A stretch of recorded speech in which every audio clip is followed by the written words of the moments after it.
of breathing and reduces willy, and basically it prevents unstable surfactant monolayers in alveoli. Now, what are the methods in which optimal PEEP can be ensured? So you have the original study, the mother study in a way, which ensures that you can use PEEP settings based on the ArtsNet study, the best compliance method wherein you calculate the best compliance for a given PEEP, and then you set your patient's PEEP values based on that. You can use your esophageal pressure measurements, which translate basically to your transpulmonary pressure dependent values. You have your PV loop helping you find the inflection point, the best oxygenation method, stress index, and lung ultrasound. Now, all these are topics in itself, and it would be impossible to go within the stipulated time into each of these individual methods, but these are essentially what you can do to find out the optimal PEEP. Now, ESICM has been unable to specifically give a recommendation of higher P by FiO2 versus a lower P by FiO2. Now, what they have been able to give a recommendation is that they recommend against using prolonged high pressure recruitment maneuvers, and they suggest against using brief high pressure recruitment maneuvers. Now, the high pressure that they have mentioned is an airway pressure maintained of greater than 35 centimeters of water. Okay, so that is one recommendation that we should remember. These are against recommendations. Now, coming to the third important ventilatory maneuver, or the maneuver that can help us in case of ARDS patients, is your prone ventilation. Now, how does it help you? It helps you in numerous ways, basically. So it can improve your respiratory mechanics, it can facilitate drainage, it reduces willy, reduces the atelectatic regions, and this is one of the most essential. It homogenizes the ventilation distribution, and in effect, you get an improvement in oxygenation. Now, ESICM recommends prone positioning. So there are two important recommendations by ESICM. One would be, it would recommend prone position as compared to supine in the cases of moderate to severe ARDS. And the second recommendation, if the patient requires prone ventilation, do it early and do it prolonged. Now, all this is based on the main study that was done regarding prone ventilation, that is PROSEVER trial, where they found out that proning the patient for almost 17 hours a day for consecutive days led to an all-cause mortality reduction, where prone had 16%, supine had 32.8%. Now, the adjuncts. So adjuncts that we are going to talk about are pharmacological, that we are going to talk about is the steroids. So steroids, you have two major studies that I'll be discussing here. One is the DEXA ARDS study, and the other is a study by Meduri et al. Now, Dexona was used in these patients at 20 milligram initially for 1 to 5 days, and then it was gradually tapered. Now, what they found was there was a significantly increase in the number of ventilator-free days and significantly reduced mortality. So that goes in favor of use of steroids. And Meduri,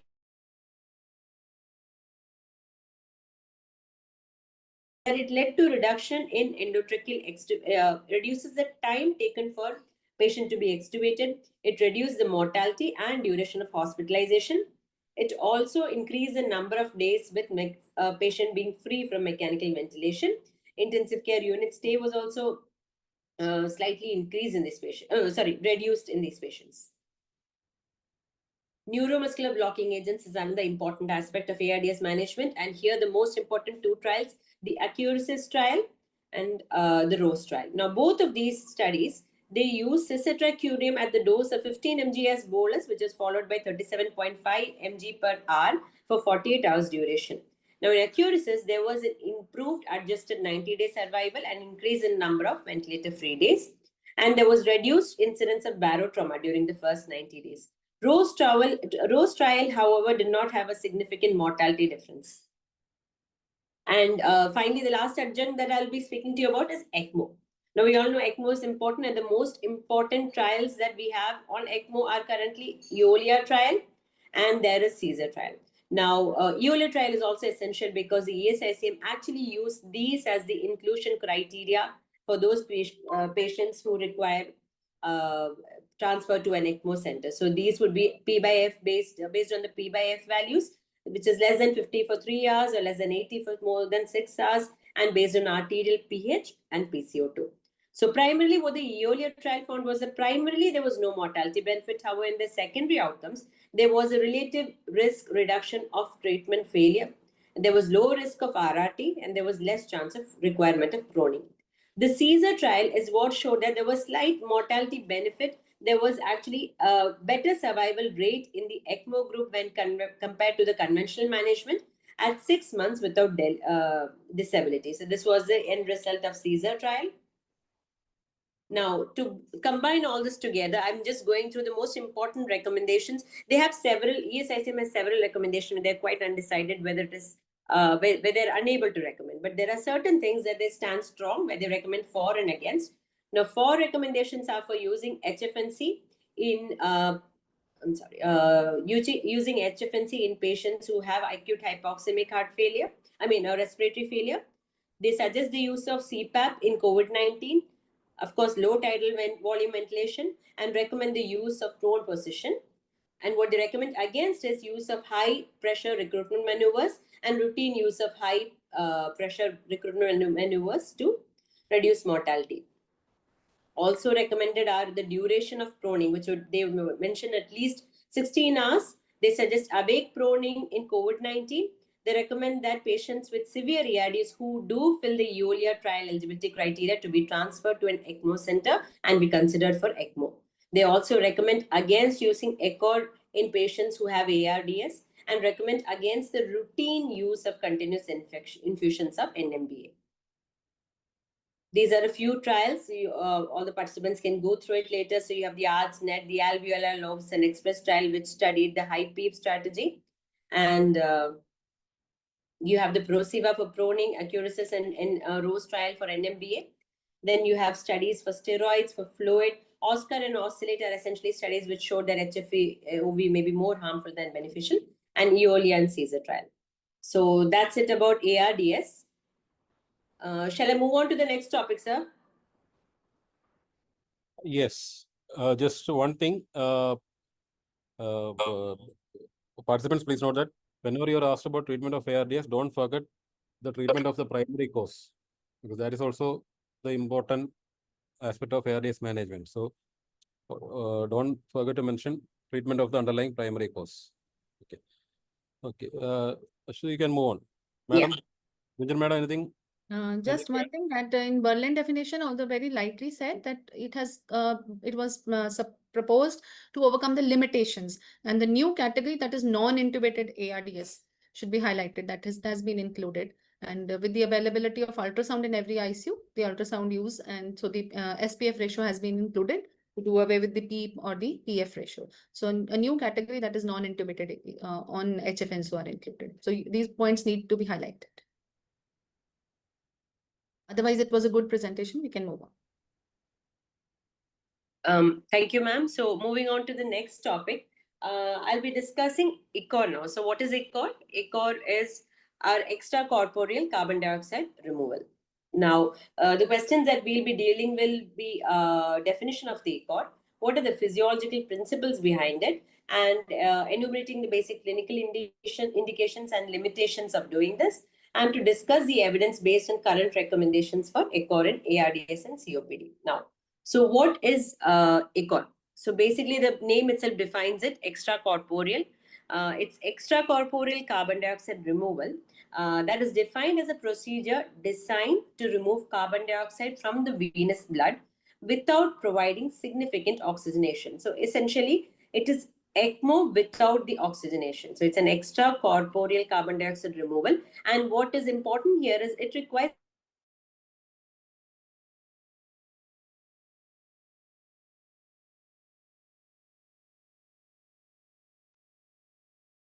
We can't hear you, Aswati.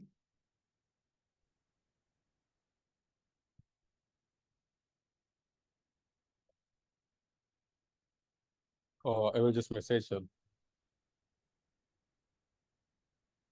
so can you hear me now? Yeah. Yes. Oh, I'm so sorry. Okay.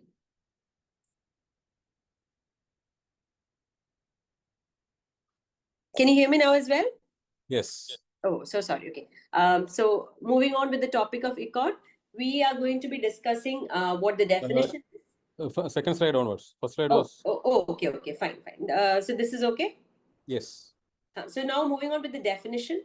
So extracorporeal carbon dioxide removal is the process by which we can remove carbon dioxide from the venous blood. Now, the essential difference from this and ECMO is that you require very little flows when compared with that of ECMO, because you're not doing oxygenation here. All you're doing is you're removing the carbon dioxide. Now, what are the physiological principles that support this? So what we should know is that our body normally utilizes around 250 ml of oxygen and 200 ml of carbon dioxide is produced. And each 100 ml of our blood, if the PCO2 is around 45, will contain around 45 to 50 ml of carbon dioxide.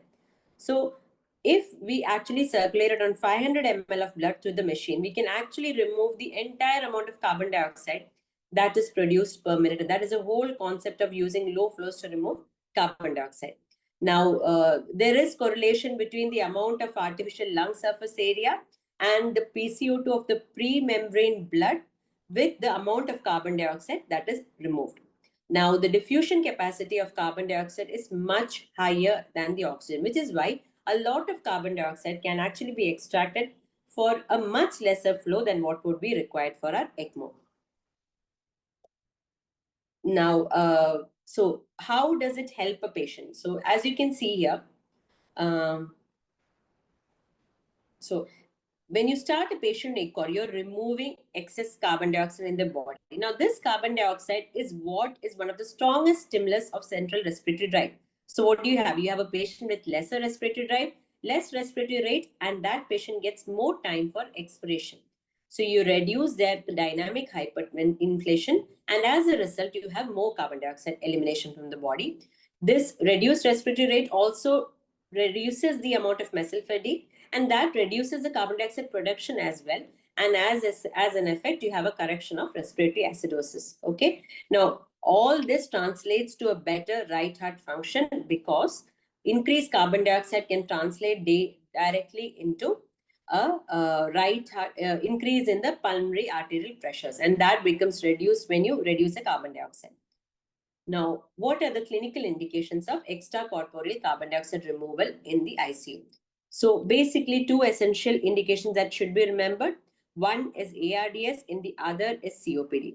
In ARDS, when the driving pressure, when in spite of all your ventilatory optimization, you're unable to bring the driving pressures down, you're unable to have an adequate washout of carbon dioxide, when the pH refuses to come above 7.26 and the patient is essentially in ARDS, you would have to consider, you can consider carbon dioxide removal. In ARDS, when you plan to put the patient on ultra lung protective ventilation, that is around 3 ml per kg of tidal volume.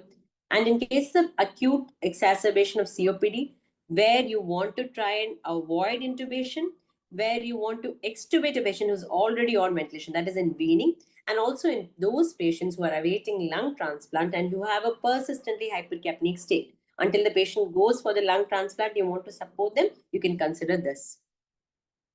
So what are the limitations? Why would this be?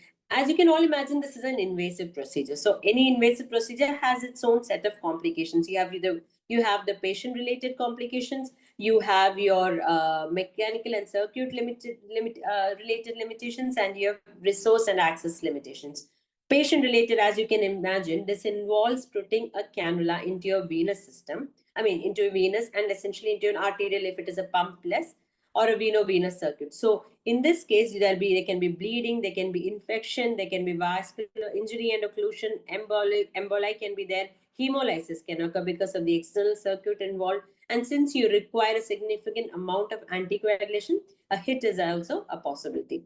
In the case of mechanical, there can be a lot of issues related to the tubings. There can be clotting, device malfunction, thrombosis, cannula-related issues and all.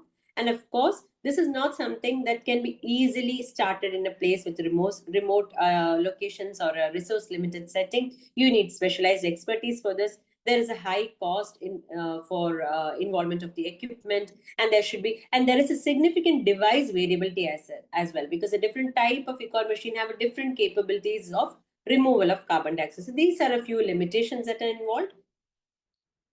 Now, what are the evidences? So basically, we discussed about two major indications, which is ARDS and COPD. And in ARDS and COPD, you had like certain variations. In COPD, you could use it to prevent intubation. You could use it for weaning of the patient. And in ARDS also, when the patient was not who was going beyond the permissive hypercapnia level, there as well you wanted to use echo machines. Now, there are a few trials, and there are based on which recommendations have been made. So one of the trials which discusses about echo in ARDS is your REST trial. So what they did was they had patients with acute hypoxemic respiratory failure, and in these patients, the mechanical ventilator was adjusted to target tidal volume of just 3 ml per kg. So, and they used ECOR for more than 48 hours in these patients, and they wanted to see if there was any mortality benefit in these patients with using ECOR with such ultra low tidal volume. So they found out there was no primary outcome of difference in 90-day mortality. So there was no difference in the 90-day all-cause mortality. Now, what we have to remember is, like in just the ARDS class, what I had mentioned, ESICM actually recommends against the use of ECOR for treatment of ARDS not due to COVID-19, as well as for severe ARDS from COVID-19. Now, this obviously doesn't mean that the ECOR is not useful. It is because of lack of studies, and there is a significant amount of risk versus benefit involved, and further studies have to come forward before we can actually start using ECOR more confidently. Now, there's another study called a supernova trial. So what they did is they again used ECHO to safely facilitate ultra low tidal volume ventilation in patients with moderate acute respiratory distress syndrome. Now, when it comes to COPD, these are things that I already mentioned. So where you can use it when there is severe hypercapnia, in spite of using NIV or other machines, where you have not been able to bring down the patient's respiratory distress, or the carbon dioxide washout has not been adequate, pH has not been corrected, you can consider ECHO. So one of the trials which were done was the Vent Avoid trial, and sorry. So the Vent Avoid trial, it actually did the ECHO study on COPD, ECHO for COPD patients, and they found out that there was not much of a significant, when compared to standard care, ECHO did not bring about any significant difference in ventilator-free days. There's another study actually which is currently under, which is Orion trial, which again studies the use of ECHO in patients of COPD. So the results have to be awaited. So as of now, there is no current definite evidence for the use of ECHO. There is no current significant recommendation for using ECHO. So that's just a brief overview about ECHO. Thank you. Sir, ma'am? Madam, anything to add? No, she's covered the topic very well. The important thing only to be highlighted is that we even in there is not much evidence, but still it is a practice to achieve those physiological goals, like obtain a good pH more than 7.3 degrees, the driving pressure and plateau pressure, when we are not able to do in ARDS patients, facilitating lung rest, improving patient comfort, and decreasing the chances of it. Okay. So you can move on. Okay.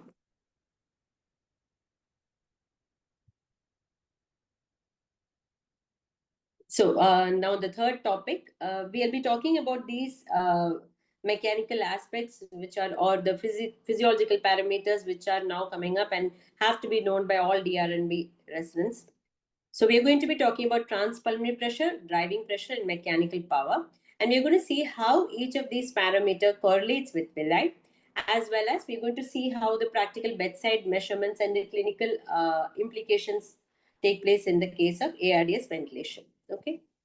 Now, since I'm not going to be I'm going to discuss first about each individual topic. So now, first we're going to talk about transpulmonary pressure. So the what is transpulmonary pressure? So what transpulmonary pressure stands is, as you can see here, this part corresponds to your airway pressures, and here you have your alveolar pressure. Now this is in continuity with your atmosphere. So what you have here would be your atmospheric pressure. The intrapleural space will have a slightly lower pressure.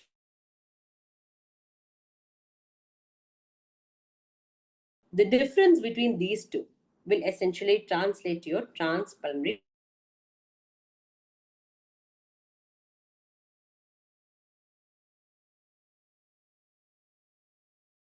be lesser than this. So it basically comes here. I've written the value of 756. So the difference comes up to 4 millimeters of mercury. So definition is the pressure difference between airway opening and the pleural surface. That is what your transpulmonary pressure stands for.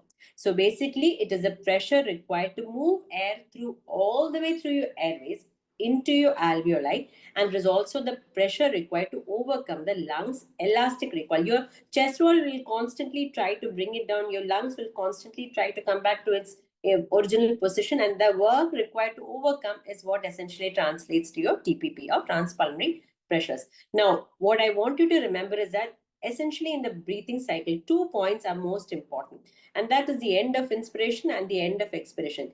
This is where your transpulmonary pressure will have a lot of say when it comes to ventilating a patient with ARDS.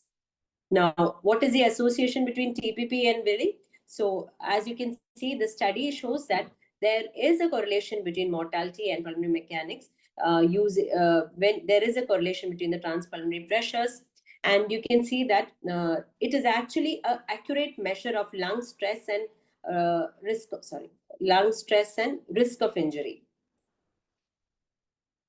So the upper limits of tidal change, this I said at the end of inspiration and the end of expiration. These are the 2 points where you want to look at your TPP. And this is at the end of inspiration, this would be a good value, 15 to 20 centimeters.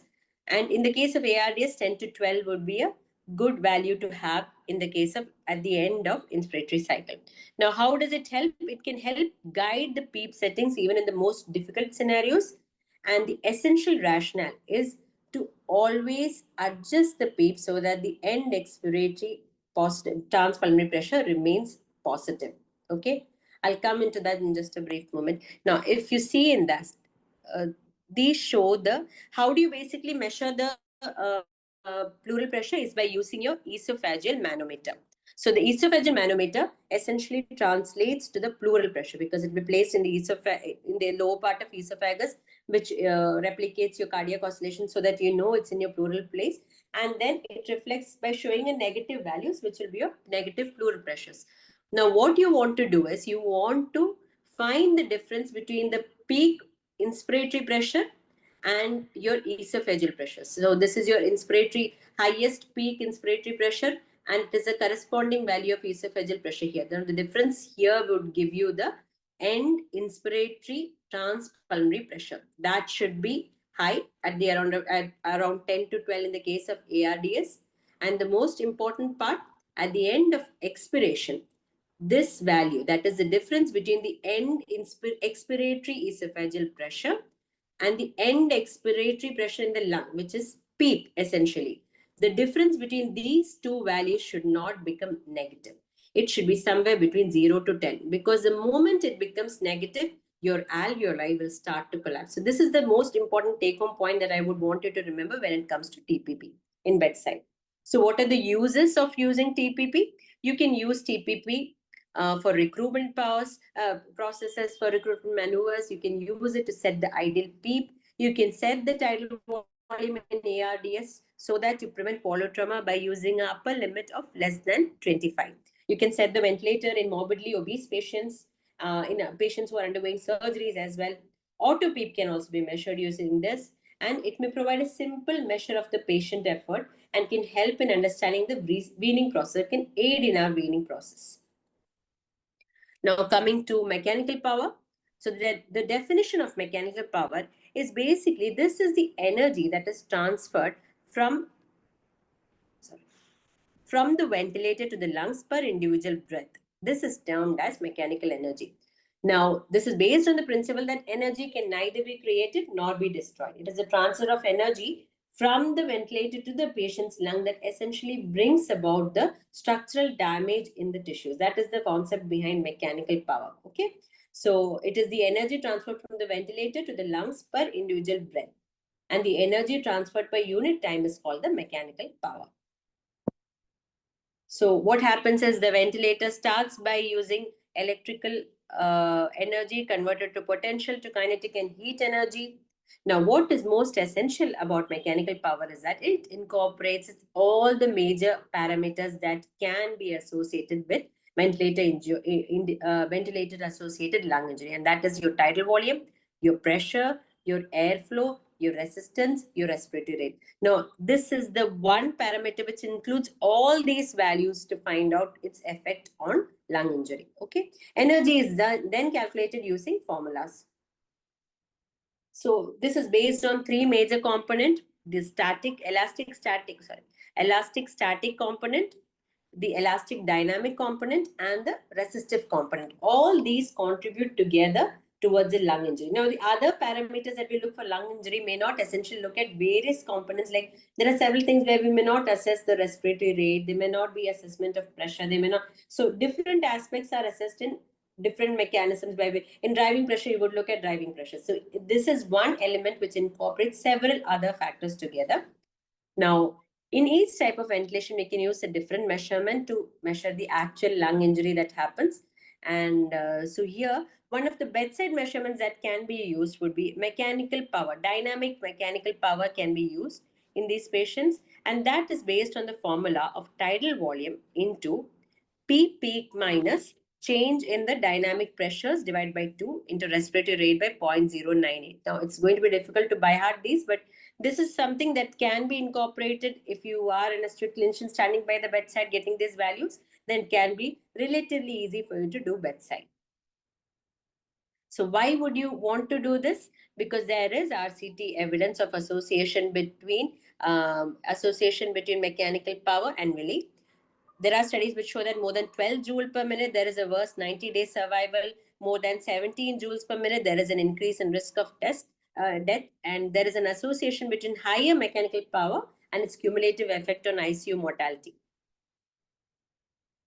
Now coming to the final topic, driving pressure. And so driving pressure, it is defined as the distenting pressure above which applied PEEP is required to generate a tidal volume. So when you have a lung which has a set PEEP within it, the amount of pressure that would be required to inflate it to a normally inflated lung, that is the driving pressure. So if you look at this figure, so this is your peak pressure, this is your plateau pressure, and this is your driving pressure. Now, this is the pressure in a normally inflated lung that you would want to basically look at. So this difference between the plateau pressure and your peak, this is what is your driving pressure. Okay.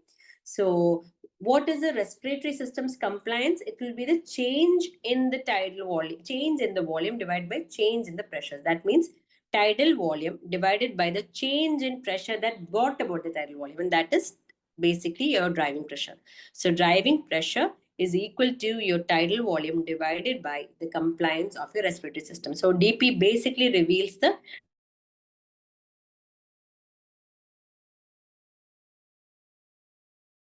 Amato et al., which showed that when the driving pressures, so when the driving pressures remained constant, now this is the graph where the driving pressure is throughout constant. Here the driving pressure is increasing. As you can see, the mortality increased. Here the driving pressure is decreasing. As you can see, the mortality decreased. And here the driving pressure remains constant. You have a constant mortality. So it means that driving pressure has a direct correlation with mortality. Now, there are several studies which support keeping driving pressures below 14 centimeters. So this would be an ideal value to chase, and it can help in decide how you can find the ideal PEEP is also done using driving pressure. So you go on increasing PEEP until you find the lowest value of driving pressure, and the value that you get there, you can use it to set your optimal PEEP as well. So driving pressure can be used to find your optimal PEEP as well. So just briefly going to, now when you have a patient with driving pressure of more than 15 centimeters, in ARDS course, the next thing you do is you reduce your tidal volume, recruit the patient with titration of PEEP so that the lung has a best compliance. If it is still more than 15 centimeter, you consider reducing your tidal volume further so that you can bring down the driving pressures less. In spite of all this, if the driving pressure still remains less than 15, you have to consider other options like prone ventilations and even check for other optimizable parameters, like whether you can do anything for the dead space and everything. So just to brush up through the definitions, you have transpulmonary pressure, which is a pressure to move air through the airways, and the pressure to overcome the lung tissue elastic recoil. Mechanical power is the energy transfer from the ventilator to the lungs. Driving pressure is the degree of the lung stretch during each single breath. How you calculate is by the difference between using your esophageal pressures in the case of transpulmonary pressure. Mechanical power is based on formula. Driving pressure is your difference between the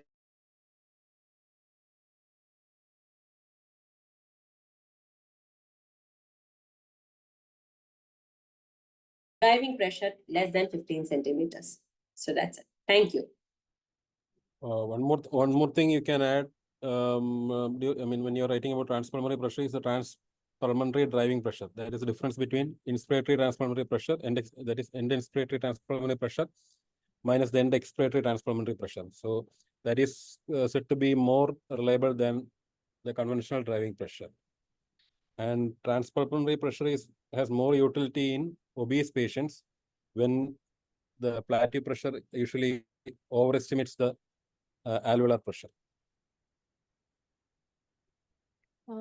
There's another formula to calculate mechanical power at bedside is 4 dP, 4 times the driving pressure into respiratory rate. A very simple, a surrogate measure of the mechanical pressure.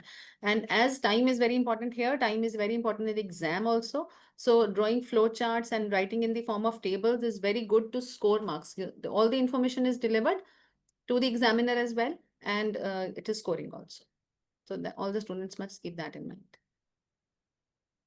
So thank you, Aspati. And we move on to the, yes? We move on. Next is Dr. Vaibhav. He was our DM candidate from the Anand Medical College and Hospital last year. He's presently working as associate consultant at Park Hospital, Mohali, Punjab. Vaibhav, you can start your screen sharing. Yes, ma'am. Good evening, ma'am.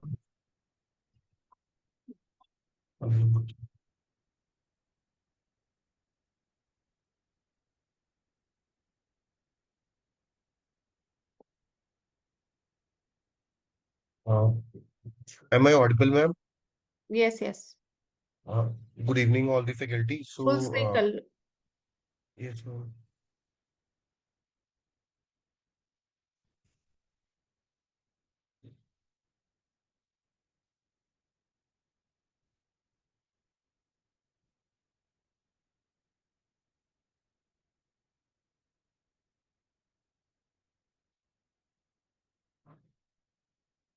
Is it visible now, ma'am, in the full screen? Shall I start, Yes. ma'am?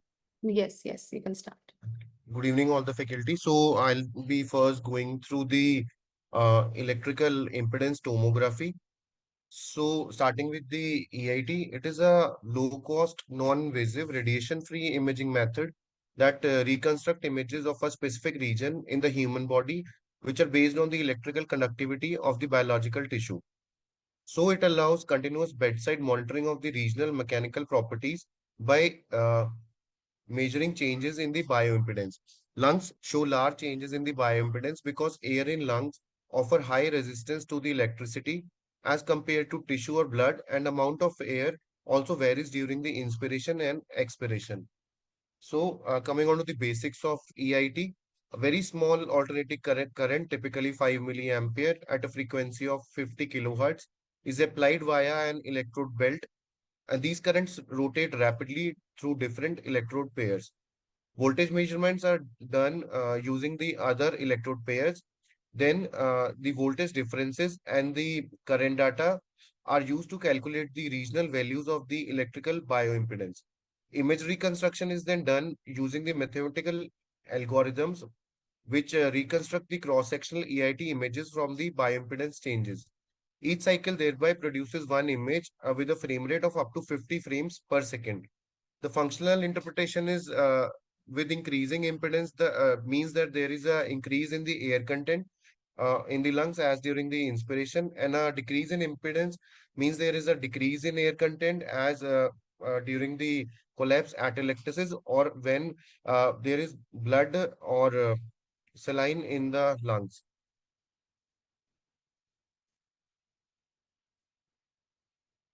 Just so coming on to the EIT examination duration and considerations, the duration of the examination can be variable from minutes to hours or days, and it depends upon the clinical question and the device specifications. So the clinical use can be either short term, which is identifying immediate feedback for on interventions, or long term for monitoring, continuous monitoring of effects. The best practices are not to move or touch the electrode interface during the measurement. as it is a continuous sampling technique. Therefore, any temporary disturbances can be discarded. Also, any patient positioning changing must be avoided unless posture change is under the study. So, indications and contraindications of EIT, there are no known risks or major exclusions for EIT. The contraindications include patients with electrically active implants, patients with large chest wounds, or patients with multiple chest drains that prevent electrode placement. Applications of EIT, it can be used in ARDX, can be used to identify pneumothorax, can be used to monitor effects of ET aspiration, can be used in ventilator dysynchrony to identify any pulmonary perfusion defects and in patients with COPD. So EIT in ARDS, it is a monitoring tool that allows one to evaluate at the bedside the distribution of pulmonary ventilation continuously in real time. It is thereby helpful in optimizing mechanical ventilation parameters in critically ill patients. By EIT, one can estimate pulmonary collapse and overdistension using regional information. Just a second, ma'am. I'll just.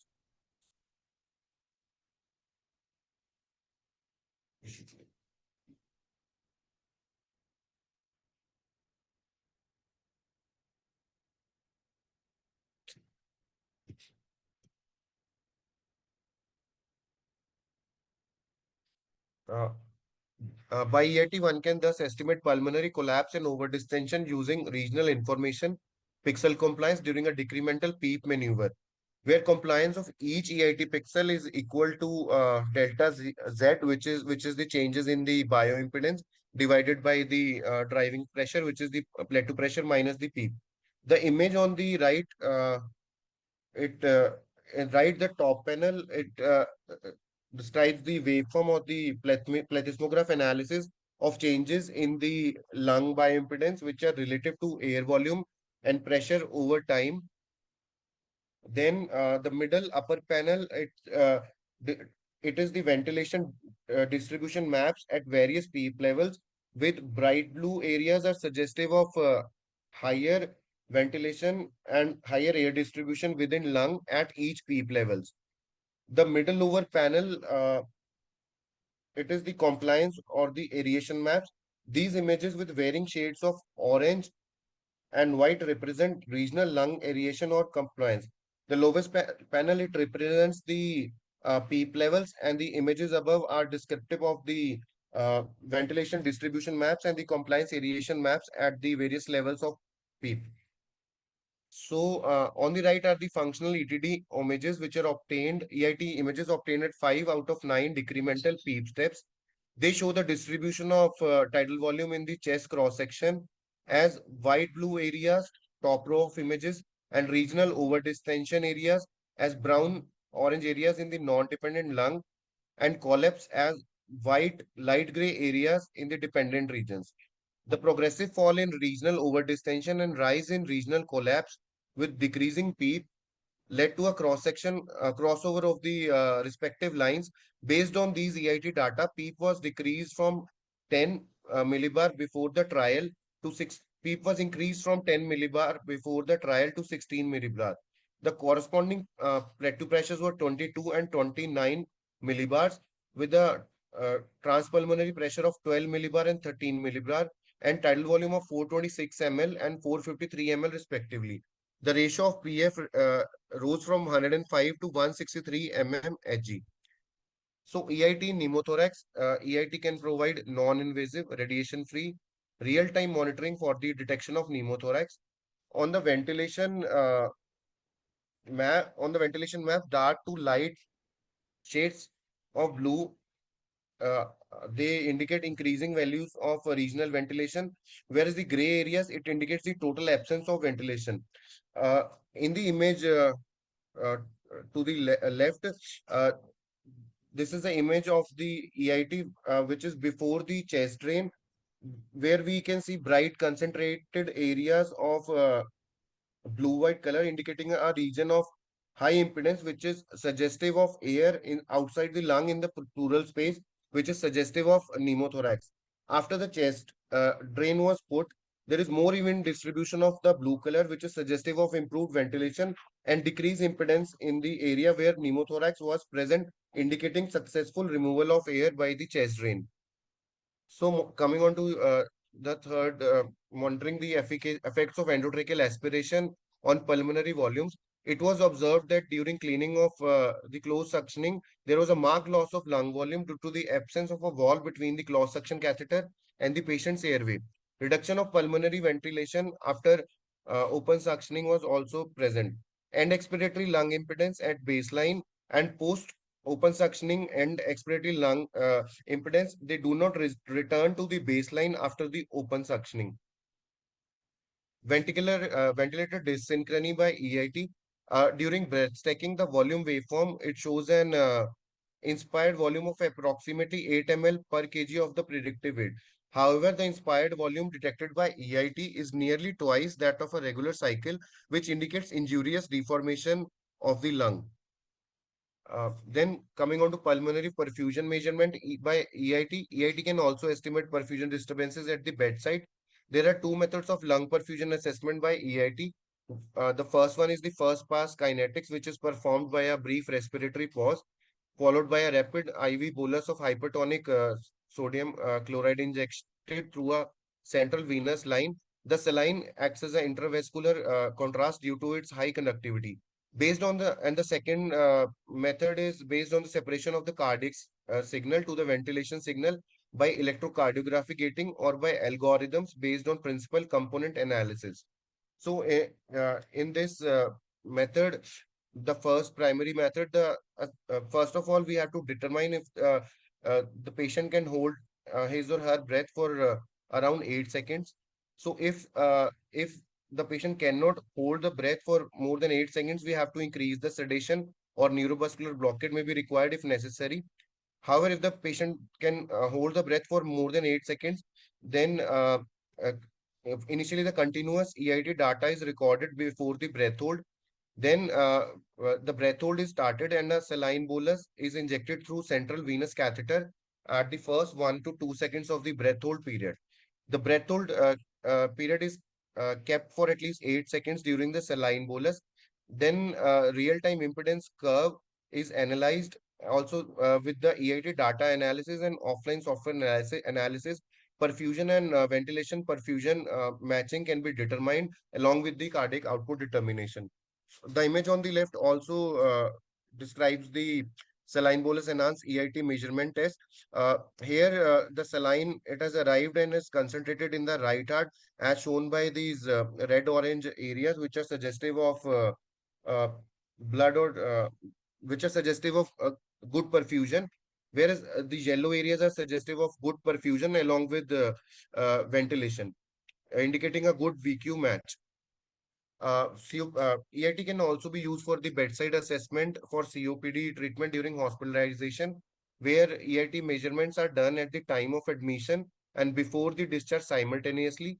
When the FVC maneuver was conducted, EIT data is then usually illustrated as global impedance time curve, which is sum of changes in impedance from all pixel against the time. Then regional impedance time curve, which is sum of changes in impedance from the regions of interest against time. Spatial ventilation distribution was achieved by calculating the global inhomogeneity index, and a high GI index implies large variation among pixel tidal impedance values, which indicate heterogeneous ventilation. So coming on to the summary, EIT has huge potential as a non-invasive and real-time radiation-free method. It also has promising roles in ARDS with optimization of PEEP, detection of complications such as pneumothorax, ventilator dysynchrony, ETT dislodgement, and assessment of perfusion. It also has potential roles in other areas such as COPD, weaning, detection of pulmonary thromboembolism. Further studies are however needed to demonstrate its outcome.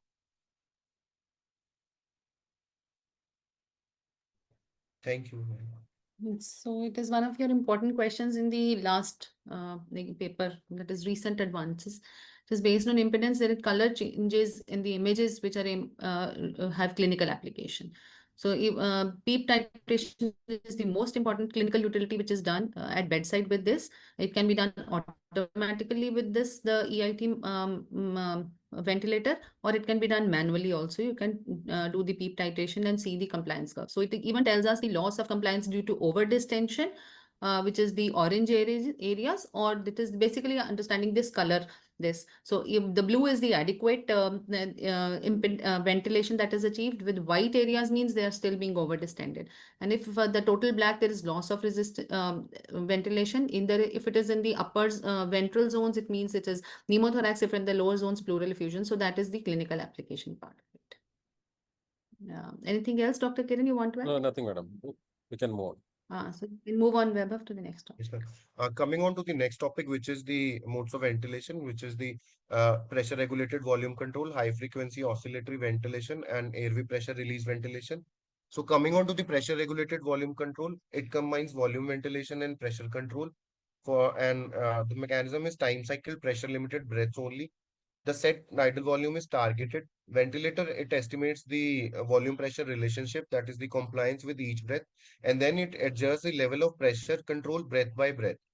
There are various synonyms of PRVC, which include pressure regulated volume control by Siemens, or adaptive pressure ventilation by Hamilton, and autoflow by Evita 4.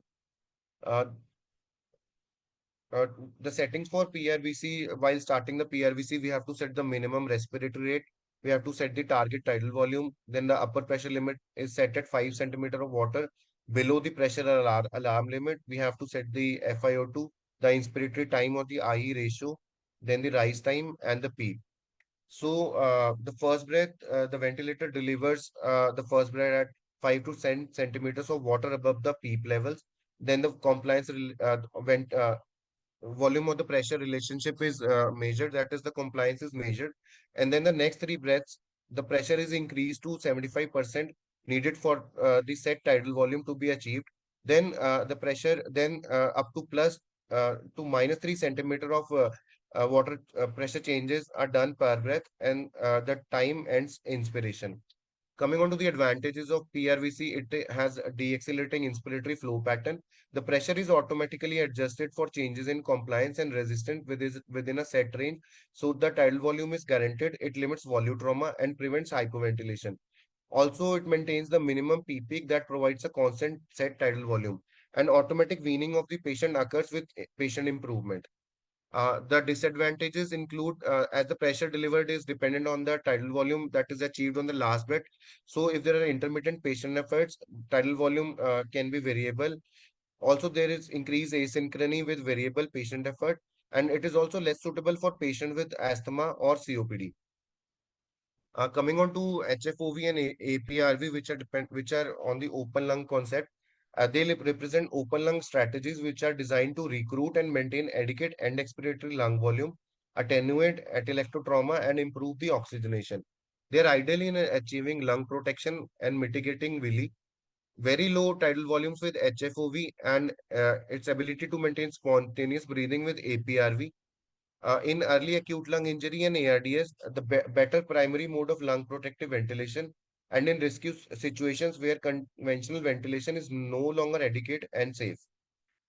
Coming on to high frequency oscillatory ventilation, it is defined by FDA as a ventilator that delivers more than 150 breaths per minute with delivery of subtidal volumes, which is usually less than or equal to the anatomical dead space volume. HFV devices are unique and they differ on the delivery method. So the rationale and devices, the high frequency oscillator ventilation, the frequency here available is around 300 to 3000 beats per minute. The tidal volume is less than the dead space volume. Expiration here is active and the baseline pressure is manipulated by the bias flow, whereas in conventional ventilation in the jet, it is manipulated by the extrinsic PEEP values. The potential for intrinsic PEEP is also good and better than the conventional ventilation. Also the necessary respiratory rate, the product of respiratory rate and tidal volume that determines the ventricular assistant is higher for higher for HFOV than conventional ventilation. And the peak airway pressures generated are less than the conventional ventilation. Also, the mean airway pressures can be less or higher than the conventional ventilation. So the clinical studies in acute lung injury and ARDS, there are two published randomized controlled trials, one by Derdak and the other by Bolen et al., where where in the trial by Derdak, 148 patients were recruited with an oxygenation index of 25. The primary outcome was 30-day mortality, which was lesser in the HFOV group at 37%. Than in the conventional mechanical ventilation, where the 30-day mortality was 52%. The secondary outcomes were similar in both the group, which were the oxygenation and the ventilator failure. Also in the randomized controlled trial by Bolen, which included 61 patients with an oxygenation index of 22, the 30-day mortality in the patients who received HFOV was 43%, while in the conventional mechanical ventilation it was 33%, whereas the secondary outcomes were similar in both the groups. So, settings and indications for HFOV. The indications include oxygenation failure with an FiO2 of more than zero point 0.7 and peak values of more than 14 centimeters of water, and ventilation failure where the pH level is 7.25 with the tidal volume of more than 6 ml per kg of the predictive body weight, and the plateau airway pressure are more than 30 centimeter of water. The initial settings include a bias flow of 40 liter per minute with an inspiratory time of 33%, and the mean airway pressures of 34 centimeter of water and a FiO2 of 1. Contraindications to HFOV include known severe airflow obstruction and intracranial hypertension. The limitations include incidences of pneumothorax and hemodynamic instability. Another limitation and another limitation is requirement of heavy sedation and frequent paralysis, which patients may require. Then also potentially actually improves the patient outcome. Further findings are awaited from future trials. Coming on to the airway pressure release ventilation, it is a mode of ventilation along with spontaneous ventilation to promote lung recruitment of collapsed and poorly ventilated alveoli. Continuous positive airway pressure with short intermittent releases provided. The short release along with spontaneous breathing promotes CO2 elimination. Release time is short to prevent the peak expiratory flow from returning to a zero baseline. Uh, a- Airway pressure release ventilation always implies inverse ratio ventilation. It is also known as bivent in Macaire devices, APRV in Traeger devices, bilevel with Covident devices, and duopap in Hamilton devices. The possible contraindications of APRV include unmanaged increases in intracranial pressure, large bronchopleural fistulas, possibly obstructive lung diseases. However, technically, it may be possible to ventilate nearly any disorder. The advantages include lower airway pressures for given tidal volume compared with volume targeted modes, preservation of spontaneous breathing and comfort with most spontaneous breathing occurring at high CPAP levels, lower dead space ventilation, limited adverse effects on cardiocirculatory function. It decreases the work of breathing, decreases the barotrauma, provides for better VQ match, and lesser requirement of sedation and analgesia, thereby nearly eliminating neuromuscular use and decreasing the use of sedation, which translates into decreased length of ventilator days and ICU length of stay. The disadvantages are it does not completely support CO2 elimination, but relies on spontaneous breathing for CO2 elimination. Volume change with alteration in lung compliance and resistance. Limited staff experience with this mode may make implementation of its use difficult. Also, limited access to technology capable of delivering APRV, and there is limited research and clinical experience with APRV. So there are four key settings in the APRV, which are the P high, which depicts the inflation pressure, P low, which depicts the deflation pressure or the PEEP. Then we have the T high, which is the inflation time, and we have the T low, which is the deflation time or the release time. The initial settings normally uh, the plateau pressure are set at around 20 to 30 centimeters of water, uh, which can be measured by the previous conventional ventilation or are set based on the PF ratio. If the PF ratio is less than 250, the plateau pressures are set at 15 to 20. If it is less than 200, it is set at 20 to 25. If the PF ratio is less than 150, the plateau pressures are set at 25 to 28. Coming on to the APRV initial settings, TI it is set between 4 to 6 seconds, and and is required for alveolar recruitment. The TLO is set between 0.2 to 0.8 seconds to titrate to obtain peak expiratory flow rate. Termination point at 50 to 75% of the measured peak expiratory flow. Patient with history of OLD should be maintained closer to the 50% level for it to prevent air trapping. Rise time, trigger, sensitivity, and FiO2 are set as per patient comfort, need, and waveform analysis. And FiO2 is set to get a saturation level of 88 to 92%, which is acceptable. All alarms are set appropriately, and a tidal volume to be 4 to 8 ml per kg of the ideal body weight. APRV adjustments, if we require to increase the PaO2, we can increase the FiO2 or increase the P high in 2 centimeter water increments. We can also increase T high slowly by changing 0.5 seconds per change. We can also go in for recruitment maneuvers. Maybe shortening T low can also increase the PaO2. Increased CO2 elimination can be done by decreasing the T high, which means more release per time. Also increasing the P high by 2 to 3 centimeter water per change, or maybe shortening T low and increasing the T low can increase CO2 elimination. Weaning from APRV, FiO2 should be weaned first with target of less than 50% with SpO2 appropriate. Reducing P high by 2 centimeter water increments until the P high is below 20 centimeters of water. Increasing T high to change ventilator saturate rate by 5 releases per minute. And the patient essentially transition to CPAP with very few releases. Thank you.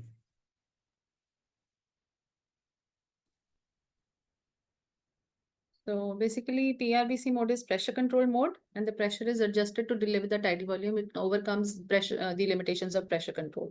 Ventilation achieves the tidal volume with the lowest pressure. And in APRV, the most important things is the last, but one slide, that is the what are the main determinants of oxygenation and ventilation. You can move on. So, Shall Yes. I move to the next present? Yeah, 1 minute. Whenever a question on any mode of ventilation is asked, always it would be better always if you mention the control variable, trigger variable, limit and cycling variable, so that that will define the ID of that particular mode, and then you can draw some scalars of the particular mode, like the one shown in the APRV figure. Okay, and another advantage of APRV is it enables spontaneous breath. So you can, in the same figure, you can mark the spontaneous breaths also, so that will convey a lot of points in one go. Okay, good. Go on.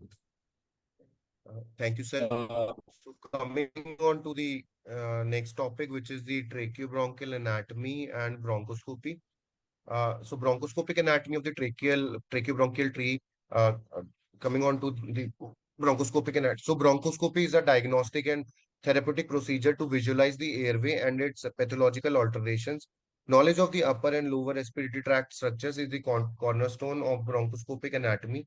In intubated and tracheostomized patients, the upper airway is bypassed, and bronchoscopic examination of only the lower respiratory tract is possible, beginning from the lower parts of the trachea. So coming on to the trachea, it is around 10 to 11 centimeter long. It begins at the level of the C6 below the cricoid cartilage and terminates at the carina, the lower border of the T4 vertebra. Anterolaterally, it has 16 to 20 incomplete hyoid cartilaginous rings, and posteriorly there is the trachealis muscle, which allows for the peristalsis of the esophagus. The luminal diameter of the trachea is around 1 to 1.5 centimeter. And on bronchoscopy, the carina can be appreciated as a sharp vertical ridge-like projection in the center. At the carina, the trachea bifurcates into the right and the left main bronchus. The arterial supply of the trachea is by the inferior thyroid artery branches and the ascending branches of the bronchial arteries. The venous drainage is via the inferior thyroid venous plexus, and the lymphatic drainage is through the pretracheal and the paratracheal lymph nodes. Then coming on to the bronchi, the trachea divides into the right main bronchi and the left main bronchi. The right main bronchi is short, wide, and more vertical as compared to the left main bronchi. The left main bronchi is narrower and is 4 to 6 centimeters long. So coming on to the right main bronchi, it divides into the right upper lobe bronchus and the bronchus intermedius. The right upper lobe bronchus usually branches into three segmental bronchi, which are the apical segment, the anterior segment, and the posterior segment. So the bronchus intermedius, after giving off the right upper lobe bronchus, the right middle lobe bronchus, it continues as the bronchus intermedius. It continues for 2 to 2.5 centimeter, and then it splits into two divisions, the right middle lobe bronchus and the right lower lobe bronchus. The right middle lobe bronchus, it emerges anterolaterally to the bronchus intermedius with a length of 1 to 2 centimeter, and then it divides into two divisions, the lateral segment bronchi and the medial segment bronchi. The lateral segment bronchi is visualized more distally as compared to the medial segment bronchus, which originates more obliquely. The right lower lobe bronchus further divides into five segmental bronchi: the superior segmental bronchi, the medial segmental bronchi, the anterior basal segmental bronchi, and the posterior basal segmental bronchi. Coming on to the left main bronchus, it is around 4 to 5 centimeters long. Its lumen is narrow and relatively horizontal as compared to the right main bronchus. It divides into the two lobar bronchi, the left upper lobe bronchi and the left lower lobe bronchi. The left lower, the left upper lobe bronchi, then it divides into the two divisions, the upper division bronchus and the lingular bronchus. The upper left upper lobe bronchus divides into two segmental bronchi, which are the apico-posterior bronchi, which further divides into the apical subsegment bronchi and the posterior subsegment bronchi and the anterior subsegment bronchi. The upper left bronchus has two parts, which is the apico-posterior and the anterior segment bronchi. The lingular bronchi further divides into the superior lingular segment bronchi and the inferior lingular segment bronchi. The left lower long bronchus then divides into four segments, which are the superior segment bronchi, the anterior basal segment bronchi, the lateral basal segment bronchi, and the posterior basal segment bronchi.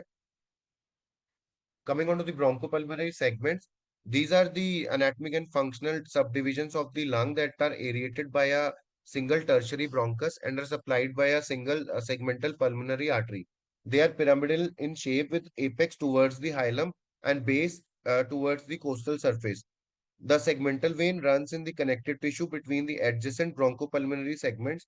On the right, we have 10 bronchopulmonary segments, and on the left, we also have the 10 bronchopulmonary segments. On the right, we have the apical, posterior, anterior. Then in the middle lobe, we have the lateral and the medial.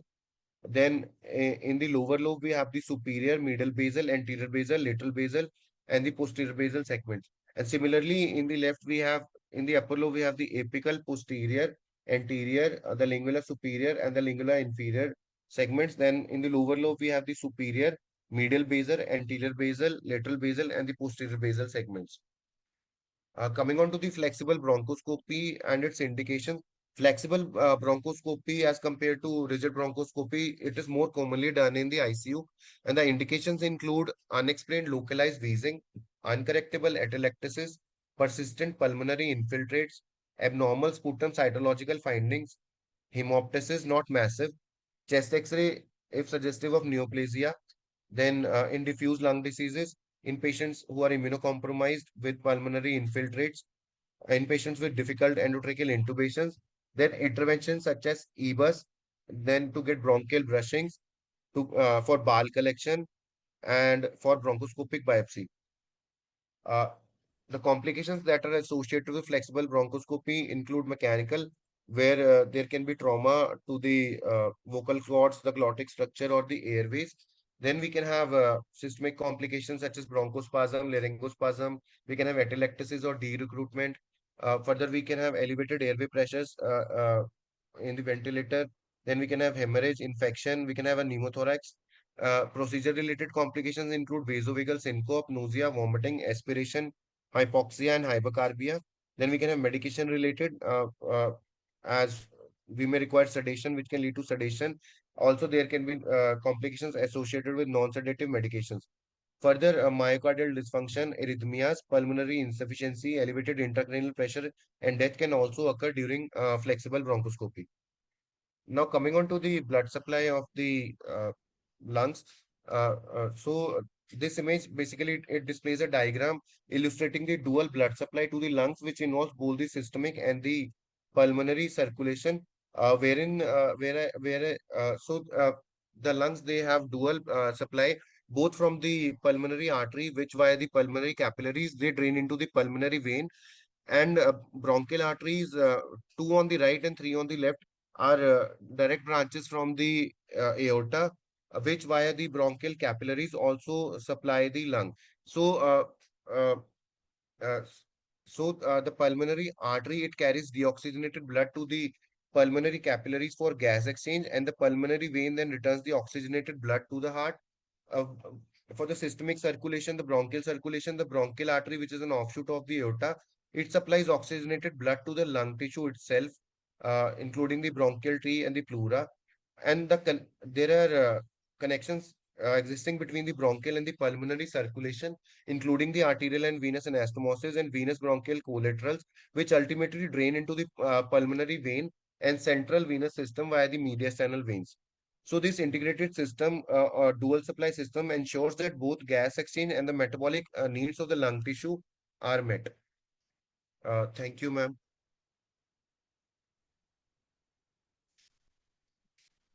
So another important indication is to guide tracheostomy, percutaneous tracheostomy, do bronchoscopy daily in the ICU, or in patients of recurrent collapse like LGBS, there's a mucus plug, and there's, you mentioned untreated or recurrent atelectasis. So these are the common applications which can be added on.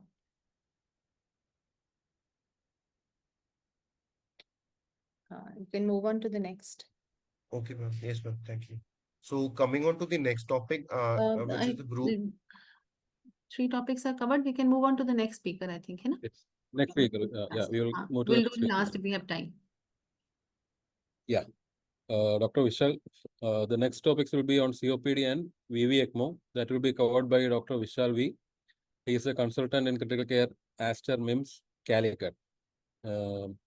His base specialty is pulmonology, and after that, he did his DRNB in critical care. Over to Vishal. Vishal, you can share your. Then you can stop sharing. Viber has to stop Ma'am. sharing. I Yes, think. yes. Yeah, can you hear me? Yes. Okay. So I think we have hardly 1 hour left. So Okay. 6 more topics remaining. So I think the slides are visible. No, slides are not visible. Not visible. One second.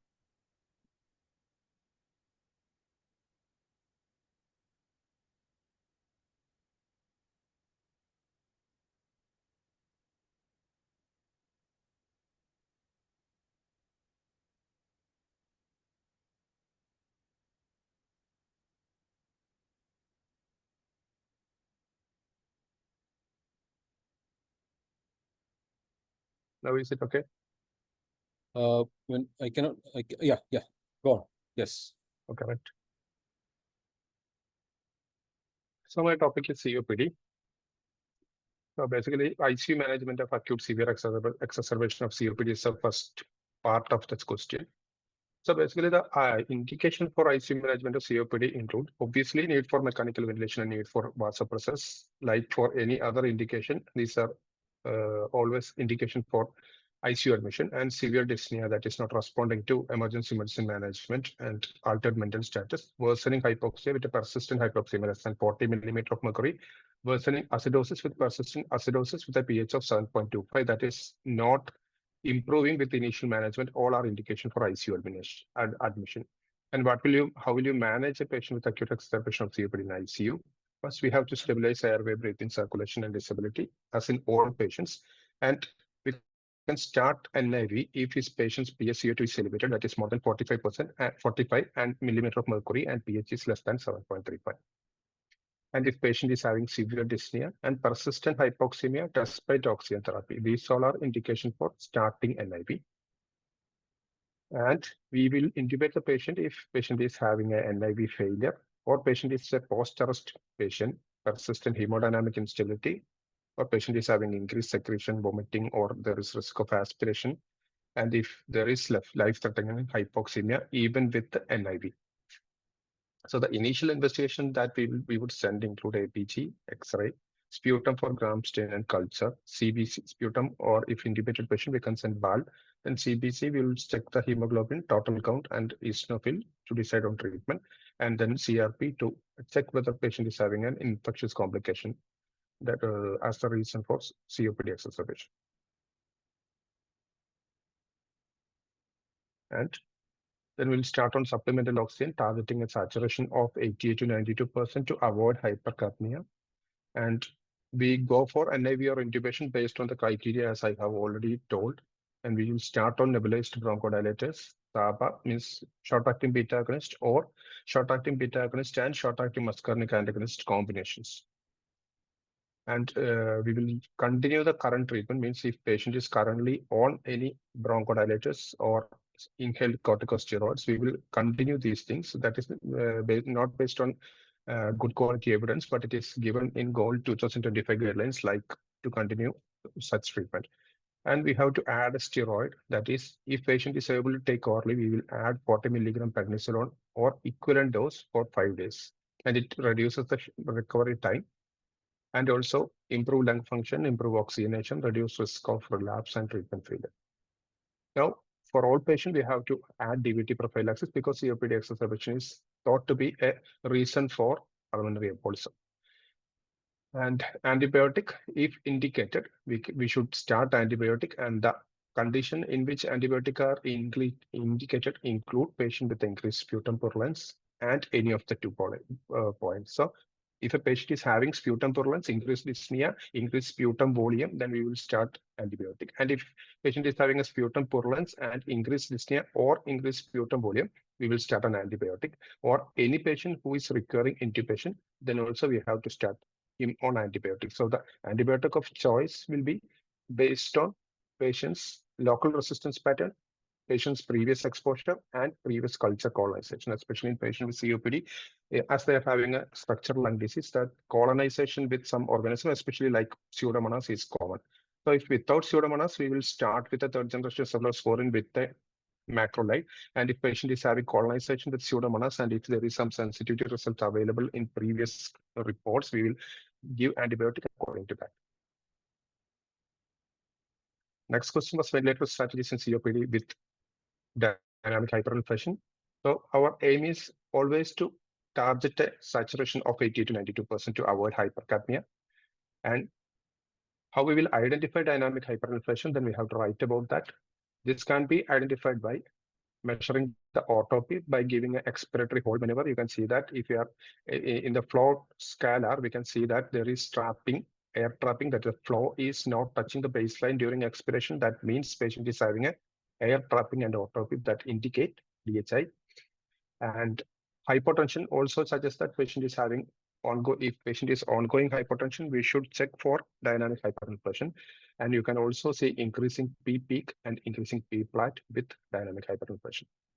And how we will manage dynamic hyperinflation? We can manage it with bronchodilators. Continuously, we will give bronchodilator nebulization, and we can reduce minute ventilation. Reduction of minute ventilation can be done by reduction of tidal volume and reduction of respiratory rate, of which respiratory rate reduction is a better maneuver to give more time for expiration so that the trapped air will be released. And we can reduce the IE ratio in the range of from normal 1:2 to 1:3 to 1:5. And we can target an expiratory time at least 3 to 4 times expiratory time constant. If you are able to calculate the expiratory time constant, that is the product of respiratory resistance and compliance. And we have to target a pH rather than PCO2. So our target is to reduce the pH and give adequate sedation to avoid asynchrony, because asynchrony again increases dynamic hyperinflation. So if the patient is not on mechanical ventilator, still on spontaneously breathing mode or on an NIV support, we have to set expiratory trigger or cycling to a higher percentage to allow more complete expiration. And we have to set the inspiratory time to a lower value. Adjust the PEEP to ease patient triggering.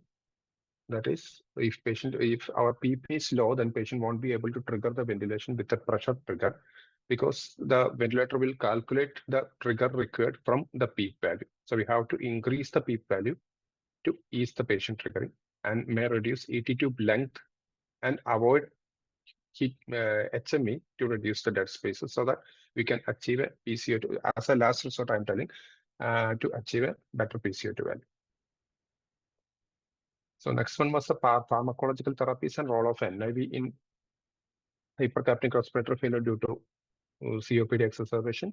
So during exacerbation, the agent of choice includes short-acting beta agonist plus or minus short-acting muscarinic antagonist.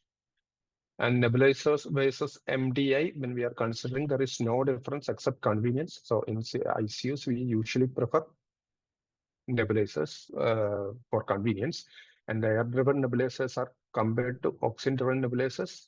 Better one was air-driven nebulizers because otherwise we won't be able to control patients' SpO2 and CO2 values.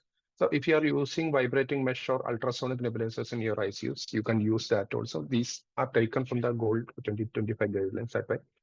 And systemic steroid, oral steroids are preferred. I have already told you that 40 mg prednisolone equivalent OD for 5 days or similar equivalent doses of other steroids if you are giving IV, patient is unable to tolerate orally. And you should not give it for more than 5 days because actually we have evidence to suggest that there are more than 7 days of steroids are increased with associated with increased incidence of pneumonia. And we have to continue current inhalers. I have already told you that we consider adding inhaled corticosteroid if patient's eosinophil count is more than 300. And if eosinophil count is between 100 and 300, and it is a severe exacerbation, you have to consider adding ICS and consider adding a LAMA if eosinophils are less than. LAMA is long-acting muscarinic antagonist if eosinophils count is less than 100. And obviously, we have to start DVT prophylaxis also. So regarding NIV has a level 1 evidence and class 1 recommendation in hypercapnic respiratory failure due to COPD exacerbation. And the indication for NIV is PCO2 of more than 45 and pH of less than 7.35. So if pH is between 7.35 to 7.25, we will try to start on NIV and we will monitor patient's PCO2 and pH. And if it is improving, we'll continue him on NIV. And another indication is severe dyspnea and persistent hypoxemia despite oxygen therapy. And contraindications for NIV include patient non-cooperation, unable to protect the airway, and patient is having a poor mask fit or there is high leak. And some experts prefer to use NIV in patient with low sensorium. Only cause of this long sensorium is being hypercapnia in a highly monitored setting like a critical care ICU. So just have a level of evidence 2A. And how will you set the NIV? So the preferred mode will be spontaneous time mode. We have to start with a lower pressure and gradually increase the pressure so the patient can tolerate NIV. And we will set IPAP or pressure support based on required tidal volume. That is based on patient's carbon dioxide washout. And we have to set EPAP based on patient recovery so that all breaths are supported by NIV. We can see that whether if every breath that patient is triggering by seeing patient's respiratory movement, and we have to ensure that the EPAP is set in such a way that all the breaths are triggered by the BiPAP machine or NIV machine. And another thing is dual limb circuits are preferred for better CO2 carbon dioxide washout, and we have to closely monitor the patient for leak, distress, and repeat ABG to check treatment response. Yes. You can move on to ECMO, Vishal. I mean, you have. Okay. I mean, there's nothing more to add in the COPD. Okay.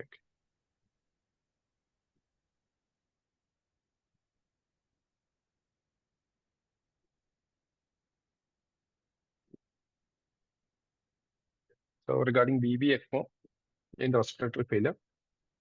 So the common indications for the first questions. Common indications for veno-venous ECMO include hypoxemic respiratory failure with the PaO2 by FaO2 of less than 80 millimeter. There are different indications. I will just tell that it's hypoxemic respiratory failure after optimal medical management, including in the absence of contraindication and a trial of prone position. So after prone positioning and adequate ventilatory management, if patient is not having persistent hypoxemia, we can go for ECMO.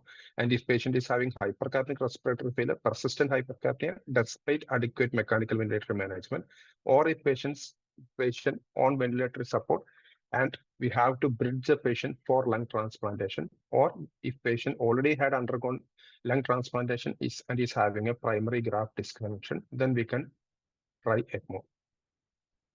So regarding specific clinical condition, according to ELSO, we can give ECMO for patients with acute respiratory distress syndrome, regardless of the etiology, acute eosinophilic pneumonia, diffuse cellular hemorrhage or pulmonary hemorrhage, and diffuse cellular hemorrhage or pulmonary hemorrhage and thoracic trauma. The issue is that for ECMO patient, we have to give anticoagulation, and there may be some issues with anticoagulation in these patients. Still, these are written in indication, and severe asthma, severe inhalational injury, large bronchopleural fistula, and peri-lung transplant patient. I have already told the details.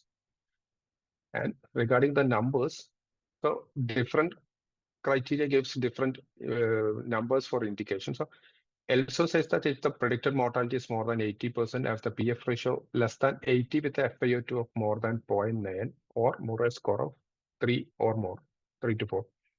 And CSER trial and EOLIA trial are the two trials that have shown evidence for ECMO, and the inclusion criteria for that are considered as indication for ECMO. So for CSER, we used potentially reversible respiratory failure with a Murray score of more than or equal to 3. And for EOLIA trial, they used a PF ratio less than 50 with a FiO2 of 0.8 for more than 3 hours. Or if PF ratio is even if it is less than 80, if FiO2 is 0.8 for more than 6 hours, and if patients having a persistent acidosis denoted by a pH of less than 7.25 for more than 6 hours at a respiratory rate of 35 and p-plot less than 33, 32. These are the concept that is not included in the question. So what is Murray score? Murray score is actually developed to predict to tell the severity of respiratory failure. In that we have 4 components. One is chest X-ray, hypoxemia, PEEP value, and compliance. So all these are scored from 0, 1, 2, 3, 4, and we will take the add all the scores, arithmetically add all the scores and divide it by 4 to get the total Murray score. So in this scenario, we can see that the Murray score of 3 to 4 is an indication for ECMO, and in CSER trial, the Murray score of more than or equal to 3 was an indication for ECMO. The next question was about recirculation. So in VV ECMO, actually, we will be putting a 1 second.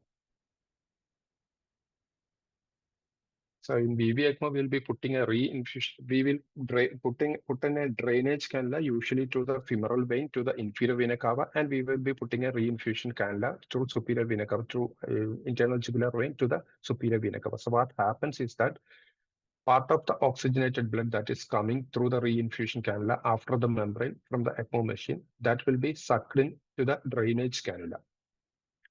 So what happens is that the efficacy of oxygenation will be reduced with this phenomenon. So that is called recirculation. So part of the oxygenated blood delivered from the re-infusion cannula immediately drain back into the ECMO circuit. So the oxygenated blood is wasted and again would go to the membrane for oxygenation. So this results in less oxygenated blood reaching the systemic circulation because the native or cardiac output that is pumped by the RV that is going to the pulmonary circulation and ineffectively oxygenated will be going to aorta and giving and perfused in our body. This phenomenon is called circulation. So recirculation occurs either due to cannula position in the patient or due to hemodynamic interaction between the patient and the ECMO circuit. So how will you identify recirculation? By visually just inspecting the venous cannula and the drainage cannula and the return cannula. You can see that the color, actually the drainage cannula's color will be darker and the re-infusion cannula, return cannula's color will be brighter because the blood in this is oxygenated.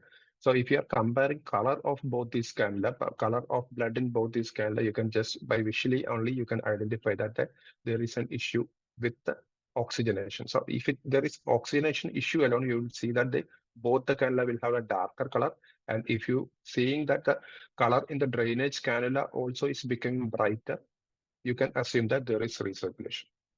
And otherwise, another method you can do is actually you can check the PaO2 value from the patient's venous blood and patient's arterial blood. Sorry, patient's arterial blood that is taken from the arterial cannula that is put for measuring BP, and from patient's the venous return cannula. If in venous return cannula and the arterial PaO2 are there is no much difference, then you can see that the patient is having hypoxia and his venous drainage cannula also is having an oxygen level, and that is at a higher level. That also suggests that patient is recirculating. So what are the factors affecting recirculation? One is cannula size. So if you are using a relatively larger cannula, so the blood flow rate can be achieved with a lower pump speed. So the suction will be less and you will get a lesser recirculation. And cannula configuration and position, if a higher circulation fraction occurs when the two ports are closer, because as you see in this, if these two ports are, one is here and one is here, if the distance between those two are closer, the problem is that whole blood coming from the reinfusion cannula will directly go to drainage cannula. And another thing is pump speed, as you know. As the pump speed increases, the negative pressure increases, and that sucks in all the blood that is coming from the return cannula. And extracorporeal blood flow and cardiac output. If patient's cardiac output is close to the extracorporeal blood flow, means that it's the ECMO flow, that increases the recirculation. While the cardiac output is higher than the extracorporeal blood flow, that decreases the recirculation. Obviously, that if the cardiac output is higher, then the part of the blood that is coming to the right atria will be going directly to the pulmonary artery. To the right atria from our return cannula will be directly going to the pulmonary artery and participate in gas exchange. So intrathoracic pressure, if there is significantly elevated intrathoracic pressure, again the problem is that the venous return will be less. So the reinfused blood flow is preferentially directed towards the drainage cannula, and there will be increased recirculation fraction. So how can intervene to reduce the recirculation? We can modify the position of the cannula by increasing the distance between the drainage and the reinfusion cannula if there is no much suction occurring, and inserting an additional drainage cannula there is another option, or we can manipulate the shape or position of the reinfusion cannula, and you can use a bicaval dual lumen cannula. That bicaval dual lumen cannula will be having single cannula that is inserted in the internal jugular vein, and it will have two openings, one distal cannula and a proximal cannula. The proximal cannula will be used as a return cannula, and the distal cannula will be that will be directed towards the IVC, will be used as the cannula for taking blood, that is venous cannula. And we know right ventricular cannulation is another option, in that we will be placing the end of the cannula in the right ventricle instead of right atria.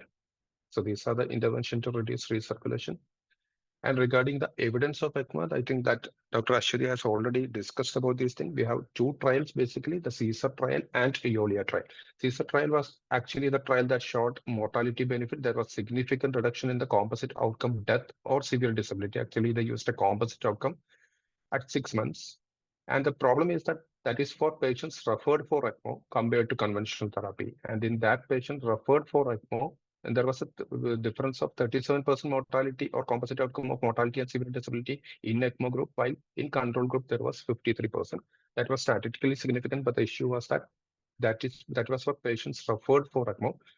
And of that patient referred for ECMO, nearly 24% of patients didn't receive ECMO actually. That was a problem with the study.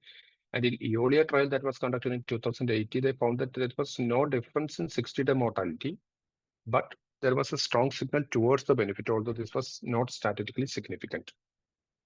So these are the two trials that are showed significance in ECMO, but there was some difference in the in this trial. This was all patients didn't receive ECMO, and in this it was in the EOLIA trial there was no statistical significance.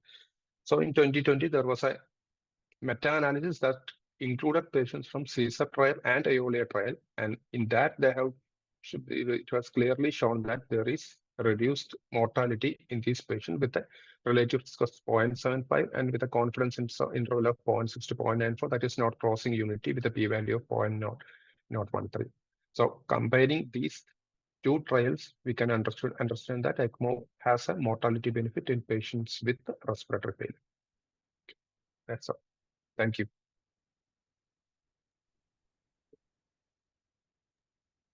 Okay, so the CESAR trial actually, as Dr. Vishal mentioned, it did not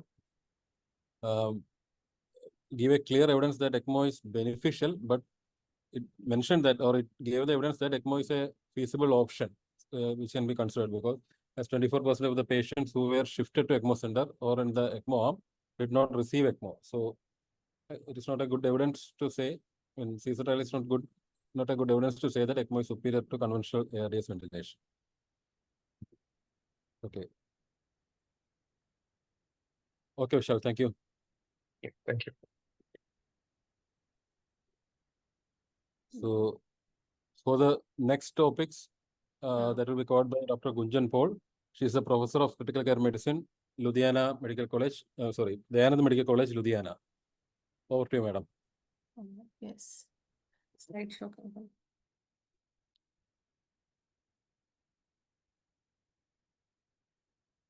So good evening all.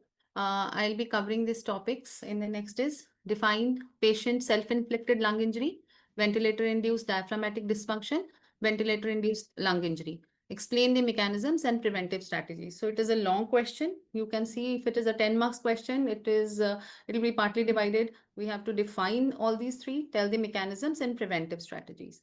So during mechanical ventilation, the ventilator provides the work of breathing. This can, however, result in lung injury, which is called ventilator-induced lung injury. If it can be proved that this damage is directly due to the mechanical ventilator alone, it is villi, but however, it is virtually impossible. So a better term used is ventilator-associated lung injury.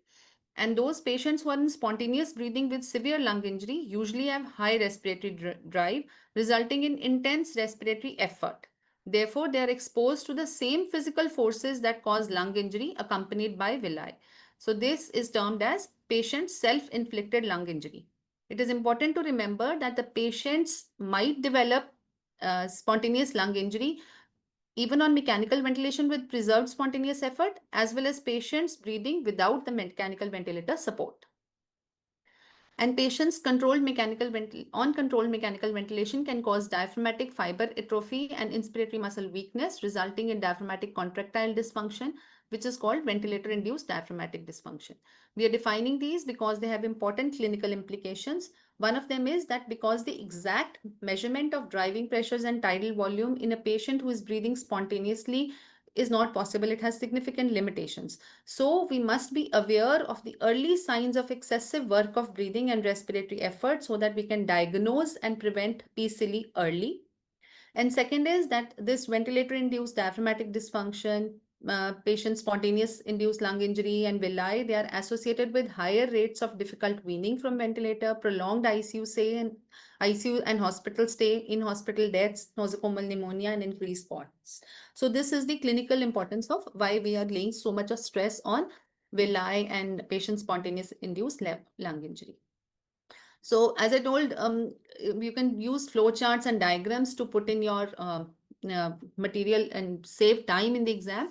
So understanding the pathophysiology of patient spontaneous induced lung injuries, three distinct factors which are very important. First is the respiratory drive, that is the intensity of respiratory breathing, which is very high in patients who have hypoxia or respiratory distress. That is the neural output from the respiratory muscles. The second part is the respiratory effort. That is the activity of the respiratory muscles, that is the strength of contraction of the respiratory muscles, including the diaphragm. And last is the breathing pattern, that is the mechanics of respiration. So in lung injury, when there is hypoxia, hypercarbia, and lung inflammation, they cause increased respiratory drive and increased respiratory effort, which can lead to inappropriate stress and strain. It can lead to the pendulum mechanism. It can lead to dyssynchrony of the patient on ventilator. Also, this increased respiratory drive and increased respiratory effort, the patient will have very high negative intrathoracic pressure, more venous return. The left ventricular and diastolic pressures will be high. Pulmonary capillary pressures will be high. Already, with a patient who has lung injury, there will be increased transcapillary leak causing lung edema, which will further lead to hypoxia and hypercarbia. So this leads to a vicious cycle, and increased respiratory drive and effort with these mechanisms of inappropriate stress and strain and pendulum mechanism and dyssynchrony will lead to patient self-induced lung injury.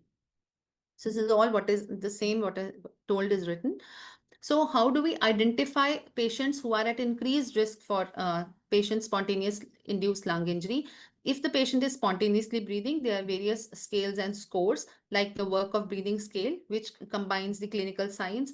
The ROC scale, if the patient is on HFNC, which includes the SpO2 FiO2 ratio over the respiratory rate. The HACR scale, which is a prediction of NIV failure when the patient is on NIV. who's likely to progress to PCL. That is, the scale includes you don't need to mention the scales, but main components you can mention, like it includes the clinical signs, heart rate, pH, GCS, PO2, and respiratory rate, or nasal pressure swings, which are available, you can be monitored. This increased respiratory drive can be clinically monitored with increased work of breathing, like nasal flares, sternocleidomastoid, tracheal tug, increased work of the intercostal muscles and the diaphragm. It can be measured by esophageal manometry, that is the measurement of the respiratory effort.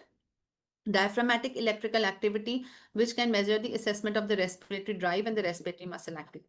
If the patient is on mechanical ventilation with spontaneous activity, that is the inappropriate strain, which is the tidal volume, which is usually monitored. It is said if the patient on NIV breathes a tidal volume of more than 9 ml per kg, it is a high tendency that is the patient is going towards having lung injury. Similarly, inappropriate stress, which is measured as the P occlusion pressure, that is end expiratory airway pressure maneuver, available in some modern ventilators, and P.1, 0.1, which is commonly measured, routinely measured. It is called as the measurement of the indirect measurement of the respiratory drive. So if it is high, there are all surrogate measures to tell us the patient has progressing towards PCL. Dysynchrony, that is various types of asynchrony or dysynchrony, which is there on the ventilator, which can be checked by the respiratory mechanics analysis of the flow and pressure curves, and the pendulum mechanism, which can be set by the EIT, which has been recently described. So these are all the risk factors which tell us the patient is progressing towards ventilator injury.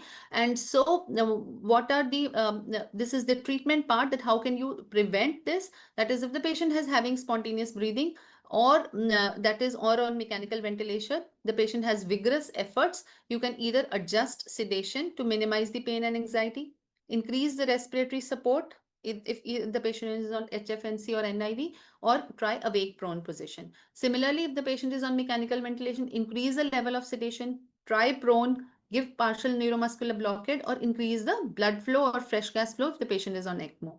If these are not effective and the patient is not intubated, the patient should be intubated and controlled mechanical ventilation should be followed.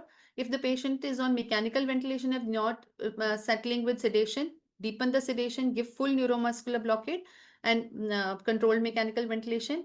Or if the patient is at high risk of pneumothorax or pneumomediastinum, consider awake. So this is about the patient's spontaneous induced lung injury. The important thing is to how to identify various, it can occur both when the patient is breathing spontaneously or the patient is breathing spontaneously on mechanical ventilation, and what will be the targets to prevent this. So mechanisms involved in the pathogenesis of ventilator associated or ventilator induced lung injury, we know it is barotrauma, indirectly measured by the excessive transpulmonary pressure, volutrauma, both high absolute lung volumes and regional overdistension may occur despite we are giving absolute low tidal volumes because of the heterogeneous disease. Atelectrauma, which is due to frequent collapse and reopening of the alveoli due to effect of the surfactant and regional hypoxia. It is important because of the heterogeneous pattern in the lung. There are areas which are collapsed and edematous interspersed with the normal areas. So it is at the junction of these, which are called the stress points, the borders of between the aerated and the atelectated regions, where the stress and strain is 4 to 5 times higher than the regions. So it is further exacerbated because of the heterogeneous problem of ARDS. And others mechanisms which are included is biotrauma, and that explains, that is, the translation of energy applied to the respiratory system is converted into biochemical signals, generating inflammatory response. And that is why most patients of ARDS, the cause of mortality is multi-organ dysfunction syndrome. And last is ergotrauma, which is the villi is most closely related to the tidal strain and the rate of flow of gas, which has actually brought the concept of mechanical power. And it is more due to pulmonary strain at rest, the dynamic strain. So villi can be described by mechanical power, a single physical entity which combines volume, pressures, flow, and respiratory rate, which has been already covered. And several other factors, that is the body temperature, the respiratory rate, the acidosis, they are all components involved in the pathogenesis of villi, although not very important. So quickly covering what are the preventive strategies. The first is So I've given it in a point-wise manner. The first is maintain adequate gas exchange. We should not target a fully normal ABG. The target ventilatory targets should be pH more than 7.2, PaO2 55 to 80, and a SpO2 of 88 to 90%. Hyperoxia should be avoided, as oxidative stress inflammation from hyperoxia can potentiate further injury to other organs, including lung, heart, and CNS.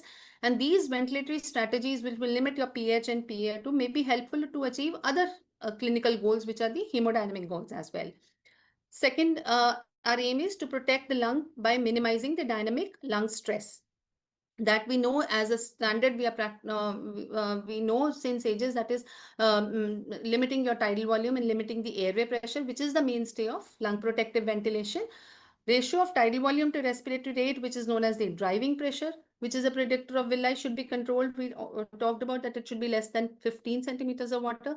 Transpulmonary driving pressure, if you can measure it by esophageal manometry, are the most accurate measures for measuring the global dynamic stress. And as it was pointed out earlier by Dr. Aspati, that keeping it between 0 to 10 at end of expiration is very important, preventing negative pressure, which will prevent the atelectasis. Proportional assist ventilation provides assistance in proportion to respiratory compliance to maintain an approximately driving transpulmonary pressure of 15 centimeters. If driving transpulmonary pressure remains within the acceptable limit, then even higher tidal volumes up to 8 ml may be accepted. Then preventive cyclic atelectasis, PEEP, which helps to improve oxygenation and prevent de-recruitment at the end of expiration, should reduce atelect trauma. An optimal PEEP setting should be done, which means oxygenation should be best. There should be minimal end expiratory atelectasis and minimal end inspiratory overdistension. And with the latest technology available, to set PEEP, we can use EIT to have the greatest amount of aerated lung. And to set PEEP, we can use transpulmonary pressure, so that the at end expiration, the PEEP is 0 to 10 centimeters transpulmonary pressure at end of expiration. APRV is a pressure-controlled intermittent mandatory mechanical ventilation with an extreme inverse ratio that allows spontaneous breathing through the respiratory cycle. Is a mode to prevent based on the open lung concept to prevent cyclic atelectasis. This provides, I'll not go through because we've already gone through. So you can highlight the important features which you can, which should be done to prevent cyclic atelect trauma. Then diaphragmatic protective strategies are also a part of the component to prevent villi. Maintain modest inspiratory effort. That means the esophageal pressure swings should not be more than 10 to 15 centimeters, and a diaphragmatic thickening fraction in the range of 15 to 30%, which is similar to a patient who is breathing spontaneously, quiet breathing. Maintain synchronous expiratory cycling.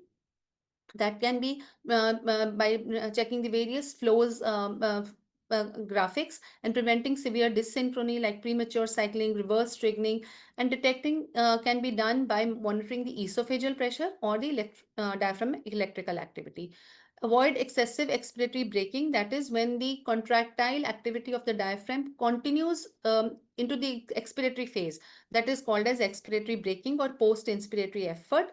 And this results in a potentially substantial eccentric load to the diaphragm, which can be attenuated by the application of sufficient PEEP. So proportional assessed modes should facilitate diaphragmatic protective strategies by reducing asynchrony, improving patient ventilator interaction, and preventing over-assistance. NAVA is another mode which is associated with improved diaphragmatic function, although clinical trials are less and there is no conclusive evidence which has been shown in the clinical trials. And last methods is to prevent villi. We know we can mechanical ventilation in prone position. There are multiple benefits which you can enumerate. Partial or total extracorporeal support in the form of ECMO or ECOR. And lastly, reducing the patient metabolic demands. So enumerate all the major factors, and you can put all this in the form of a flow chart or a diagram that targets for lung and diaphragmatic protective ventilation to prevent villi are maintain adequate gas exchange, that is a pH of more than 7.2, saturation more than 88%, avoid excessive global and regional dynamic lung stress, maintaining a transpulmonary driving pressure less than 15 centimeters of water, maintain optimal inspiratory effort, avoid asynchrony, minimize atelectasis in recruitable patients by doing PEEP titrations by various methods, by esophageal pressure monitoring, by using EIT. So that was one part of the question. The next is discuss the rationale, evidence, timing of prone positioning in ARDS, and what are the pathophysiological benefits of proning. So proning, the rationale is that pleural pressure is not homogeneously distributed across the lung surface. In supine position, the transpulmonary pressure is greater in the ventral, that is in the non-dependent lung, than in the dependent lung. This gradient results from dependent portions of the lung supporting the weight of the lung above. And in ARDS, this difference is intensified by the increased weight of the edematous injured tissue and consequently resulting in dorsal collapse or de-recruitment. At the same time, the aerated ventral lung preferentially receives greater airflow and is at the risk of overdistension.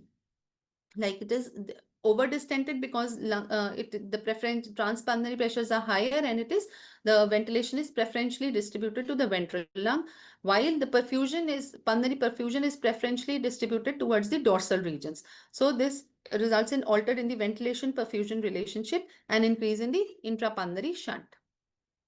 So in prone position, the gas tissue ratio is more homogeneous when compared to the supine position, and this happens both in a normal lung as well as in the ARDS lung.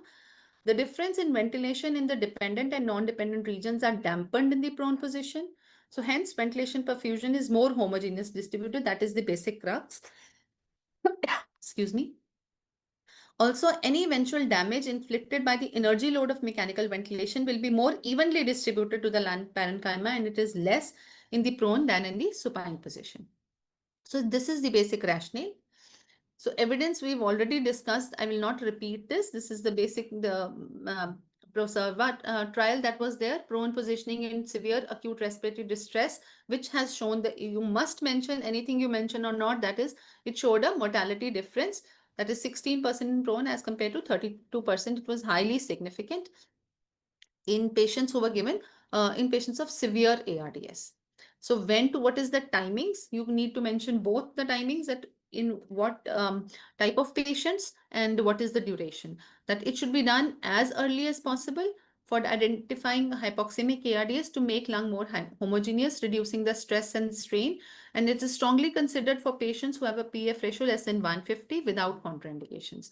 And the duration, well, most of the earlier trials did it for 7 to 8 hours. The PROSERVA trial did it for mean duration of at least 16 to 72 hours, 17 hours. And the proning duration was continued for an average of 4 days for most of the patients. So what last part of the question was, what are the physiological benefits or effects? So as I said, I like when we are checking examination question papers, flow charts, diagrams. So you write, rather than writing theory, you can just mention that in the supine position, there is gravitational pressure of the heart and mediastinum on the lungs while it decreases. The gravitational pressure on this, so ventilation ratio is more equally distributed. The effects of the abdominal contents is less likely to distend when in prone position, so it increases the FRC and decreases the chances of atelectasis. And lastly, it improves the lung mechanics also. The anterior chest wall expands less, so there's a more homogeneous distribution of the pressures and a more homogeneous expansion of the lung. Lastly, it helps in facilitating the drainage of the secretions. And when all this improves the hypoxia and hypercarbia, there is a chances that increased aeration and oxygen intention should mitigate the hypoxic vasoconstriction, which it results in decreasing the RV afterload and improves the RV function also.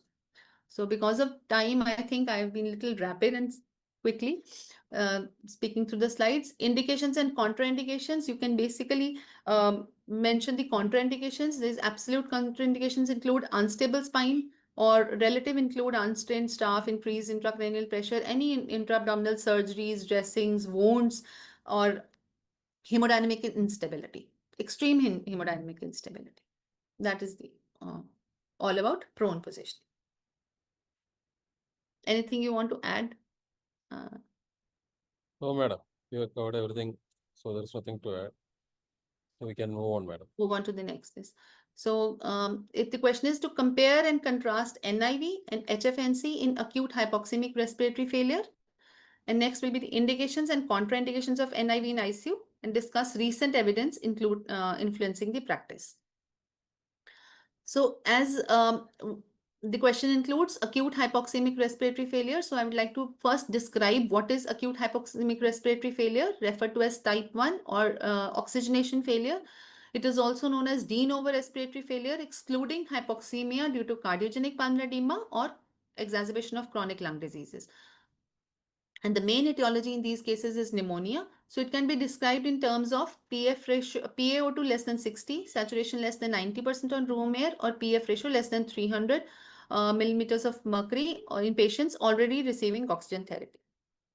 So when we need to supplement HFNC or NIV, when we are giving oxygenation is offered to all patients who are in acute acute respiratory hypoxemic failure, regardless of the level of breathlessness. These non-invasive respiratory support in the form of NIV or HFNO or CPAP, they are reserved for most severe hypoxemic patients with clinical signs of distress with the aim to relieve dyspnea. So we should be aware of these, the European Respiratory Task Force Guidelines 2021. And I'll only, as the question says, compare and contrast HFNC with NIV. So I will write only these, that HFNC over NIV in acute hypoxemic respiratory failure, HFNC over conventional oxygen therapy during breaks from NIV in patients of acute hypoxemic respiratory failure, either HFNC or NIV in post-op patients, and use of NIV over HFNC in patients who have high risk of extubation failure unless there are absolute indications. So this is what I need to mention. And when I'm answering the question, if I want to favor HFNC, I will write the advantages of HFNO over NIV. That is, we get the benefit of giving precise fraction of inspired oxygen, matching the flow with the patient demands, which so there is less entrainment, comfort due to the similarity of humidified warm air to physiological conditions of the airway, decrease in the dead space ventilation because of the dead space is washed out, decreased work of breathing, which decreases the carbon dioxide production, and it provides low degree of PEEP and leaves the mouth open for talking and eating and coughing. So because I'm comparing with HF and NIV, I need to mention the disadvantages. All these benefits are not immediately available. Patient discomfort due to sometimes high flow and relatively hot air sensations. It is an aerosol generating procedure which can lead to increased risk of viral transmission, and sometimes there's a false hope that the patient is improving, and it can lead to delay in unnecessary delay in intubation. So all this can be combined in the form of this flowchart that I'm as we sorry, increase sorry this to. Yeah, Your but presentation is slide, not slide, showing. slide is not, moving. no, the last It- thank you slide is being displayed. This is showing No, the prone advantages. No, position, ma'am. prone PPT, the last slide that is being displayed now. Okay, I'll share again. Sorry.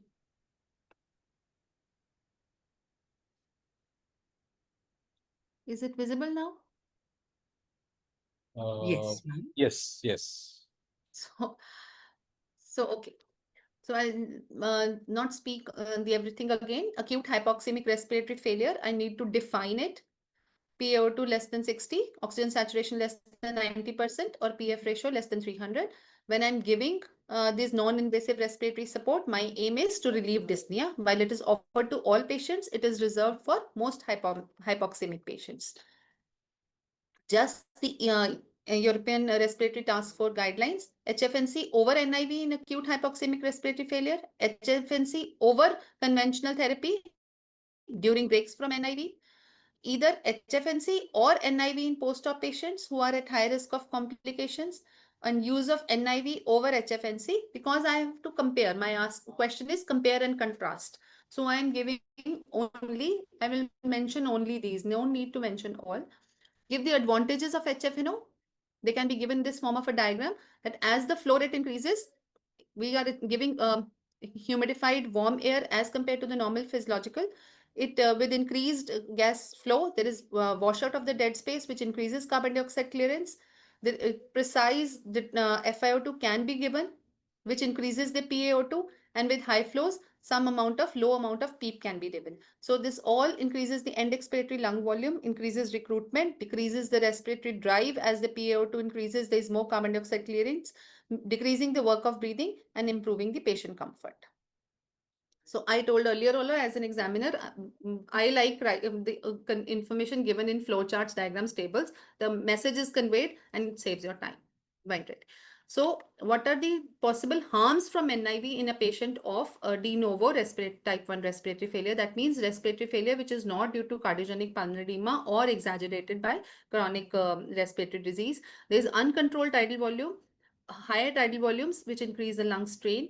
There are large transpulmonary pressure swings which increase the lung stress. There is uncontrolled respiratory rate which makes the patient prone to patient spontaneous induced lung injury. There is uncontrolled flow which increases the lung strain ratio. There is poor maintenance of PEEP which can lead to atelectrauma. There is inability to perform recruitment maneuvers, and due to air leak there can be asynchrony. So in summary, the first line non-invasive respiratory support in de novo type 1 respiratory failure is high flow nasal cannula, especially for patients who have PF ratio less than 200, respiratory rate more than 25 per minute, and PaCO2 less than 45. It clearly reduces the need for intubation. Also, although I have not mentioned the name of the evidence, that is the Florali trial, if time permits and the question asked, you need to mention that. NIV should be avoided in patients with de novo type 1 respiratory failure with large respiratory drive, which increases the risk of patient spontaneous induced lung injury. However, close monitoring should be done and endotracheal intubation should not be unnecessarily delayed. Coming to the next part of the question, what are the indications of NIV in ICU? That is acute hypercapnic respiratory failure, acute hypoxemic respiratory failure due to cardiogenic pulmonary edema, ARDS, pneumonia, where NIV takes preference over, or respiratory failure in immunocompromised patients, NIV takes preference over HFNC, and other indications like post-extubation, weaning in progress, palliative care during procedures or during chest trauma. So contraindications, you can broadly classify inability to protect the airways, severe hemodynamic instability when the patient is on rising doses of vasopressors, inability to fix the interface, severe GI symptoms where there is increased risk of aspiration, massive hemopsis, secretions, or post-cardiac respirations. They are not candidates for NIV. So last, what is the evidence? Conflictive evidence exists whether NIV is beneficial or HFNC in patients of hypoxemic non-hypercapnic respiratory failure due to COVID-19. Meta-analysis with large number of trials have compared both of them, and both were successful in most subjects and can be safe treatment options. They can be used as appropriate bridging adjuncts in the early part of the disease and may prevent the need for intubation or non-invasive ventilation. However, invasive mechanical ventilation is because it is associated with adverse outcomes like villi, but there is need of more attention or more monitoring, such as offering reassurance, monitoring, and addressing any concerns. The results show there is little or no impact on intubation rate when we use either HFNC or NIV. There is no effect on ICU mortality or length of stay. However, reduced dyspnea and improved patient comfort with HFNC, and possibly the reduction, some studies have shown hospital-acquired pneumonia. That's all.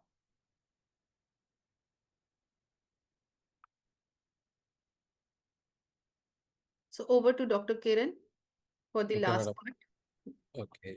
So he'll be talking about time constants, work of breathing, and ventilator-induced diaphragmatic dysfunctions. Madam, can you see my screen? Yes, yes, we can see. Okay. So first question is regarding time constant. So by definition, time constant is the time required for a lung unit to achieve 63% of its final volume during inspiration or lose 63% during expiration. Time constant is a single parameter that will tell us about the overall respiratory characteristics, because the calculation involves time constant is the product of resistance and compliance. Another mathematical calculation is the expiratory time constant is the expiratory tidal volume divided by the peak expiratory flow. Normal values, normally in a normal lungs, the time constant is around 0.5 to 0.7 seconds. Coming to the physiological impact during respiration, during inspiration, units with a short time constant will fill quickly, long time constants will fill slowly, resulting in an uneven distribution at normal breathing rates. Coming to expiration, approximately 95% of the volume is exhaled within 4 to 5 time constants. insufficient expiratory time leads to air trapping. So this is it. One time constant, 63% of the air is exhaled. Two time constant, 86%, 395, and approximately 4 to 5, 99%. So examples of pathological conditions with the different time constants. Short time constant, that is less than 0.5 seconds. Non-recruitable stiff ARDS, fibrosis, pulmonary edema, kyphoscoliosis, and chest wall stiffness. So normal time constant, normal lungs, and recruitable lungs. Long time constants, that is more than 0.8 seconds, seen in COPD, asthma, emphysema, bronchitis, and bronchospasm. So the key effects, that is in an obstetric case with a prolonged time constant, there will be air trapping and auto-PEEP. So in the ventilatory management, we have to extend the expected time to 1:3 or 1:4. Restrictive conditions like ARDS, where the time constant is less than 0.5 seconds, there will be rapid filling of the stiff lungs. So the inspiratory time will be, we have to shorten the inspiratory time. Coming to the optimization of ventilation based on time constant, set the expected time constant to at least 3 to 4 time constants to prevent the auto-PEEP, especially in COPD and asthma patients. IE ratio adjustment, modify the IE ratio based on the time constant values to ensure complete exhalation in the affected lungs. Respiratory rate, keep respiratory rate low, that is less than 15, somewhere around 12, 13 for obstetric diseases to allow adequate time for the expiration. And PEEP optimization, adjust the PEEP to match the patient mechanics and prevent alveolar collapse. So the significance of time constant in heterogeneous lungs like ARDS, there will be different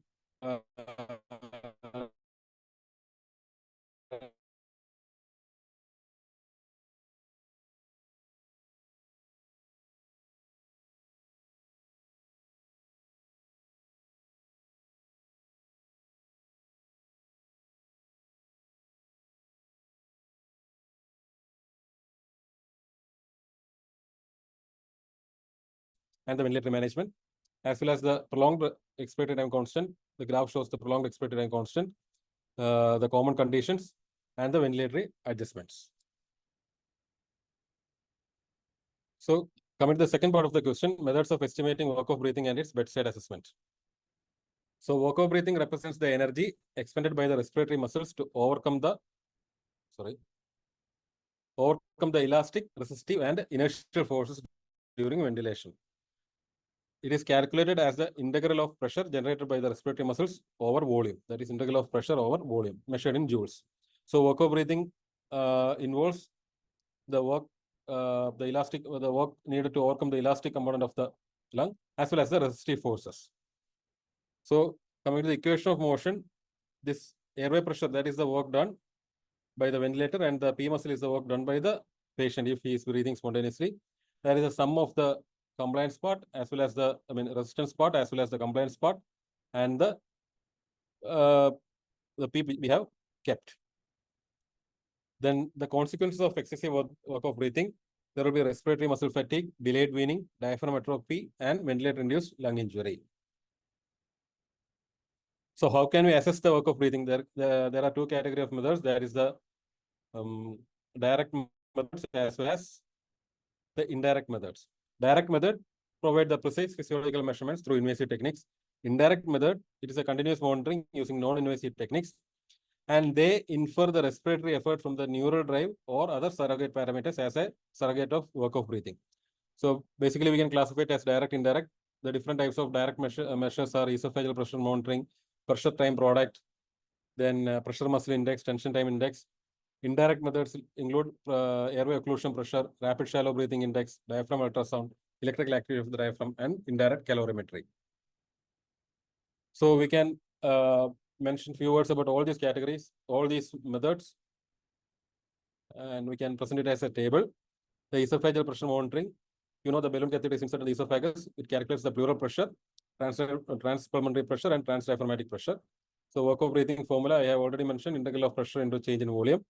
The esophageal pressure monitoring is a gold standard, and it is used for guiding the PEEP in ARDS, but the disadvantage, it is invasive. Pressure time product, it is the time integral of inspiratory muscle pressure, integral of integrating muscle pressure into time, and the value is approximately, normally is less than 200. Then there is another parameter known as the pressure muscle index. That is the difference between the plateau pressure and the peak airway pressure generated by the ventilator when the patient is taking spontaneous breaths. So how do we measure that? Perform an end inspiratory occlusion maneuver and measure the difference between the P-plat and the peak airway pressure. Disadvantage is it neglects the component of the resistance.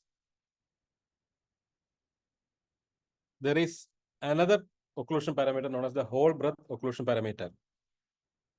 So it is the maximum decrease in the airway pressure during the entire occluded breath. It is different from P01, which I will tell you. So it will accurately reflect the esophageal pressure changes without altering the breathing pattern. How do we measure that?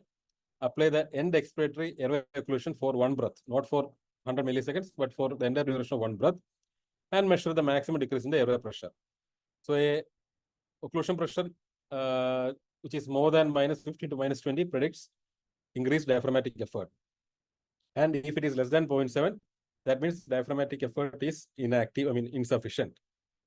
So the predicted transpulmonary driving pressure is the pressure support above PEEP minus 2/3 of the occlusion pressure. That is how one way we can calculate the transpulmonary driving pressure.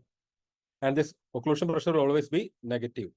So difference between P01 and P occlusion, P01, we measure the drop in airway pressure during the first 100 milliseconds. And it is a measure of the respiratory drive because the lung parameters, lung dynamics, resistance and compliance parameters are not coming into play. It is only the neural drive. While occlusion pressure measures the airway drop during the entire inspiratory effort. So coming to the indirect measures, P01, which I already mentioned, then rapid shallow breathing index that you know, respiratory rate by tidal volume, and that less than 105 predicts weaning success. But again, this is not a magic number, but for academic purpose, we will take it as 105. Then diaphragm ultrasound, measuring the thickening fraction. Then electrical activity of diaphragm using this nasally inserted catheters. Then indirect calorimetry, that is the oxygen consumption. It will measure the oxygen consumption change with or without the ventilatory load. Because when we are with a normal ventilatory load and with an increased ventilatory load, what is the difference in the oxygen consumption? So work-off breathing is the difference in the oxygen consumption into approximately 5 ml O2 per liter. That is how we calculate the work-off breathing using IC. So work-off breathing, the normal work-off breathing is somewhere around 0.3 to 0.6 joules per liter. That is normal. And more than 2 joules per liter, it is excessive work-off breathing, which will lead to muscular fatigue. So how will we assess this at the bedside? First one is the clinical observation, assess the breathing pattern, accessory muscle use, and signs of distress visually. Then look at the ventilator and ventilator waveforms and perform the occlusion maneuvers like P01, whole breath occlusion maneuvers, pressure muscle time product. And look at the effort, assess the effort. When patient is taking spontaneous breath, look at the effort and integrate all these parameters and come to the conclusion. So clinical observation, that is the first always. Use of accessory muscles, paradoxical breathing movements, then auscultation for wheeze or diminished sounds, monitoring respiratory rate, ventilator waveforms and occlusion pressures like P01, driving pressure, mechanical power, everything we can calculate. Then this effort assessment in spontaneous modes, like again, P01 we can use, then rapid shallow breathing index we can calculate, transpulmonary driving pressure, and use of ultrasound for thickening fraction of diaphragm. Finally, integrate everything and reassess periodically. Okay. That's it regarding that. Anything to add, madam? Dr. Kiran nicely covered the order. Okay, then coming to the last topic from the respiratory domain. Can you see the slides? Not yet. Thank you, is with. Okay. Is it visible now? Yeah, we can see. Yes. Okay. Coming to the last topic, weaning. The definition, classification, and predictors.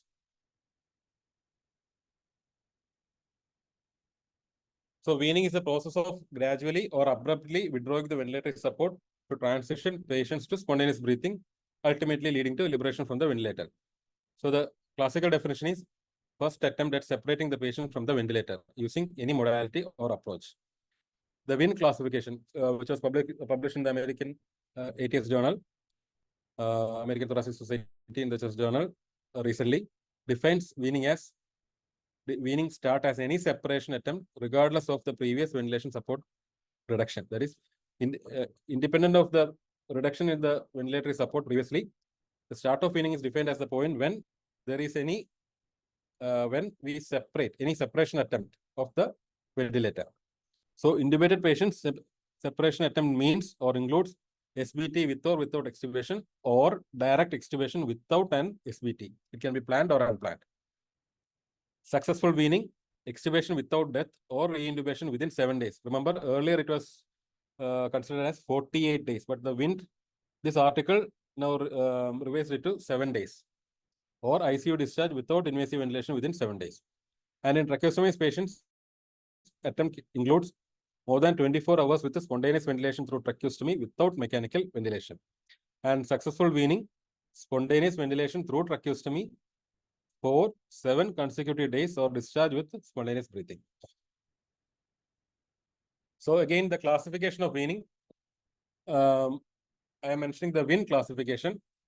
There is the group 1, there is no weaning. That is patients who never experienced any separation attempt from mechanical ventilation.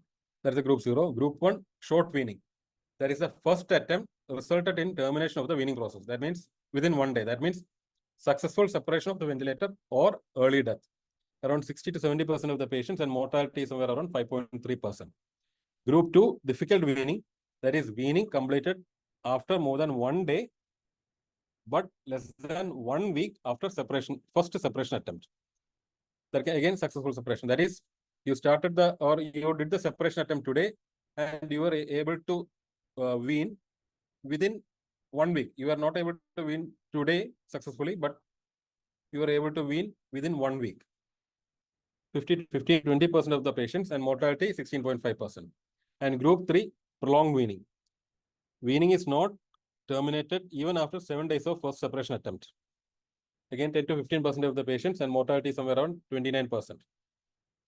And this group 3 divided into 2 parts. Group 3A, that is prolonged weaning or successful. Prolonged successful, that is prolonged weaning leading to successful weaning after 7 days or more following the first attempt. Group 3B, prolonged unsuccessful, that is even though prolonged weaning, but there was no success, requiring continued ventilatory support beyond the extended time frame. Now, the prerequisites for successful weaning: 1, there should be clinical stability, that is patient should be awake and responsive, good analgesia, there is no signs of any new infection. Then metabolic balance, that is normalizing metabolic balance, normalizing acid-base status, adequate hemoglobin, normal bowel function, and the cardiorespiratory function, that is adequate oxygenation, ability to cough, and minimal inotropic support. And another important parameter is resolution. That doesn't mean complete resolution, but resolution of the primary cause for which the patient was intubated. Suppose he was intubated for pneumonia, we started antibiotics, and it is now improving, responding to the antibiotics and improving. It doesn't require complete resolution of the pneumonia or complete X-ray clearance for starting weaning. Now, predictors of successful weaning: clinical predictors, this resolution of the acute phase of disease, adequate cough, absence of excessive secretions, cardiovascular and hemodynamic stability, adequate mentation. And there are some parameters, objective parameters in ventilation, that is a successful SBT more than 30 minutes, vital capacity more than 10 ml per kg, tidal volume more than 5 ml per kg, respiratory less than 35, rapid shallow breathing index less than 105, and minute ventilation less than 10. And coming to the oxygenation, PaO2, arterial PaO2 of more than 60 at an FiO2 of less than or equal to 0.4. Requirement of PP is less than or equal to 8. Saturation is more than 90 at an FiO2 of less than 0.4. PF ratio is more than 150. And ventilatory muscle strength, the maximum inspiratory pressure, that is less than -20 to -30. Work of breathing is less than 0.8 joules per liter. Then dynamic compliance is more than 25. These 2 parameters we can measure at the bedside. Coming to the rapid shallow breathing index, it evaluates the effectiveness of spontaneous breathing. It is nothing but respiratory rate divided by tidal volume in liters. Less than 105, predictor of successful weaning. More than 105, not ready for weaning. Sensitivity 87% and specificity 53%. Another parameter is P01. indirect reflection of the respiratory drive. Normal value is minus 1.5 centimeter water. In mechanical ventilator patients, normal value can be somewhere around minus 3.5. Anything less than 3.5. Anything less than, that is minus 4, minus 5, minus 6. Minus 6, that indicates, or that is a predictor of weaning failure. Sensitivity is around 92%, specificity around 89%. So we can draw this graph to explain the P01. Another one is a spontaneous breathing trial. So spontaneous breathing trial is used to identify the readiness for extubation. So when you are initiating the SBT, you are placing the patient on spontaneous breathing. It can be TPs, or it can be pressure support mode, or it can be in newer modes, and monitor the patient for 30 to 120 minutes. Observe the patient's vitals. You can use oxygen if needed. So usually patients who fail SBT usually fails by 30 minutes. And if the patient on SBT, if there is tachycardia, hypertension, tachypnea, or bradycardia, hypotension, desaturation, respiratory acidosis, low GCS, and development of new arrhythmias, that means patient is experiencing an SBT failure. So these are the parameters. You can write all these parameters in a table format like this. All the parameters we have mentioned just now. And you can also include, as a predictor for successful weaning, you can include the ultrasound, diaphragm thickening fraction more than 20 to 30%, diaphragmatic exertion more than 10 to 14 millimeter, and lung ultrasound score for B lines less than 7 to 12. And in the upcoming or current scenario, the advanced and AA multimodal models, which integrates all these parameters, and it has an accuracy of around 83%. So coming to the diaphragmatic ultrasound in weaning, ventilator-induced diaphragmatic dysfunction, you know, that already mentioned. It begins within hours of initiating mechanical ventilation. The issue is around 60 to 80% of ventilator patients are affected, leading to 20 to 40% of failure rate, and more than 7 days of ventilation, high risk. So our rapid predictors like the rapid shallow breathing index may not directly assess the diaphragmatic function. So you can use the ultrasound. It is a non-invasive assessment, bedside tool, predict weaning outcomes and guide clinical decisions. Normal ultrasound machine is required, 5 to 10 minutes procedure, minimal training, and real-time assessment capability. These are advantages of ultrasound. The use of diaphragmatic ultrasound has improved outcomes, 38% reduction in the reintubation risk, and length of ICU stay. It could reduce by 1 day, and when you integrate with the AI, there is 92% enhanced accuracy. So how will you do that? You can serially monitor the diaphragm parameters from the initiation of ventilation. First 48 hours, diaphragmatic thinning begins with a 6% decrease per day of mechanical ventilation. First week, around 44% of the patients show more than 10% thickness decrease, and 12% show more than 10% increase. Progressive changes, you can serially measure and analyze the trend of the diaphragmatic thickness. So a decrease of 10% or more defines atrophy with mechanically ventilated patients who shows a decrease. That means diaphragm atrophy is there.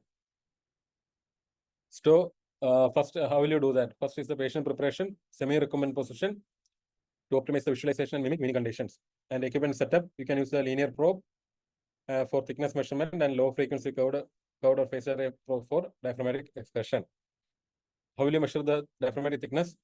Locate the zone of opposition at the mid-axillary line, 8th to 10th intercostal space. Measure the end expiratory and end inspiratory thickness in the B mode. Diaphragmatic expression, switch to subcostal view. Use the M mode to measure the displacement from end expiration to end inspiration during spontaneous breathing trial. So, diaphragmatic thickening fraction of more than 20 to 30% typically indicates preserved contractility, and diaphragmatic expression more than 10 to 50 millimeter indicates normal diaphragm. So these are the threshold. This diaphragmatic thickening fraction less than 20% means diaphragmatic dysfunction is there.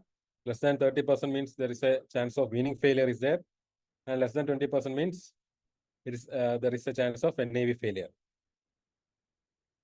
This is again, and apart from the conventional diaphragmatic exertion and the diaphragmatic thickening fraction, there is a new combination of parameters. That is, we can integrate or we can include our rapid shallow breathing index along with the diaphragmatic parameters, diaphragmatic excursion and diaphragmatic thickening fraction and RSBI. So that was seen to be superior to diaphragmatic parameters or RSBI alone. Sensitivity and specificity, diaphragmatic exertion, both are around 80%. Thickening fraction, somewhere around 82% and 79% specificity. But you can see that when it is combined with the RSBI, both this sensitivity and specificity has increased considerably, somewhere around 90%. So daily assessment, perform daily the diaphragmatic ultrasound during spontaneous breathing trial as a part of routine weaning evaluation. Continuous monitoring. If parameters meet the cutoff, proceed to weaning and extubation. Otherwise, add any interventions as required. The interventions implement neuromuscular stimulation, protective ventilation, diaphragm protective ventilation, or early mobilization if not yet done. And it has specific applications in ARDS, neurocritical care, elderly requiring prolonged ventilation, and high-risk cardiac patients. Recent evidence, there's a July 2025 meta-analysis, then another study, ARDS study in 2025. And all these studies have shown to improve the weaning success and reduction in the length of stay. Limitations, interoperator variability is there, heterogeneity in cutoffs and visualization limitations, especially in obese and post-surgical and safe. And newer technologies using ultrasound, tissue Doppler imaging, spectral tracking, and shear wave elastography. You can use these diagrams to convey all these points in the exam. So coming to the last question, causes and management of weaning failure. The causes of weaning failure, we can divide it as organ-wise. CNS causes, low respiratory drive, that can be due to direct insult to the respiratory center, or due to sedatives, or due to metabolic alkalosis, or due to high respiratory drive. Pulmonary causes, increased resistance like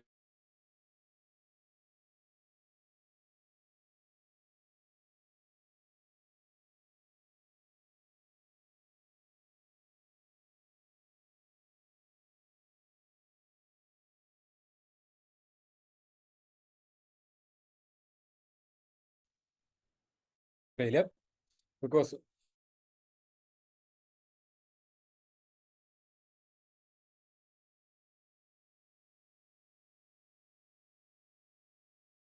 then metabolic, nutrition, undernutrition or overnutrition, metabolic causes like hypophosphatemia, diaphragmatic atrophy, then iatrogenic like steroid use, hyperglycemia, use of neuromuscular blocking agents, neuromuscular causes like primary neurological disorders or critical illness, polyneuropathy, myopathy, electrolyte imbalance, and hypothyroidism. So the same causes I have mentioned it as a table wise.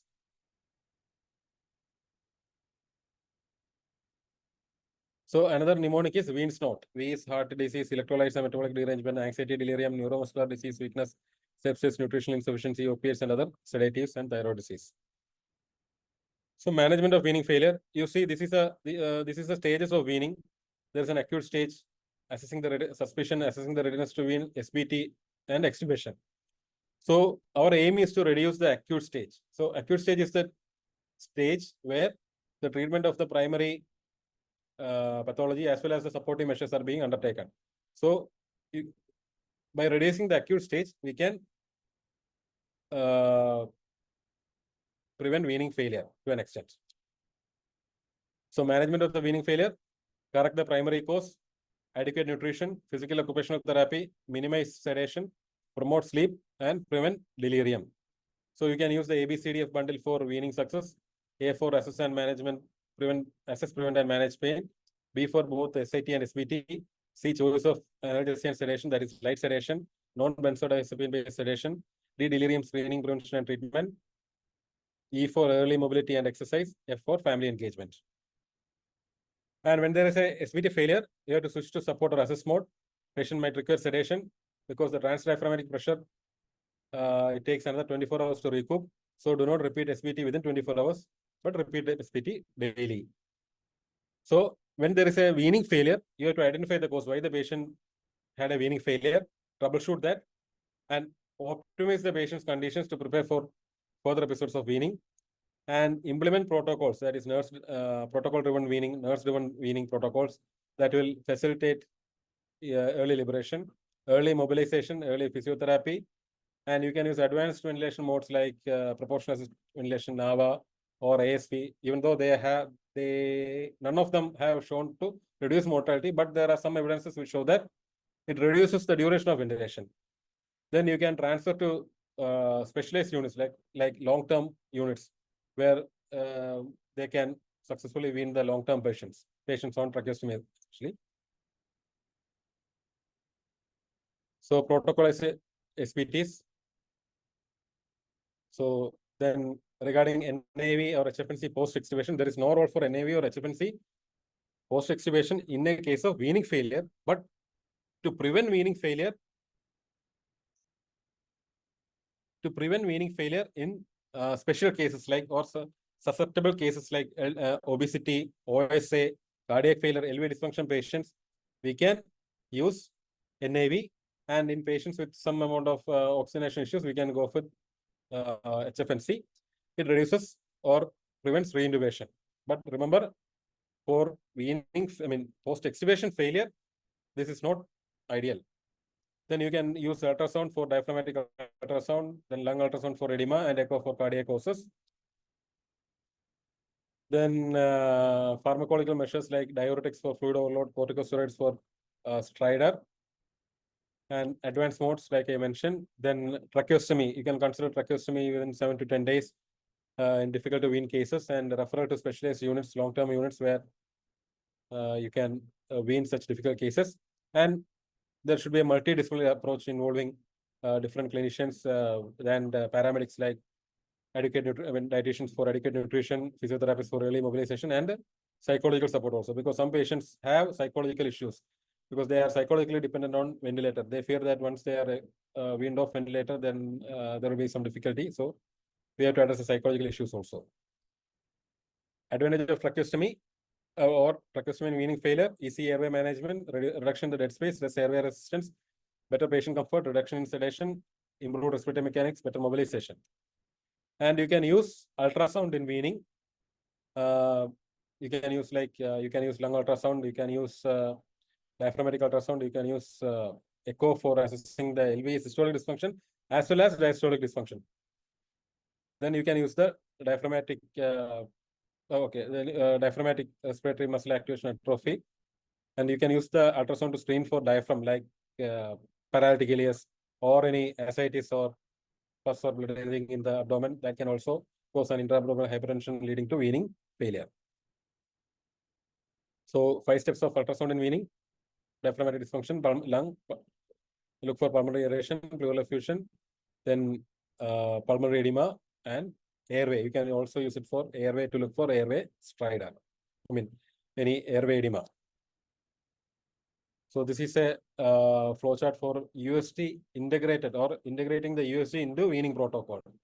Once the general parameters which we have mentioned already, that is satisfied, you can look at the UST, this lung, heart, diaphragm, everything, and respiratory muscles. Then if that is also okay, then you can go with the weaning. That's it. Comprehensively covered. Ultrasound-based lung weaning can be a separate question. And both of these questions, like villi and this weaning, they are very important both for theory as well as for practical for all the candidates. Over to Sir Dr. Rindam. Respiratory domain is covered. Yes, you overshoot a time a bit, but it was worth it because I feel one of the best, if not the best, presentations you both of you made. And this is, in fact, respiratory system is the most the domain from where maximum questions do come, and more the better. And it almost every topic is a or a subtopic. It is important and could be a hot topic or a hot favorite for coming in the exams itself. So I will request both of you to come up with some uh, subtopics itself to suggest for the candidate itself. And thank you, uh, Kiran. I came to know your notes were very popular in Kerala during your time. Couple of people from Okay, sir. Kerala have joined me here. So they were listening to Yeah. and say, "Oh, Kiran sir, his notes were so popular." And I'm absolutely sure Gunchan is hot favorite amongst her DM students too. So, and both of you have justified so well on your presentations itself. So, Thank you, sir. thank you once again from my very heartfelt thanks to both of you. And we would be asking all the guiding faculty to be back during a last sum up session where we will discuss some pros and cons of the overall preparations and some practical tips and all others. We'll let you know somewhere in the first week of October we will do. So, and please kindly share your PPT with Sudeshna. We would put these PPTs online so that they can, again, there had been maximum request about the PPTs itself. So both the recordings and PPT would be available online. They can view Absolutely. those PPTs and review the presentations and the video recordings itself. So thank you, and sorry about Melvin and Joshua, and so you guys are here. Sorry that we kept you a little at bay. Yeah. So the stage is all yours. Again, I will Sorry for that also. invite Melvin our to apologies for this. introduce your team because you had been the guiding faculty, and then start on the gastro hepatopulmonary biliary segment itself. Kiran, you can unshare your presentation. Yeah.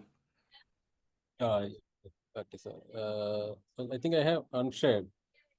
But it's still showing itself. Yeah. It's It's still still showing. showing, sir. Now it's done. Okay. Okay. Thank you, and we'll catch up soon. Yep. Thank you. Melvin Thank is you, sir. here. Thank you, sir. Yes, sir. Yes. Okay. So you can start. You please introduce yourself as well as your team. I think I know Bindu is here. Joshua is here. Abhishek, I think in the gastro, right? And couple of all bright Thanks for young the call, people. sister. Yes. So fantastic team. So please initiate your program. Okay, sir. This section will be mainly focusing on gastrointestinal system.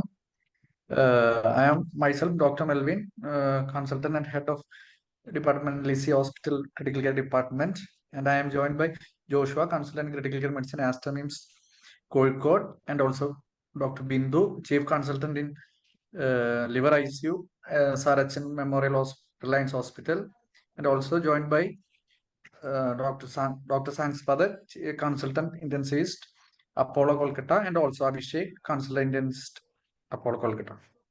So you have a great So, team, I can see, huh? Sangsapta, Abhishek, Bindu works with me. I know how good she is. Then Joshua, I've heard his couple of presentations itself. So all the best. You have a star cast. So please go ahead and have a great time. okay. Okay. So we will going with hepatic encephalopathy. Our first question, the main question lead, Dr. Bindu will be presenting regarding the hepatic encephalopathy. As I said earlier, Bindu is the chief consultant at Sir Reliance HN Hospital.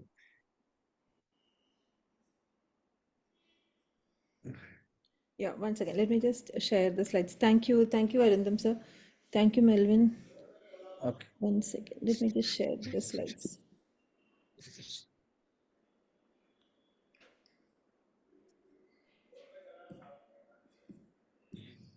So many presentations. So, Bindu just presented a very nice say on the history of ECMO in a different platform. Even I was there, so don't worry. This is how life is. We are, in fact, last week I was being moderating three different sessions or at the same time. So people sort of questioned on that the audacity and veracity of it. But anyway, That's how the life is. We all have to work hard and get to our point. Bindu, do you Yes, need sir. any help? No, can you see my slides? Not yet. It's saying your screen sharing is paused. Resume. Sudeshna, can you please help? Yes, sir, I'm trying to. Or you can Can try you stop again. the screen share? Let's do the Indian method. So I think if Melvin, you can help Bindu. I will You help. can. I will So help. Bindu, just no need to say next slide. You can just say next. It will save some time. I'm Huh? able to move the slides, sir. I'm able to move. Or you can able to move. I Yeah. think that eventually something had happened anyway. The collaboration worked. So it's all Melvin, yours. Melvin, can I start with the liver transplant patient management? Okay, okay. Yeah, that is the one that got shared. Okay. Okay, okay. Uh, the post liver transplant management in ICU, the most common questions that come up are the post operative priorities, which happen immediately after the surgery in the first 24 hours. And we would have the special complications that are related to the liver transplant, like the vascular complications, the complications because we're using the immunosuppressants, and the specific infections in this group of patients. So I have put a few references for your in help. So you, if you want, you can go through this in detail after the presentation so that you have a clearer protocol. So our goal whenever we have a patient in the post liver transplant situation is to stabilize the major organ systems, evaluate and ensure adequate graft function, manage complications both related and unrelated to the transplant. So when we are writing this answer, we can actually divide it into different sections like the cardiovascular system, the ventilation, fluid, electrolytes, so that then you can expand about each of the systems if it is a long answer. So they may also ask you key what are the indications, the risk factors and the scoring systems which we can read about. And the something very specific that happens in the liver transplant ICU is the handover checklist, in which we talk about the cold ischemia time, the warm ischemia time, the graft weight. So these are something specific for the liver transplant. Rest of the things like duration of surgery, induction issues, lines, catheters, blood transfusions, input, output, all that is very common as in any other surgical procedure. But for the liver transplant, we specifically talk about the cold ischemia, the warm ischemia, the graft recipient weight ratio, and the IVC clamping time. And when the patient comes to us in the ICU, these are the various things that we monitor, which would be the normal temperature, pulse, respiration, blood pressure, the CVP. We like to look at the CVP because we want to keep the CVP less than 10. Otherwise, the liver becomes very congested and the graft function may become affected. We need to have some sort of monitoring about the fluid in this situation. So either a pico, or we like to use an echocardiography just to see the monitor the fluid assessment of these patients. We look at the drains because these patients are frequently coagulopathic and the graft takes a little time to recover the synthetic function. So depending upon the color, we know how the graft is functioning, and sometimes we may have to give blood products, sometimes not, sometimes it's a wait and watch game, but we look at the drains because that gives us an idea how the graft is functioning. Then the specific thing would be the hepatic encephalopathy. Some patients have some grade of encephalopathy in the preoperative period. Because we want to extubate them as early as possible, we would like to assess their brain status, and so that we can extubate them quickly. Whenever applicable, we like to do a thromboelastogram in this group of patients to know what is the situation with the coagulation system. TAC levels, not immediately after surgery. Usually in the first 1 week, people are pretty relaxed about immunosuppression. They manage with the steroids. But once we start giving TAC to this group of patients, we need to monitor the TAC level because it can have serious side effects, which we'll talk about later. And another important thing is a Doppler. So Doppler is done intra-op as well as post-op because we want to look at the vasculature of the transplanted liver. So when we say investigations that we do in the post-operative period, the routine investigations would be our CBC. the coagulation factors, the liver enzymes, especially the OT and the PT, the creatinine electrolytes. When ABG is a very integral part of our monitoring, because we keep looking at the lactates, because lactates tell us more about the liver function. We should read about the lactate metabolism in the body and with special reference to liver, so that we know what are the sites that lactate is produced, how is lactate cleared, and what is the significance of having a high lactate in the post-operative liver transplant patient. So as the liver function settle down, the lactate also settles down. That is what we have seen. So if the lactate keeps going up in the immediate postoperative period, then we are very concerned about the graft. Most of the time we ventilate the patients overnight, and next day morning we do a Doppler. We look at the vasculature, and if we are happy with the hepatic artery flows and the portal vein flows, we extubate the patient, because early extubation is good in this particular group of patients. So whenever we are monitoring the patient, these are the things we look at: hemodynamic deterioration, what is the drain output, what about the urine output, the enzymes, is there too much bleeding, is there a leak, like is there a biliary leak, and any ventilation related issues. So the immediate complications that we usually see are an early liver graft function, or it can be the surgical complications or the medical complications. The medical complications are like bleeding, hemodynamic issues, AKI, dyselectrolemia, hypoxia, encephalopathy, infections. Though the infections are very uncommon in the immediate post-operative period, but suppose this patient is having a chronic liver disease and the patient is harboring some sort of infection which we have failed to pick up in the immediate preoperative period, in spite of our cultures and various infections, we do see patients having a CIRS response in the immediate postoperative period. Sometimes it is very difficult to differentiate whether it is an infection or a CIRS response. So they can go into shock, and the shock is usually could be hypovolemic if the patient is bleeding, or it could be a distributive or a septic type of shock, or it can be rarely cardiogenic shock.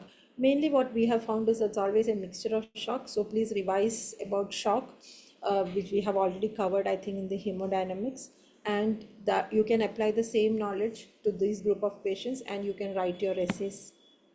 Suppose you want to deal with hypotension in the post-operative period. This is an algorithm that you can follow. So we have just sort of divided it into the hypovolemic shock, the cardiogenic shock, and the distributive shock. So if it is a hypovolemic shock, we look at bleeding and then we decide what to do depending on that. If it's cardiogenic shock, think about arrhythmias.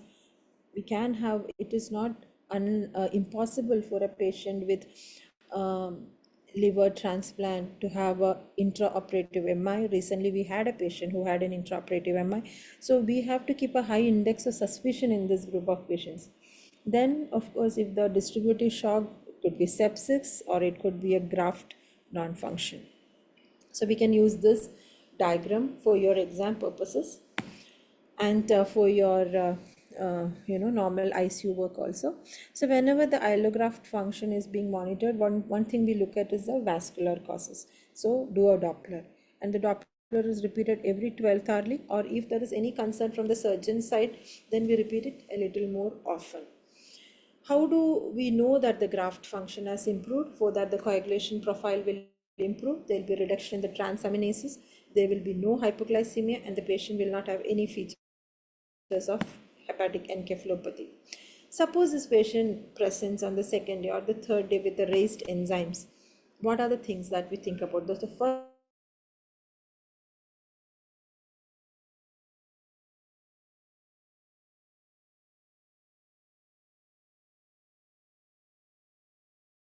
So we look at the biliary complications are late complications. They don't usually harm the graft so much, but we are definitely concerned about the heart. So suppose the raise increase in the immediate postoperative period. This algorithm can be used for exam purposes. You can do so. First, always do an ultrasound or a Doppler.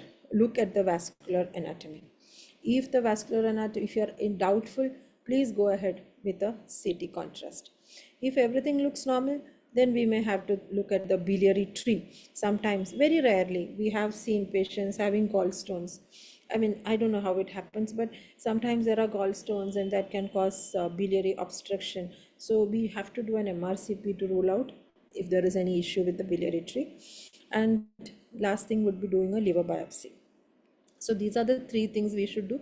Look at the vasculature, do an MRCP to look at the biliary tree, and then if both these things are normal, then we would definitely go ahead with the liver biopsy, because we are worried about primary graft dysfunction. Primary graft dysfunction, early rejection, acute cellular rejection, all this can happen in the immediate post-operative period. They are so whenever we have so again I can give you an algorithm for the same, how we should be managing these patients. So if we have done a liver biopsy and then we decide what is the grade of rejection, whether it is mild, moderate or severe, and depending on that we pulse the patient with methylprednisolone, and if and then we slowly reduce the immunosuppression. We start adding the TAC levels, we added the MMF and the rest of the immunosuppressants to achieve a acceptable OTPT level. So it is again quite possible, especially in patients who have autoimmune hepatitis, they do develop lot of graft dysfunction in the immediate postoperative period. So this we can use for the exam. We can say what are the factors predisposing to graft dysfunction. We can divide it into donor related, recipient related, intraoperative events and allograft related. So well, this is what I was telling you. If there is a severe graft dysfunction because of rejection, we can pulse the patient with steroids, think about ATG, and in very rare situations, we may have to think about a retransplant. So these are the common immunosuppressant drugs that we use in transplant group of patients, which are the calcineurin inhibitors, mTOR inhibitors, the anti-proliferative drugs, glucocorticoids, and then we have all this TNF alpha inhibitors and IL-1 receptor antagonists, which are the biological agents. They do ask you questions about immunosuppressants, so you should know the classification. And I will also tell you how we do immunosuppression in a liver transplant patient. So there it is divided into three phases: induction, maintenance, and the induction phase, maintenance phase, and then they come down on immunosuppression as much as possible. So immediately before they finish the suturing of the hepatic artery, the vascular anastomosis, they give a dose of methylprednisolone. They give a very good dose of methylprednisolone. So that is the induction, agent that is commonly used. And once patient is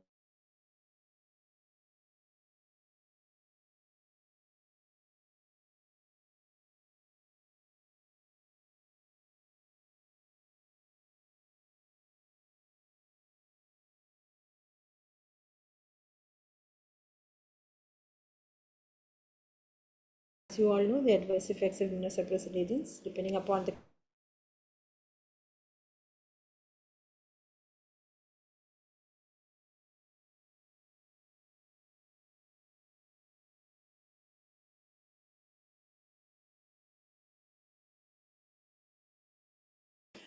the diabetes can worsen, dyslipidemia can worsen. So we do use MMF, lot of gastrointestinal symptoms. We don't use it when there is a lot of bone marrow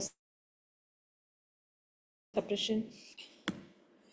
And then chronic rejection, it is usually multifactorial and it's a non-immunological thing, so it is a very difficult thing to treat chronic graft rejection. So suppose a patient with post-liver transplant develops AKI, how should you manage the patient? So again, usual indication for dialysis, and that should be followed in this situation also. And I have put an algorithm for how you will manage the patient. Suppose a patient develops an oliguria in the immediate post-operative period, how should we look at it? So again, it's the same thing as with any other thing. We have to look at whether the patient is hypovolemic,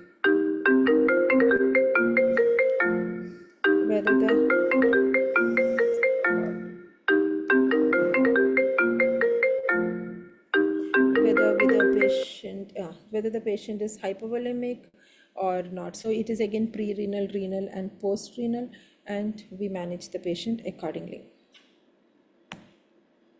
Now the immunosuppression titration in AKI, that is a challenging question.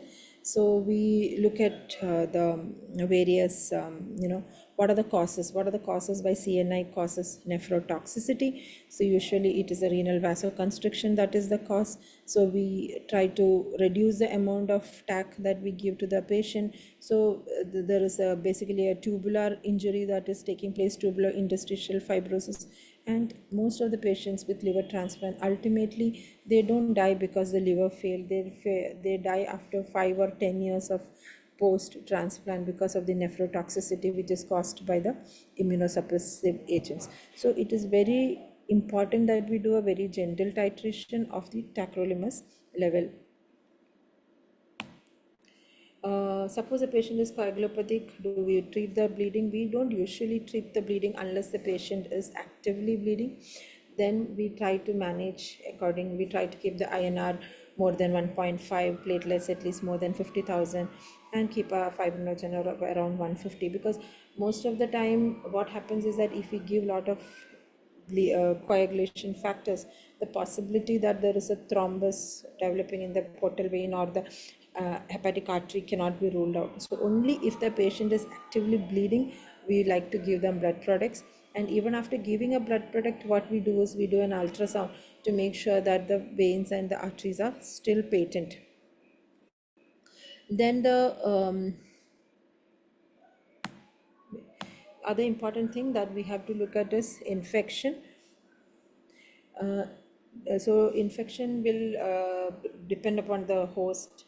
It's always a triad between the environment, the host, and the organism.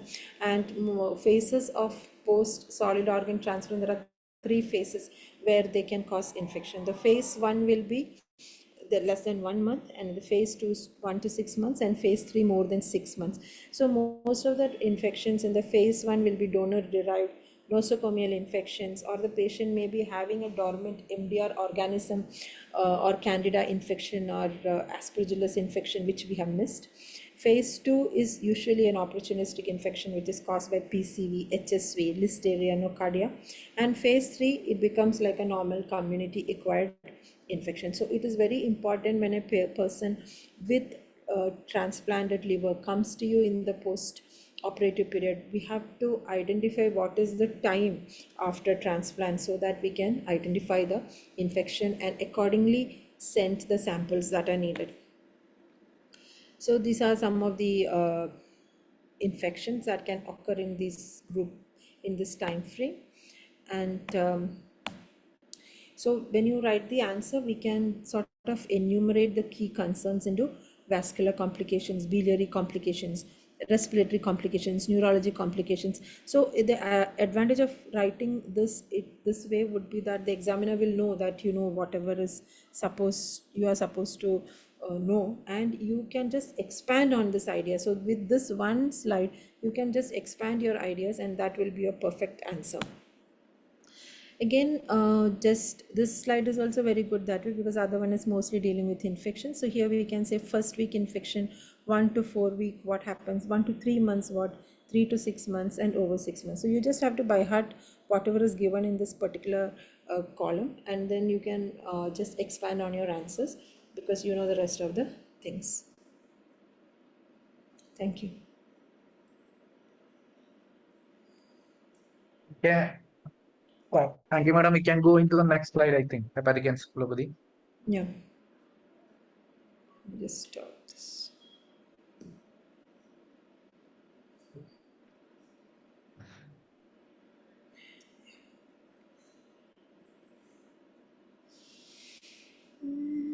Now I have to reshare, right?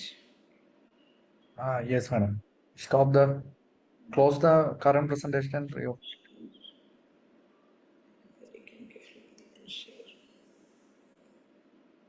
There's something wrong with that hepatic encephalopathy presentation. Do you have the slides? It's coming now. It's done?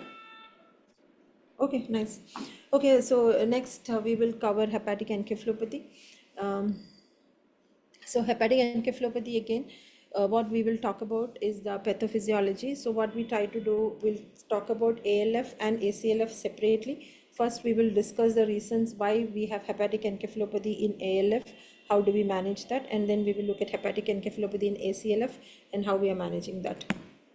So in ALF, the pathophysiology is that there is a lot of edema. The edema is not in the neurons, it is in the microglia and the astrocytes, and it causes an oxidative stress, increasing the level of glutamine, causing cerebral edema. So this is what we should remember. The main cells that are affected are the microglia and the astrocytes. This diagram you can use if you want for your exam, because then we'll talk about NMDA pathways and GABA pathways and how the neuroinflammation is causing, how the ammonia actually causes the blood-brain barrier and causes all these effects. Identification, depending upon the hepatic encephalopathy, we have the covert hepatic encephalopathy, which is very difficult to diagnose because it is very fine margin between normal and minimal HE. But when patient is in 2, 3 or 4, it is fairly easy to diagnose. The main reason being that hepatic encephalopathy is not just one symptom, it can be a wide spectrum of disorders like psychiatric symptoms, neurological symptoms. Sometimes all the patient will have is a sleep disturbance. So it is a little tough to identify which when it is in the early phases of hepatic encephalopathy. Normally what we do is the Westhaven criteria, which is used for both CLD as well as for ALF. So grade 1 and grade 2, okay, grade 3 and grade 4, it is very difficult to use the Westhaven criteria. What we normally end up using is a Glasgow Coma scale, and that is easier. Or if the patient is already intubated, then you can use a 4 score. The focus of neurological care would be to maintain a stable cerebral perfusion, reduce the circulating ammonia levels, prevent infection, and identify those group of patients who will not survive without a liver transplant, because the cause of death in ALF is always cerebral edema, and it is because the ICP goes up so high that the patient cones.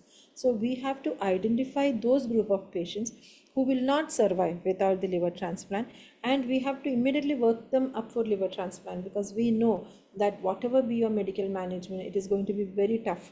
The medical management is only going to be a bridge in those group of patients. So to manage HE, we transfer the patient to the appropriate level. Mostly we transfer them to the ICU and nurse them in a quiet surrounding with the head of bed raised more than 30-degree, head in the neutral position. If intubated, we do not tie the tube very tightly. We sedate, ventilate, and we have a very low threshold for starting empirical antibiotics and antifungals, especially if the patient is showing any sign of infection, any sign of hemodynamic deterioration. They end up going on antibiotic and antifungal.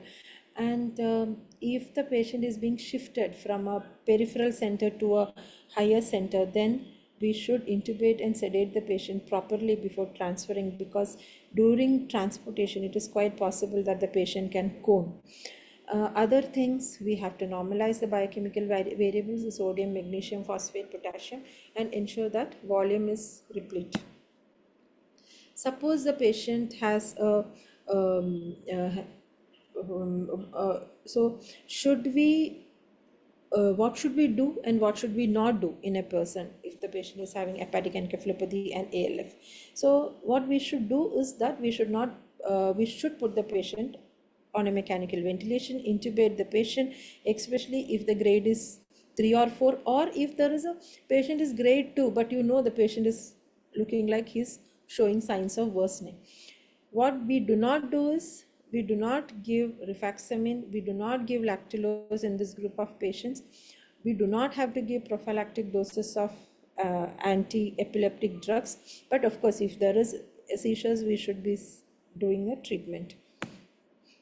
And we do not put these patients on NIV because they are not neurologically all right, and NIV in a patient who is not neurologically alert is a very bad combination. So the main reason why patients with ALF die is because of brain edema. And now with better use of critical care treatment, this reason has come down in the recent past. And another reason is that the emergency liver transplant has also become more popular. Still, about 1/3 of the patients do progress to grade 3 or 4 HE. So to diagnose it, one important thing that we always miss is we should look for the clonus. That is the earliest sign of raised ICH. Late signs are very easy to diagnose. They are Cushing's reflex and unequal pupils and myoclonus and spontaneous decerebrate posturing. Monitoring, very important in ALF patients. There are different types of monitors. We can use an invasive monitor or a non-invasive monitor. In India, invasive monitors are not very popular, so we use non-invasive monitors like transfer and popular ones are easy to do, bedside it can be done, and as on.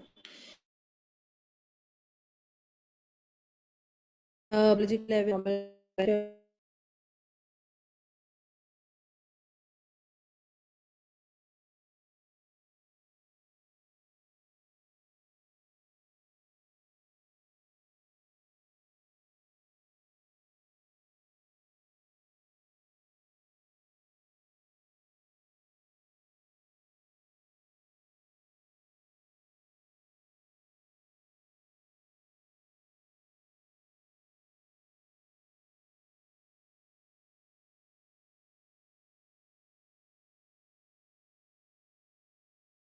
to that of any other traumatic brain injury. So there are different tiers 0, 1, 2, 3. This is exactly what we should follow here also. But of course, there is no role for decompression in this group of patients. So all we do is do our basic care, that is tier 0 and tier 1, with excluding the external ventricular drainage and the decompressive craniotomy. We can use hyperosmolar agents, mannitol, hypertonic saline. Hypertonic saline is preferred because most of the patients who come with ALF also have some amount of AKI, and mannitol is difficult to go out of the circulation. It is very difficult to monitor. So we like to use hypertonic saline, and we keep the value of sodium like 145. Our target is 145 to 155. So there is a very good chapter in deranged physiology about use of hypertonic saline and mannitol. I think it is an exam question and we should know about it in detail. So this is a flow chart you can use for your exam when they talk to you about hepatic encephalopathy. Hyperammonemia in ALF can be treated with CRRT, and if everything fails, liver transplant. The advantage of CRRT is that we can use a very high volume CRRT because it will flush out the ammonia, and most of the time we have found that there is no need for any plasma exchange in this group of patients. If we give a very high volume CRRT, the outcomes are excellent. Then in those group of patients whom hyperammonemia is not resolving with the CRRT, we have to go ahead with the liver transplant. So what we normally do is that whenever a person with ALF comes into the ICU, we talk to the relative that this person potentially may need a liver transplant, and we start working them up for a living donor transplant. In India, to get a cadaveric transplant in this group of patients is extremely difficult. Our best option is the living donor transplants. So coming to CLD, again, we know the pathophysiology, and there is a hepatic encephalopathy in CLD is a brain dysfunction which is caused by liver insufficiency or portosystemic shunting. Again, wide spectrum of neurological and psychiatric abnormalities which can vary from subclinical alterations to coma. There it is very similar, but in CLD, there are triggers for hepatic encephalopathy like the bleeding, constipation, infection, dehydration, electrolyte imbalance, alcohol use, some medicines, kidney dysfunction. So what we can, again, we use the West Haven criteria for this group of people, and if the patient comes to you in the ER with signs of hepatic encephalopathy, it is usually a clinical diagnosis. We know the patient is CLD, we know there is a trigger, and we know it is HE. But sometimes we may have to do a CT to rule out any structural abnormalities. There is no role of checking the ammonia level in blood because in CLD, ammonia is not the predictor of hepatic encephalopathy. So treatment would be to correct the triggers, hydrate the patient, correct the GI bleed, treat infections. Pharmacologically, we can use lactulose and Lola. Lactulose is a non-synthetic, non-absorbable synthetic disaccharide made of galactose and fructose. Because the small intestine does not have any enzyme to digest lactulose, it will pass out of the system. It will take away all the bacteria, that ammonia generating bacteria from the gut, and that is how it works. So it has a laxative effect. It converts ammonia to ammonium. It destroys, it takes away the urease producing bacteria and inhibits the intestinal glutaminase activity. LOLO also works in this group of patients. It's an ornithine donor which will activate these carbonyl phosphate synthetase and glutamine synthetase enzymes and serve as a substrate for ureagenesis. Rifaximin is another drug that we use in CLD for hepatic encephalopathy. It is used like a prophylaxis, and there is some evidence in 2010 in NEGM article which says that if you add it along with lactulose, then the recurrence of hepatic encephalopathy comes down. So this is a new drug that there are a lot of studies about rifaximin currently. So I think it could potentially be an exam question. So these are the three drugs that we should think about whenever we have patient with CLD, which would be Lola, lactulose, and rifaximin. But there is no role in reducing the protein consumption using sodium benzoate, flumazenil, naloxone, or any branch chain amino acids. Any other thing, like any other patient with brain dysfunction, we should frequently monitor the GCS. If there is any concern about aspiration, we should intubate the patient. No role for HFM. There is a role for HFNC definitely, but there is no role for NIV. There is no evidence about that so far. Thank you.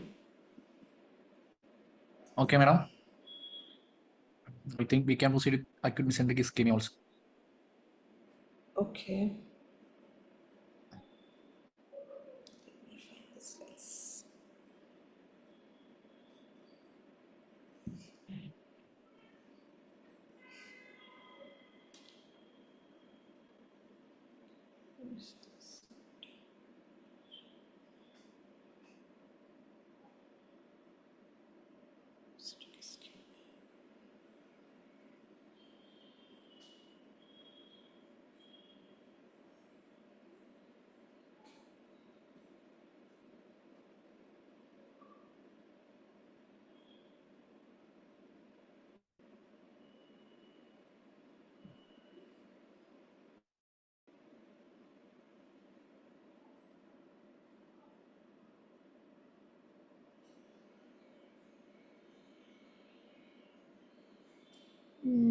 Again, it is not sharing.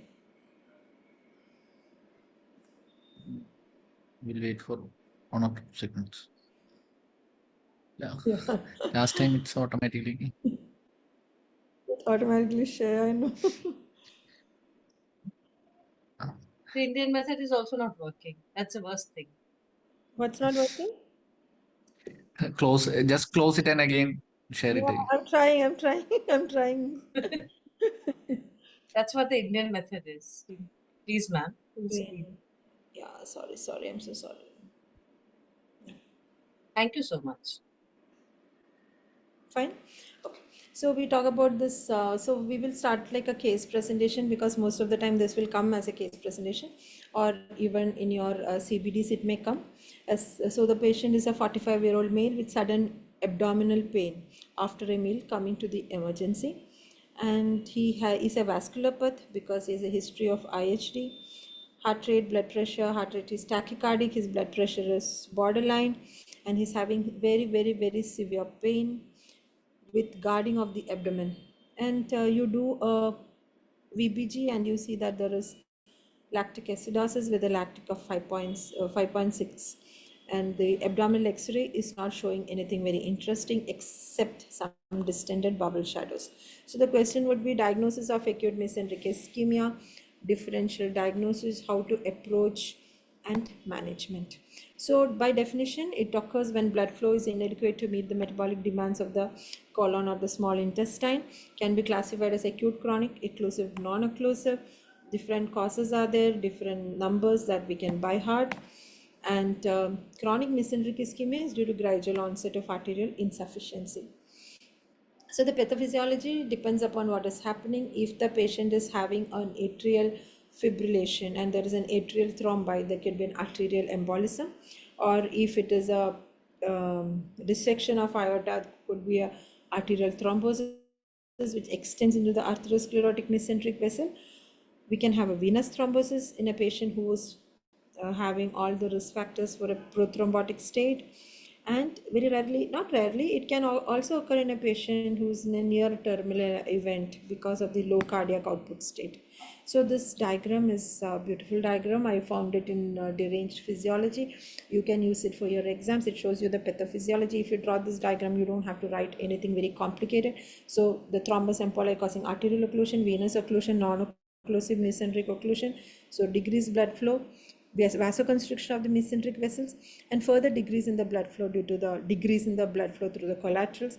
And finally, there is injury to the mesentery. There is a short period of ischemia, which then what happens when there is reperfusion? There will be reperfusion injury. Suppose there is a long period of ischemia, then hypoxic injury to the bowel. At least 75% of the arteries have to be occluded for this to manifest. And most common area that is prone is the splenic flexure and the rectosphigmoid junction. Other differential diagnosis, ulcerative colitis in MI, pneumonia, aortic dissection. I would definitely say you should classify it into life-threatening problems and non-life-threatening problems. So aortic dissection, MI, all that would come under the life-threatening problems, just as differential diagnosis of chest pain types. And then the non-threatening problems like pneumonia, ulcerative colitis, luminal colic, but sometimes pancreatitis. So the history is usually very classical, acute onset of pain with nausea, vomiting, and constipation, and one of the predisposing factors for a vasculopath may be present. On examination, whatever your clinical findings, it will be not correlating with how sick the patient is. The patient will look tachycardic, tachypneic, unwell, and hypotensive. Abdomen may or may not be tender depending upon whether there is peritonitis. On investigations, lactate, very high lactate, usually very pathognomonic of mesenteric ischemia. If in the early phases, lactate may be normal. Non-specific markers of inflammation may be high, like the CRP, the total count. If you do a plain X-ray, there may be gas on both sides of the bowel floor, that is called the Wriggler sign. And if possible, if you have a very good ultrasonologist, you may be able to do the Doppler of the mesenteric vessels, which may show proximal vessel occlusion or narrowing. But we have to remember there may be a lot of bowel gas, and patient will be holding it very rigid, and patients are frequently obese and having a big tummy, so may not be able to identify it on the ultrasound. But we can definitely do a CT angiography that will show us give us all the information that we need, or we can do an MRI. So sometimes only way to know the problem is a diagnostic surgery. That is only way to confirm the diagnosis, because we are not able to see the gangrenous bowel on the CT or the MRI. General management would be resuscitative, fluid resuscitation, vasoactive management, anticoagulation with heparin, and antibiotics are usually given because there will be a lot of gut translocation. Supportive management, we all know, you just write whatever you would do for any other patient in the ICU, like airway protection, mechanical ventilation, circulatory support, analgesia, electrolyte correction, fluid resuscitation. If there is abdominal compartment syndrome, then we have to measure the abdominal compartment syndrome. That is an important question for the exam. So even if we are not discussing it here, I think you should all read about abdominal compartment syndrome and have a short note or a long note ready for that question. Patient may require parenteral nutrition because we'll not be able to feed the patient via the enteral route, and broad spectrum antibiotics are usually given. So specific management, if it is occlusive mesenteric ischemia, we can think about an endovascular repair. Sometimes they do open repair without vascular bypass. Sometimes we put a catheter in and we try to suck out the clot or do a thrombolysis, and they sometimes stent the dissected segments. If it is non-occlusive, it is usually because of shock. which has reduces planktonic blood flow to such an extent that there is no blood flow to the organ. So we can think about vasodilators and stenting, but again, it is extremely poor prognosis. Venous mesenteric ischemia, the treatment is anticoagulation and clot retrieval. In all cases, if the bowel is infected, you will have to do a resection anastomosis if the patient is in a state to withstand the surgery. So again, I found a nice algorithm for you guys, so we can see that how you should proceed if there is a patient with acute mesenteric ischemia. So if we use this diagram, you will not have to too much. And I've given you an article about how to manage acute mesenteric ischemia.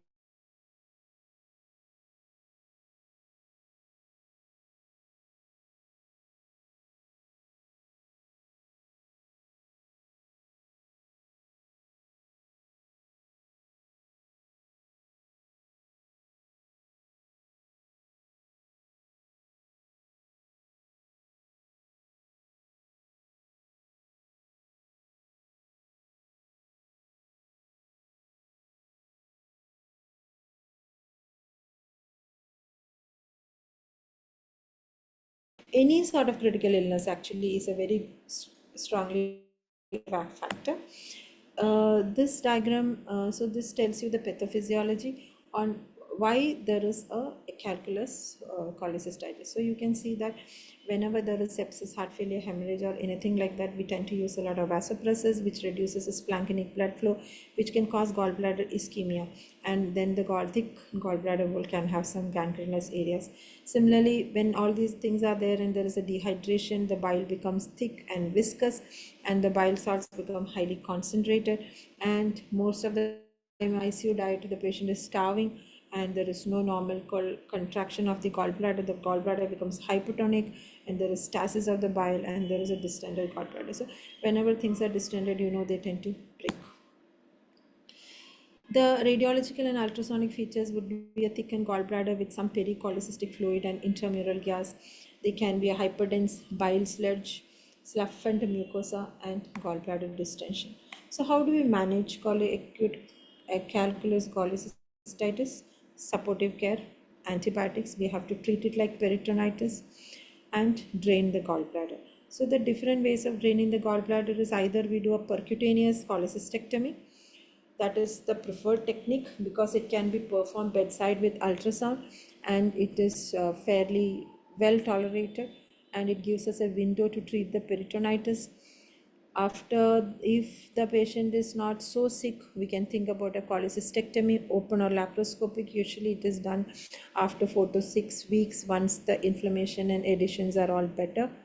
Or we can do a transpapillary drainage to ERCP, but normally it is not preferred. Only ERCP is only done if there are gallstones and which needs to be removed or stented. So again, this is a flow chart that we can use for the same. So we can see, so we do an imaging and we find that there is necrosis or emphysematous gallbladder, then we can give some antibiotics and drain the gallbladder. If the patient improves, well, good. If it doesn't improve, we may have to do a high risk emergency cholecystectomy. Thank you. Very well presented, madam. Especially the post-liver transplant. You have mentioned everything in a tabular form. And a few things I would like to add is in mesenteric ischemia, we can add a word on the thrombophilic workup to be done. The echo part, to know any cardiac and valvular abnormalities and arrhythmias. So that can be included. And for NOMI, we can add a word on the vasodilators like alprostadil. Otherwise, everything was good, ma'am. I think we can go on for the next presentation. We'll call upon Dr. Saha for presenting acute pancreatitis. The next one will be upper GI bleed and acetaminophen toxicity. So I think we'll start with acute pancreatitis first. So thank you, Bindu, for putting up all the day. And now Sang Saptak. I think it is a little difficult name for you, Melvin. But he had been our He had been our regular faculty itself. He's a bright, brilliant boy, done his DM back in Kolkata now. So, Sankshaptak, you are ready with your Yes, sir. presentation? Yes, sir. I'm ready. Fair enough. Please, all the best. Thank you, sir. Good evening, everybody. So today, my first topic for presentation is like acute pancreatitis. Is my screen is visible, right? Yes, yes. Yes. So I shall Visible. just Okay, start. make it full screen. Yeah. So the today's topic will be based upon these questions: etiology, classification. So we shall start with the etiology. So as you know, alcohol and gallbladder stones are the most common causes of is acute pancreatitis, both in northern parts of the country and in southern parts.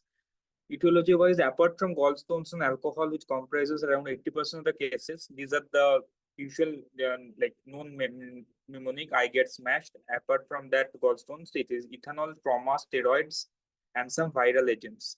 Just to go into a bit details, some autoimmune diseases like SLE, polyarteritis nodosa can cause the disease, hypercalcemia, hyperlipidemia, and severe ischemia, as well as post-ERCP, that is post-procedural complication, can cause acute pancreatitis. Drugs causing acute pancreatitis: sulfasalazine, azathioprine, NSAIDs, erythromycin. The mnemonic is SAND. Apart from that, valproic acid and diadenosine, they basically cause it by accumulation of toxic metabolites. And a third mechanism is where an overdose, like erythromycin overdose or acetaminophen overdose, can also cause acute pancreatitis. So one is drug overdose, one is toxic metabolite accumulation, and finally the other one is the hypersensitivity reaction. Hypertriglyceridemia, serum triglycerides more than 1,000 milligram per DL can precipitate. These are all rare causes. However, infective causes, especially by Coxsackie, mumps, hepatitis, herpes, and EBV, are to be memorized for the exam. Penetrating trauma, as you know, if you have abdominal trauma to the pancreas, obviously it can cause acute pancreatitis. Whereas post-ERCP deserves a few bit more. Asymptomatic hyperamylasemia can be present up to 70% of cases. Clinical acute pancreatitis in 5%. These are the factors which increases post-ERCP pancreatitis. This question has previously come in the exam actually. Patient-related factors, procedure-related factors, and operator or technique-related. Young age, previous history of pancreatitis, females, and normal serum bilirubin levels. Procedure-related, it can be because of difficult cannulations, pancreatic sphincterotomy, or operator-related. Obviously, you know, like skills of the operator or failure to use the pancreatic duct stent in a high-risk procedure, these sort of things. Coming to the classification, initially it was the Atlanta classification, which was revised in 2012, and we got this. It was divided into early and late, and severity as mild, moderate, and severe. So the mild forms, there was no organ failure, all local or systemic complications, and usually resolved in the first week. Whereas in the moderate forms, there was transient organ failure, that is less than 48 hours. And in severe, it was persistent organ failure for more than 48 hours. And there will be some local complications as well. So the main determinants were whether there was organ failure or there were local complications, which can be necrosis or a peripancreatic fluid collections. So the main drawback was either a fluid or necrosis determines the outcome, not whether the necrosis is infected or not. So that was a problem, because as we see in our clinical practice, whether it is infected or not, that is actually the main determinant, right? So it became the determinant-based classification of acute pancreatitis, which took into account whether the pancreatic necrosis, just a minute, whether the pancreatic necrosis is sterile or whether it is infected, and organ failure as of the earlier classification, transient or persistent. Based upon that, we got these classifications: mild, moderate, severe, and critical. So critical was a new addition, where if the pancreatic necrosis was infected and there was a persistent organ failure, we called it critical. There is also this Marshall scoring system based upon the PF ratio, AKI, acute kidney injury, and cardiovascular parameters. Any score of 2 or more organ system defines organ failure, right? So this was the types of pancreatic inflammation, which can be interstitial edematous or it can be necrotizing and interstitial edematous. And based upon whether it is less than 4 weeks or more than 4 weeks, in both the cases, we can have these complications. So one can be this acute peripancreatic fluid collections. If it is less than 4 weeks, if more than 4 weeks, then it is a pseudocyst. And in case of necrotizing pancreatitis, less than 4 weeks, if it is a collection, it is obviously acute necrotic. And after 4 weeks, it becomes a world of necrosis, WAN, right? World of necrosis. So these are the local complications which can happen, and the types of pancreatitis and the duration after which it can happen. And the markers of local complications are, this is very important, a procal value more than 3.8 within 96 hours, a BUN value more than 20, and a PCD more than 44%, that is hemoconcentration. So this is to be told if the question comes on complications of acute pancreatitis, which the division will be local and systemic. Local complication, this slide is the answer. This is the same thing basically. So this is again another slide which this you have to mention whether it is more than 4 weeks or the first 4 weeks in both interstitial edematous and necrotizing pancreatitis. So this is basically the systemic complications, which can be some retroperitoneal hemorrhage. There can be severe SIRS reaction. There can be oliguria, hemodynamic instability, respiratory failure, and intra-abdominal compartment syndrome, and of course the GCS drowsy, altered mental status because of the inflammation and infection. Those sort of things can happen. So mainly the local complications will form the most of your answer, and systemic complications just to mention the names. Coming to prognosis and scoring, Ransom's, Glasgow, Apache, BISAP, and CRP. So basically the first few just said the names and the scoring. So Ransom score more than 3 severe pancreatitis, and it requires 48 hours from admission, both Ransom's and Glasgow. So that was a drawback of the classification scoring. So this is basically the chart. No need to go into that today. Ransom's prediction of morbidity mortality more than 7, more than 50% mortality with Ransom scoring.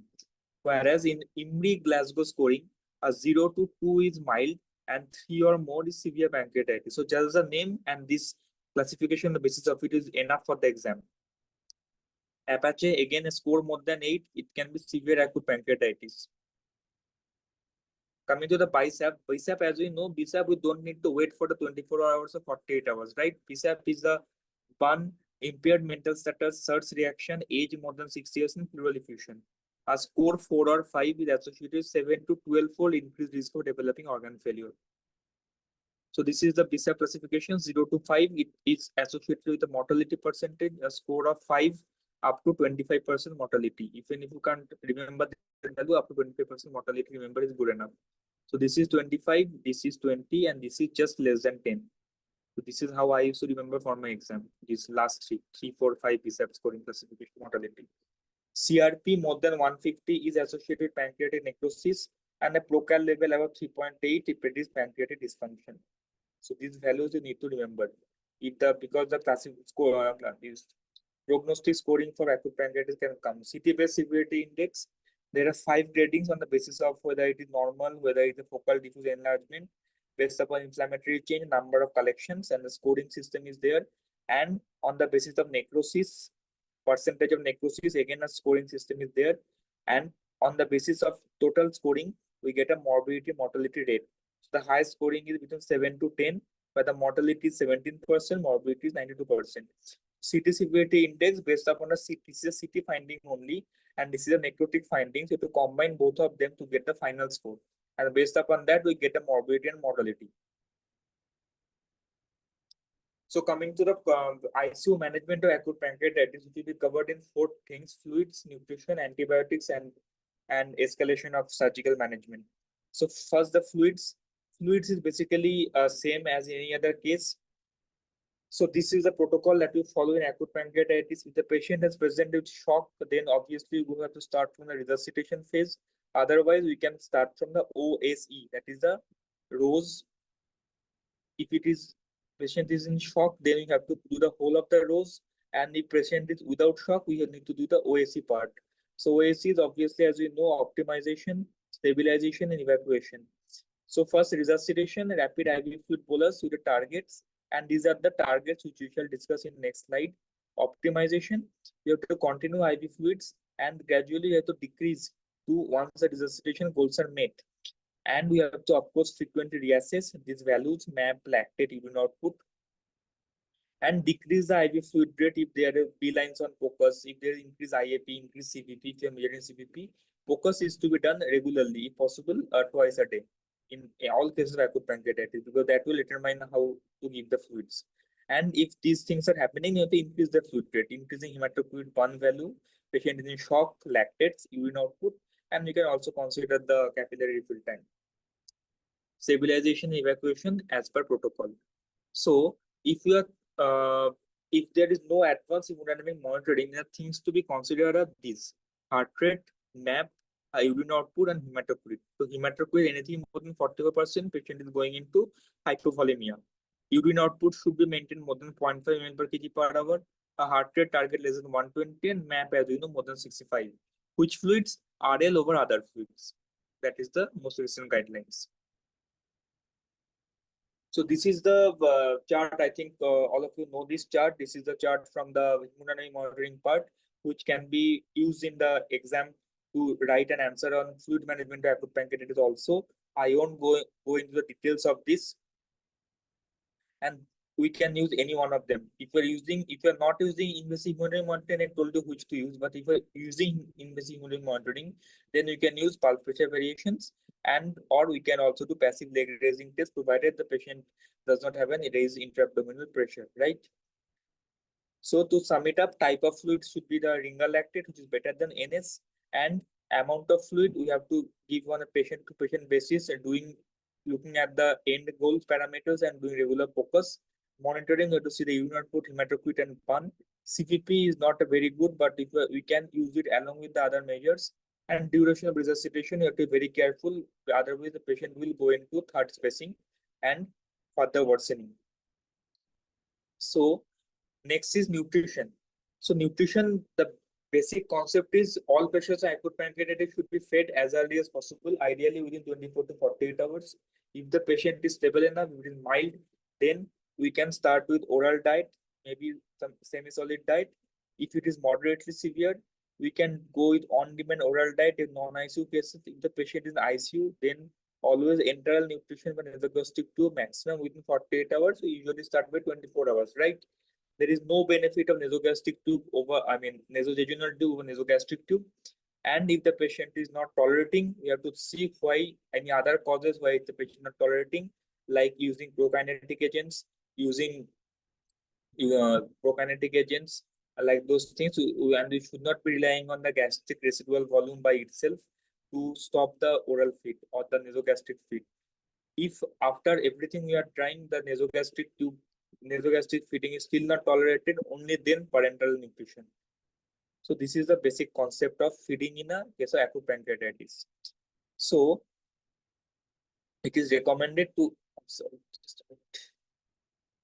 it is recommended to use enteral nutrition rather than parenteral nutrition, and it is not recommended to systematically initiate early enteral nutrition in view of reducing mortality, infections, or organ failure, right?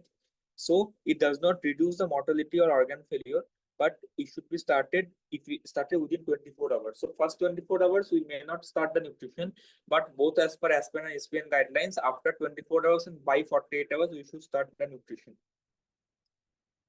So the next is, the patient is having multiple fever episodes and marginal hemodynamic instability. Is it always an infection, or can it be the natural course of the disease? So that is basically a role of prophylactic antibiotics. So it is not recommended. It is not recommended to administer preventive or prophylactic antibiotics in the absence of documented infections, because it will not reduce the mortality or occurrence of infected pancreatic necrosis. So how to make sure? We have to rule in or rule out whether infection has happened or not. A negative PCT, it has got an excellent negative predictive value that there is no infected necrosis, but a positive value does not rule in necrosis. So it is a negative predictive value, negative procalcitonin levels. The best way to do it is either do on the bedside USG, and unless CECT has been in the last 40 to 72 hours, we can go for the second CECT, because as we know, as per the Atlanta classification, we do not need the imaging to diagnose acute pancreatitis. We can go for a CCT abdomen after 72 hours or after 96 hours if we suspect there is a peripancreatic collections or there is some complications are happening. So you can go for that CCT. And as you can see, there is a collection around the pancreas and there's some gas shadow in the border of the pancreas showing some necrotic features. So now that the patient has got some necrotic and you suspect that the infection has happened, so what to do? I shall come back to this slide later. So the main thing is this: we have done a CCT and now there is a necrotic wall collection with gas formation. So that is definitely there is an infection, right? If it is a gas formation, there is an infection. So we can start treatment. We should start IV antibiotics, which is mainly a fluoroquinolones or the penem groups, imipenem or something like that. And we need to go for a percutaneous drainage, preferably a city-guided percutaneous drainage. And if the necrotic collection without gas formation, then only on the basis of necrotic collection we cannot say whether it is infective or not. Then, if we want to rule in or rule out infection, you have to go for an FNSC. That is the guidelines. FNSC. If the FNSC and we continue conservative management, if the FNSC comes back negative, we can continue the same. If it comes back positive for infection, then the same as antibiotics and percutaneous drainage. So that is the way. Whether a gas formation or not. If gas formation, go for antibiotics, percutaneous drainage. If no gas formation, and if we still suspect it can be a necrosis, infection, then go for an FNSC. If the FNSC is showing some infective changes, then antibiotics and drainage. Otherwise, no antibiotics. So basically, antibiotic stewardship is the utmost important in these patients, because raised count, fever, and raised focal, raised CRP all can be found in an acute pancreatitis normal disease progression, not in case of infections. So, percutaneous drainage is the first line. This endoscopic necrosectomy, minimal invasive surgery is done after that, and open surgeries have almost gone out of the picture. So that is the 2019 guidelines. So depending upon the collections, we can go for endoscopic drainage, and if there is a problem, then we can go for endoscopic or laparoscopic debridement. Open debridement, as you can see, is the last option. It is very rarely done nowadays.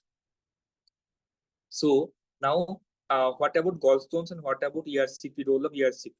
The main thing is that if there is an acute biliary pancreatitis and if there is an associated cholangitis, you need to go for urgent ERCP along with the antibiotics. But if there is no cholangitis, then you have to go for an MRCP. If the CBD obstruction is confirmed, then you have to consider an ERCP if there is a persistent biliary obstruction. If CBD obstruction absent, then no cholangitis, no CBD obstruction, then you can go for an usual management of AP and not ERCP. So only role of ERCP is if there is a cholangitis and no cholangitis but CBD obstruction. These are the only two indications for ERCP in a case of acute pancreatitis. Cholecystectomy, laparoscopic cholecystectomy during index admission is recommended in very mild acute gallstone pancreatitis, but in the cases which come to the ICU, we of course do not go for the cholecystectomy. In acute gallstone pancreatitis with peripancreatic fluid collections, it should be deferred until fluid collection resolve or stabilize acute inflammation ceases. So role of cholecystectomy, role of this ERCP, these are separate questions can come in the exam. So that was about acute pancreatitis, briefly about a few selected topics.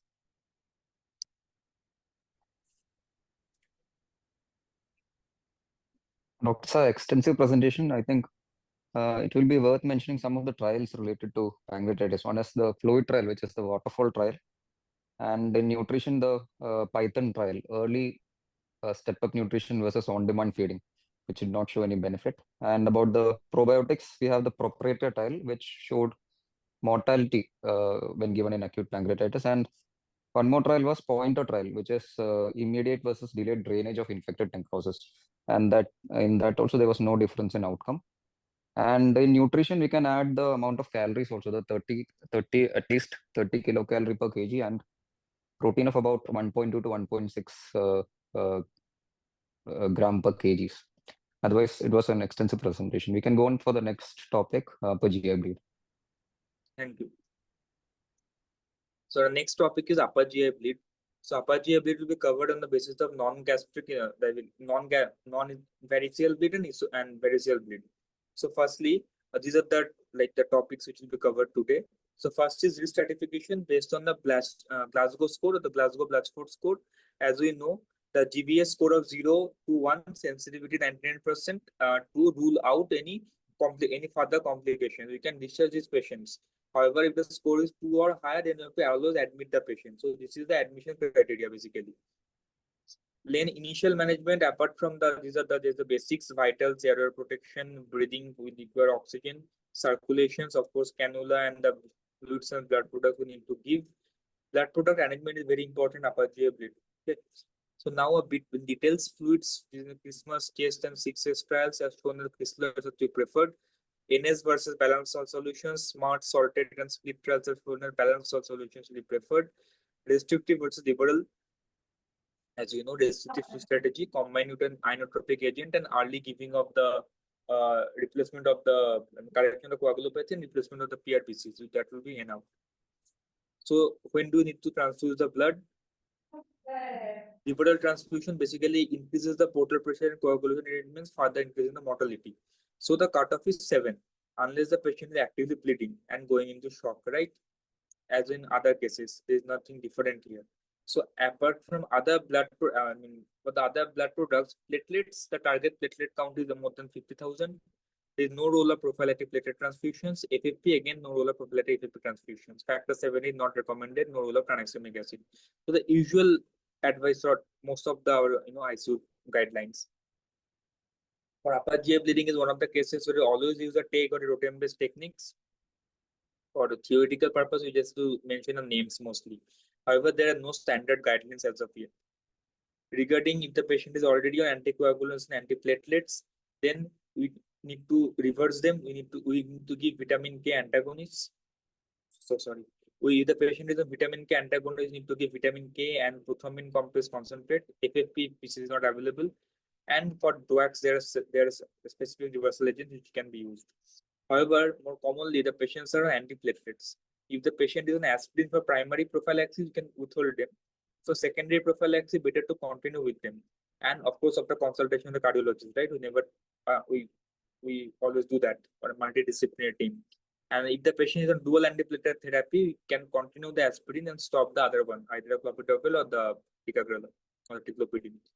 If the hemostasis is confirmed, we can restart next day, or we can start after 5 days if no further bleeding. So this again is a very is a question which can come in the exam separately. This is the same slide. This is a repetition. I'm sorry. So role of nasogastric tube, the recommendation is that does not recommend routine use of nasogastric or orogastric aspiration or lavage in patients presenting with acute gas hemorrhage. There is no difference in rebleeding rates or mortality. ICU admission criteria are these: hypotension and presentation, absence of adequate hematocrit increase despite blood transfusion, that is inexplicable blood loss, myocardial infarction, strokes, and other complications, varicose bleeds, and evidence of active oozing on endoscopy. Pre-endoscopy managements, we shall go with all of these one by one. The first, the role of prokinetic therapy, we suggest that there should be an infusion of erythromycin, and the other drug, that is metoclopramide, suggested. It recommends a pre-endoscopic administration. Just one second.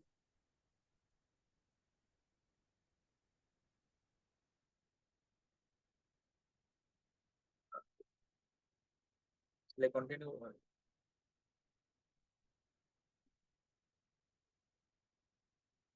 Okay, so I'm continuing. Literature on metoclopramide is old and does not support its use. My slides are visible, right? Visible, you can continue. So single IV dose well tolerated, but the side effects are QT prolonged.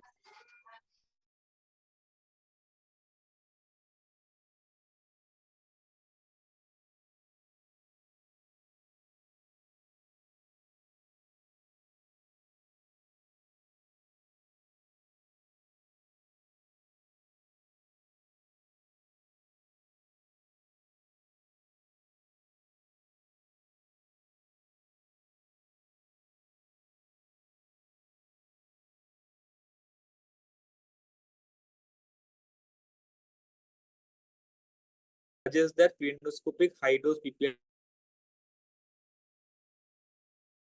therapy should be considered in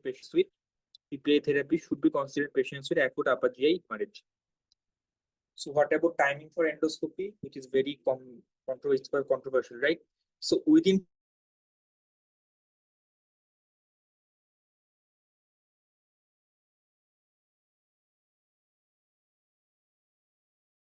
3 first endoscopy with 12 are not recommended, but between 12 to 24 hours, we can do it. I mean, the person responsible for it can do it. It shows there is lower in-hospital mortality in hemodynamically unstable patients. Within 12 hours, why there is harm the patient? Because it can hamper with the hemodynamic resuscitation and other active comorbidities not addressed completely. So this is very important. So this is basically the pre-endoscopic preparations. When to do it, whether to PPIs, whether to use the prokinetic agents and which agents, and the Riles tube and those sort of things. Timing of endoscopy we have already discussed. So now we have gone with the very low clinical risk factor, which is basically the Glasgow score 0 to 1. We can discharge the patient in emergency department, as we told in the first slide. But if the Glasgow score is more than 2, then you need to admit the patient. You need to do whatever we discussed so far: resuscitation, RBC transfusion, erythromycin, and like proton pump inhibitors use and prokinetic use, and do an upper endoscopy within 24 hours. So this slide is basically a recap of whatever discussed. Then endoscopically, of course, we can reveal low risk findings and non-low risk findings. It can be some neoplasm, pseudophilus lesions, active hemorrhage, those sort of things. So if there is a peptic ulcer disease, which is also very common presentation of acute upper GI bleed in the ICU, we need to use the forest scoring. These scorings actually came in my DRNB exam also. The upper GI bleeding certifications and the peptic ulcer disease forest scorings, which is like I think 2 years back. So if in this case only there is an active bleeding of visible vessel, then only on endoscopy, then only go for hydroxyurea therapy.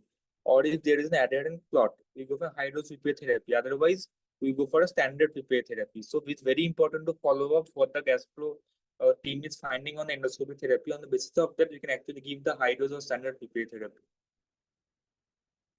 So just the names of the slides are enough. Endoscopy therapy options: bipolar electrocoagulation and heater, sclerosant injections, epinephrine therapy, hemostatic clips, plasma-based coagulations, hemostatic powder sprays. Just the names are enough. Okay. Medical therapy wise, PPI increases gastric pH and promotes clot formations. So in these cases, a high-dose PPI therapy for 3 days. By high-dose, we mean 80 milligram bolus or 8 milligram per hour infusions, which can be used, and it benefits the patient. It decreases promotes clot formation in peptic ulcer disease, not for the other upper GI bleed cases, as we saw in the previous few slides back. So surgical therapy wise is almost never done, but there are surgical therapy like gastrectomy and vagotomy, which are, become almost obsolete. So this is the slide which is showing what to do if the patient. So we saw in this slide, previous slide, what to do if the patient is coming with upper GI bleed, a basic recap of what we have discussed. So this is how to diagnose the case of H. pylori. I'm not going through it. I'm thinking this slide should be shared with you guys, the students, so you can go through that one. So actually, I have another presentation, acute variceal bleed also, which is basically a part of the upper GI bleed. It's just a short presentation. So for the variceal upper GI bleed, what we shall discuss is the causes, which can be esophageal, gastric, and the bleeding risk is 5 to 15% per year if the variceal size is more than 5 mm. So this is once again a recap.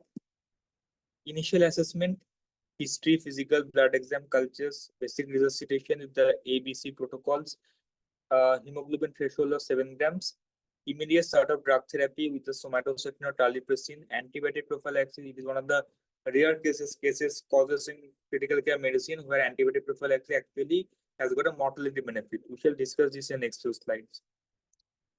Here, early diagnostic endoscopy, if you're suspecting variceal bleed, can actually help the patient. So if the upper GI bleed is happening in a patient and the patient is a known case of CLD, previous known case of variceal bleed, then we can actually go for an earlier upper GI endoscopy, as you saw in the previous presentation. Otherwise, we can go after 12 hours, before 24 hours, provided the patient is adequately fluid resuscitated and comorbidities are all addressed. So antibiotic prophylaxis, what is the role? It reduces infections, rebleeding, and hospital stay mortality. We can use ceftriaxone for 7 days or norflox for 7 days. If it is decompensated cirrhosis, quinolone prophylaxis can also be used. Regarding this, it predisposes to SBP and other infections, so it's better to go for the antibiotic prophylaxis and the drugs I have told in the previous slide. As for the vasoactive drugs, if started before endoscopy, it decreases active bleeding in endoscopy, improves bleeding control, and facilitates endoscopic therapy. It reduces mortality, hospital stay, transfusion requirements. This is basically a meta-analysis which showed that the use of vasoactive agents associated significantly lower risk of acute all-cause mortality and transfusion requirements. So basically, it needs to be used. There is no doubt about it. I think you all know that. These are the drugs which are usually going with it. Terlipressin and octreotide are the commonly used drugs. Octreotide is basically a long-acting analog of somatostatin. This is the dose. This is the duration for which you need to give 5 days, and these are the side effects. Basically, the hypertension, bradycardia, acute prolongation, and peripheral edema. And if you're using terlipressin, then it is 2 milligram every 4 hourly, 5 days. Mechanism is acting the V1 receptors, and the side effects again are bradycardia, hypertension, ventricular fibrillation. Because it is basically like a vasopressin drugs, right? So it can have side effects on the heart mostly. This is the same slide. So regarding endoscopic therapy for varicella apathia bleed, it's almost same. This is a comparison between band ligation and sclerosing injections. For band ligations, initial hemostasis decreases rebleeding, decreases mortality, fewer side effects. However, chance of focal esophageal valve necrosis perforations can be there along with obstruction. And for sclerosants, used when EBL is not feasible. These are the options: glue, cyanoacrylate glue, and the complications are more chance of bleeding, perforations, pictures, mediastinitis if there is perforation. These are the emergency treatment: balloon tamponade. It is only for temporary control of bleeding until definitive treatment can be used. Maximum time for balloon tamponade is 24 hours, and efficacy is better when combined with the other therapy of GST. So these are the names: Linton tube, Sampson Blakemore tube, and the Minnesota tube. As we can see, the Minnesota tube and the difference between the SB tube and the Minnesota tube is a number of ports. The Blakemore tube has got a gastric balloon port, esophageal balloon port, and gastric suction port. And the Minnesota tube has got 4 ports: esophageal balloon, esophageal suction, gastric suction. So 3 versus 4 ports. So patient needs to be intubated. Tube position needs to be checked radiographically. Gastric balloon dilation is 100 ml. Esophageal balloon only if needed, 30 to 40 millimeter mercury. The pressure needs to be checked and deflate for 5 minutes every 6 hours. This alone can come as a short note. The types and the how this is just for how it looks on X-ray. So tips I think will be discussed, either having already been talked about or will be discussed in the next presentations. So tips, just the absolute related contraindication I mentioned here. I won't be going into the details of this.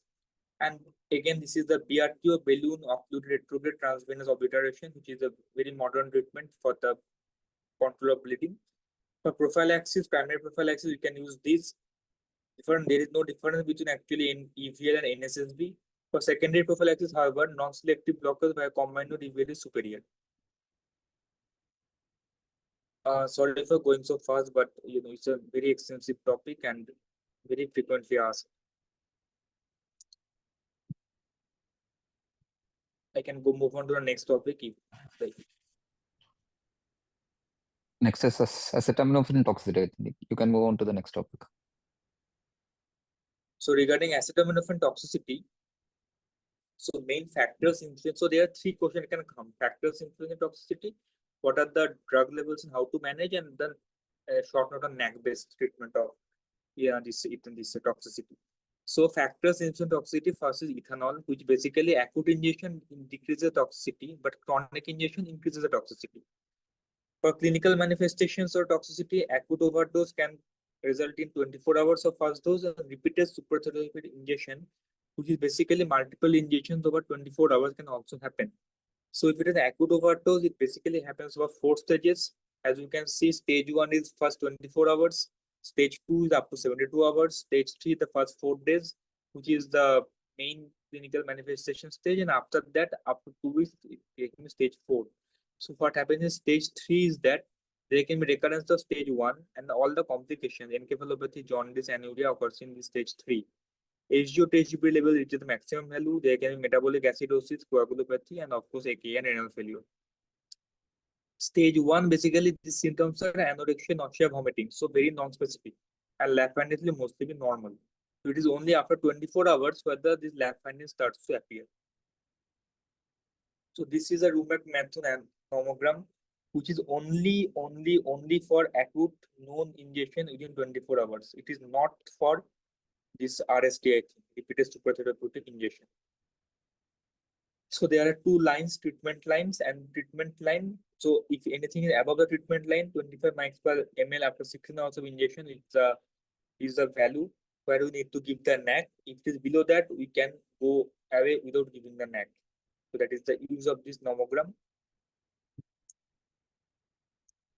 So without NAC therapy, incidence of severe hepatotoxicity is 60% and mortality is 5%. So you always have to give the NAC therapy if it is above this part.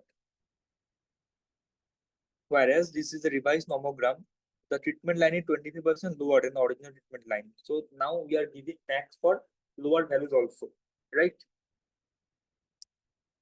So the advantage of revised nomograms. So basically, inaccuracy, incidence of nomogram failure is low, and it protects the susceptible high-risk patient from developing hepatotoxicity. So management, gastric decontamination has got a very limited role unless the patient is coming very fast. For the antidotes, we shall discuss in details. So only within 2 hours of injection of immediate release paracetamol, we can use it. Within 4 hours of immediate release paracetamol overdose greater than 30 grams, we can use it. Otherwise, there is no role. NAC. So NAC, basically the mechanism is that NAC replenishes and maintains the hepatic glutathione levels by providing cysteine, which detoxifies the reactive metabolites of the paracetamol, that is the APA, which is basically the adduct compound. In addition, it reduces the NAPK back to the APAP by enhancing the sulfonation pathway of the APAP metabolism. So this is the mechanism of action of the NAC. In NAC therapy, reduces the mortality. So the role of NAC is basically of scavenging the reactive metabolites, protecting against the ROS, reactive oxygen species, increasing the levels of glutathione, elimination of the JNK activation, and protection against mitochondrial dysfunction. So this is the 5 ways that NAC helps. 5 ways. Oral versus IV NAC, there is no difference in hepatotoxicity but delay in therapy, but both routes are effective. So now we shall discuss briefly about the route. If there is intractable vomiting, some contraindications to oral administration, already patient is hepatic failure, pregnancy, and of course like refusal, then IV is preferred. So IV NAC also has got the 2-bag versus 3-bag regimen. So 3-bag regimen is a 21 hours intravenous protocol. You can see the protocol here, loading dose of 150 milligram over 1 hour per kg over 1 hour, then 50 milligram per kg over 4 hours, and followed by this. In a 2-bag regimen, it's a 20-hour protocol, and this is the regimen 200, 100. So easier to remember basically, but still in our ICU and most of the cases, 3-bag regimen is the older one, and we're following that. But for exam purpose, you need to mention IV and oral regimen, IV regimen, 2-bag as 3-bag regimen, and the protocol also, because this is like this can come in the exam. It's a very common question. Now, oral dose is basically 72 hours oral NAC is a dosing protocol. A loading dose of this and like this is the maintenance dose, a total of 18 total doses. So when to stop NAC? So if the NAC therapy comes as a short dose, you need to tell this also, going to stop the NAC. When the serum paracetamol concentration is less than 10, INR is less than 2, ALT and AST are either normal, even if elevated, decrease by up to 50% of values, and patient is clinically well. Criteria for liver transplantation, I think we know this is the modified King's College criteria. I mean the King's College criteria, which have been shown here, and is the modified criteria where the arterial P less than 7.3, arterial lactate more than 3.5 if early within 4 hours, more than 3 if like after adequate fluid resuscitation. The other criteria has been shown. Very sensitive and specific, and predicts individual likely to die without transplantation. So other criteria for liver transplant have been discussed already. This is the specifically for paracetamol poisoning.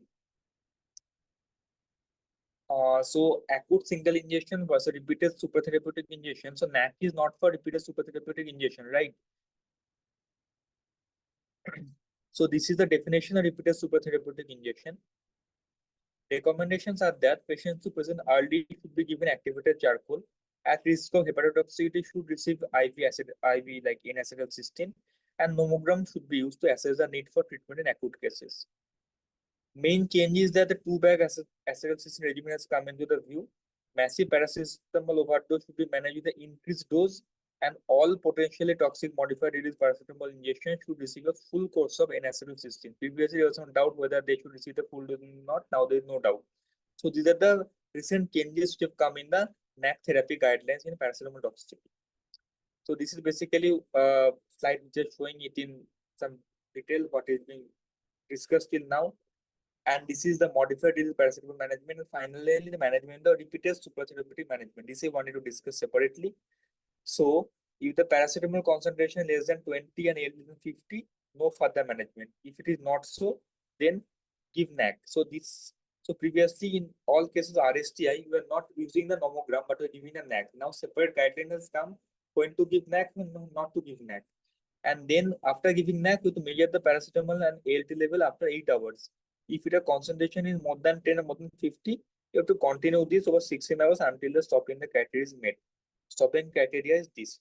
So unless this is met, you have to go on doing this. So this can come in a separate short note, repeated supratherapeutic injection. You have to give the definition of that, the role of the nomogram, no role, and this slide.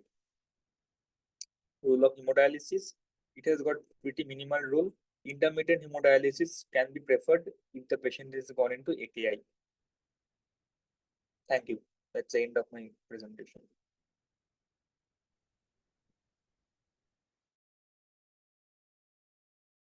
Thank you, Sanspalak. That was an extensive coverage of paracetamol poisoning. Now we will move on to Dr. Abhishek, who will covering tips and easy left. Abhishek.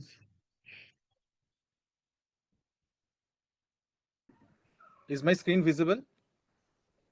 Yeah, visible. Okay.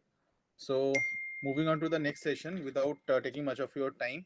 So I'll be presenting three questions. The first one is a post solid organ transplant infection, and some part of it already has been covered by Dr. Bindu. So this is post renal transplant infection. So this is a scenario where a 27-year-old male patient after the post transplant comes back after a month of transplant with history of fever, cough, shortness of breath. There is clear-cut indication the patient is having a pneumonia, and the patient is looking toxic, patient is on pressors, and patient probably requires high flow oxygen plus minus intubation. So the question is, what organisms are you going to target, and a brief description of the opportunistic organisms. So a brief description of the types of rejection post-transplants and the need for immunosuppressants. Rejection can be of three types broadly. One is hyperacute, acute, and chronic. Hyperacute rejection is mostly preformed antigen antibody reaction or major vascular problems, and it is characterized by extensive tissue necrosis and vascular thrombosis. Acute cellular rejection is characterized by mainly T cell mediated reactions, and therefore you have to give immunosuppressant to target or reduce the T cell activity. And antibody mediated reaction, again, it's mostly a B cell mediated phenomena where complement mediated activation and cell lysis takes place, characterized by various findings, especially in case of kidneys. It is characterized by glomerulitis, peritubercular capillaritis, etc. And there is a phenomenon of graft versus host disease, which affects most likely in patients with stem cell transplantation, hematogenous stem cell transplant, but can occur in other transplant process as well. There are two types only, acute and chronic. Acute is characterized by inflammation where skin, mucosa, and various other organs can be affected. Various skin rashes and diarrhea and acute pulmonary, hypoxia because of lung involvement are the characteristic findings. Whereas a chronic thing is mostly mimics a kind of autoimmune phenomena where you have all pan-systemic involvement. And because to avoid these problems, the GVHTs and in case of rejections, acute rejection mainly, we give immune suppressants. The immune suppressants could be an inductive agents or it could be a maintenance agents. During the initial induction phase, we try to deplete the all these antigen presenting cells and the immunity cells. So there are two types. One is depleting types, that is cell depleting agents and non-depleting agents. Cell depleting agents are anti-thymocyte globulin, interleukin 2 receptor antibodies, that is alemtuzumab and muromomab. The non-depleting agents are basiliximab, daclizumab, and steroids. And the maintenance phase, we continue the patients on a most likely a steroid backbone, along with we give some other agents, most likely a calcineurin inhibitors like tacrolimus, cyclosporin. And the other genres are cell cycle arrest inhibitors like sirolimus, everolimus. You can give other anti-proliferative agents like azathioprine, mycophenolate mofetil. The choice is different and depends on the organ toxicities, the patient itself. So it is various.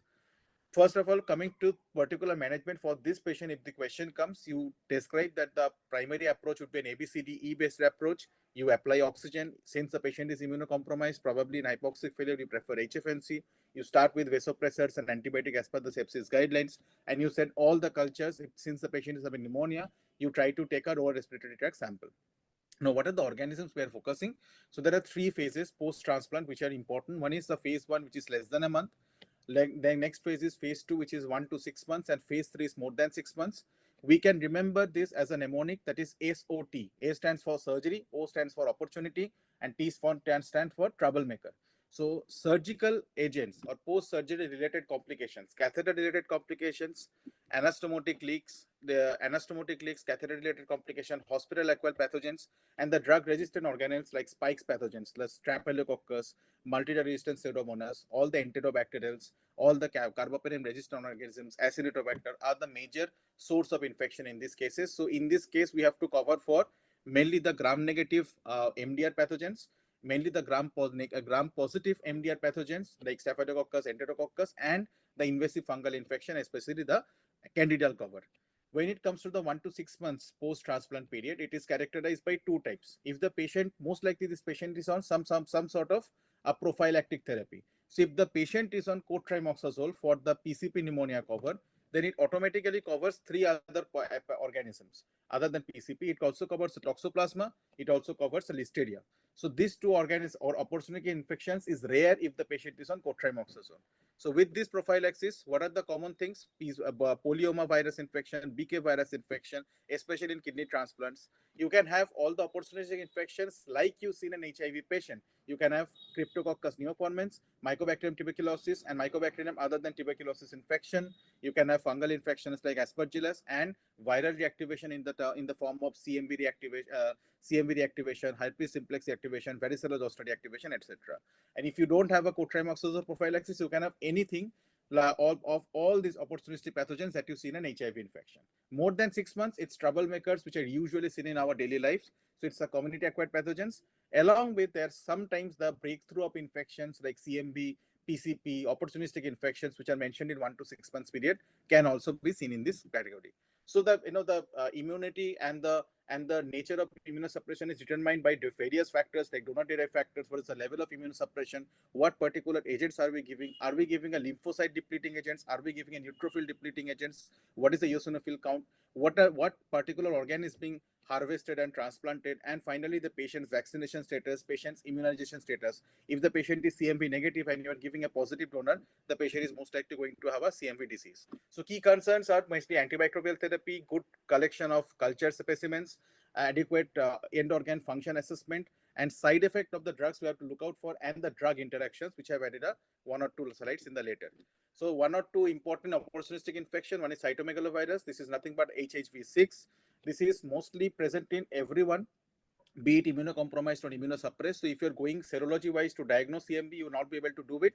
So to diagnose something known as a CMV disease, which differentiates CMV infection from CMV telltale signs in a patient, we need to have few sign symptoms like presence of fever, advanced leukopenias or pancytopenia like picture, raised liver enzymes, and thrombocytopenia I've already mentioned, and fatigue or multi-organ system involvement.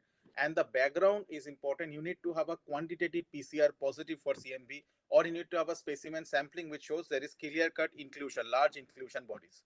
So active CMV disease culminates into a CMV disease which has its direct effects because of the cytopathic effects that I just told you, the CMV syndrome, or it can have indirect effects in terms of it can actually derange the graft versus host process and the immunosuppressions, and can lead to allograft rejection. And in the long term, it can indirectly lead to an Epstein-Barr virus associated PTLDs, post-transplant liver lymphoproliferative disorders, which can present with just like tumor-like multiple lymph node proliferation. It can make your airway management difficult because of the lymph node proliferation. The risk factors, most important is to remember the donor is CMV positive and recipient is negative is the strongest risk factor. Other than that, use of mTOR inhibitors like sirolimus, everolimus also contributes. Molecular assays are used for the diagnosis. Treatment is vangalcyclovir and ganciclovir are the primary agents. The vangalcyclovir is only available as oral form. Ganciclovir available as IV forms. The dosage you can go to Sanford and memorize. And in case of resistance to certain species of CMV infection, you can use these two agents, that is foscarnet and cidofovir. One thing to remember is that CMV itself causes pancytopenia.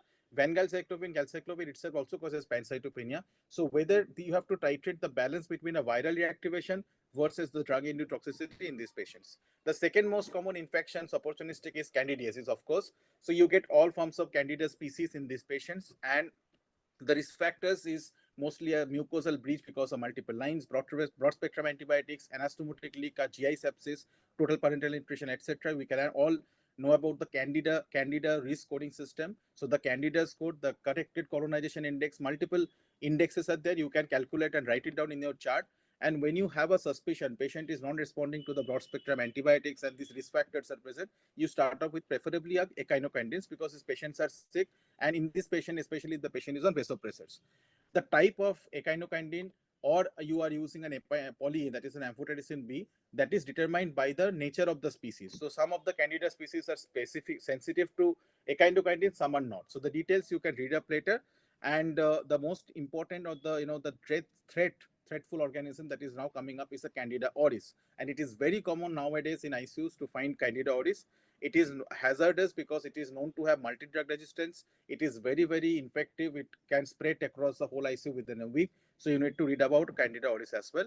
And aspergillosis is also very common, and it is mainly present in neutropenic patients. Post stem cell transplant, severe neutropenia is the strongest risk factor, followed by chronic steroid abuse, diabetic patients undergoing some form of transplant.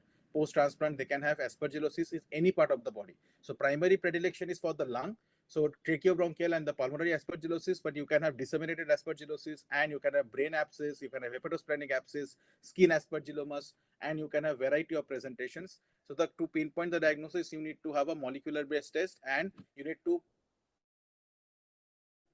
collaborate with the findings of the radiology as well as the biopsy sample. Everything you have to collaborate, and molecular based tests like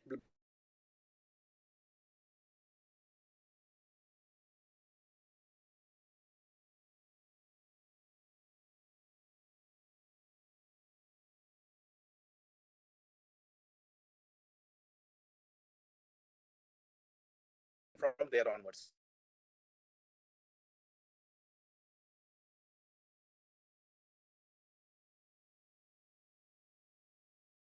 Posaconazole, the indication with significant drug reaction and toxicity, you need to monitor a few things for that. The second best choice is isavuconazole. It can be given IV and oral, and it has lesser amount of interaction with other drugs.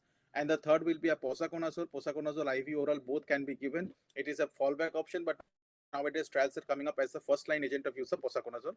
And some of the echinocandins can be used as a salvage therapy.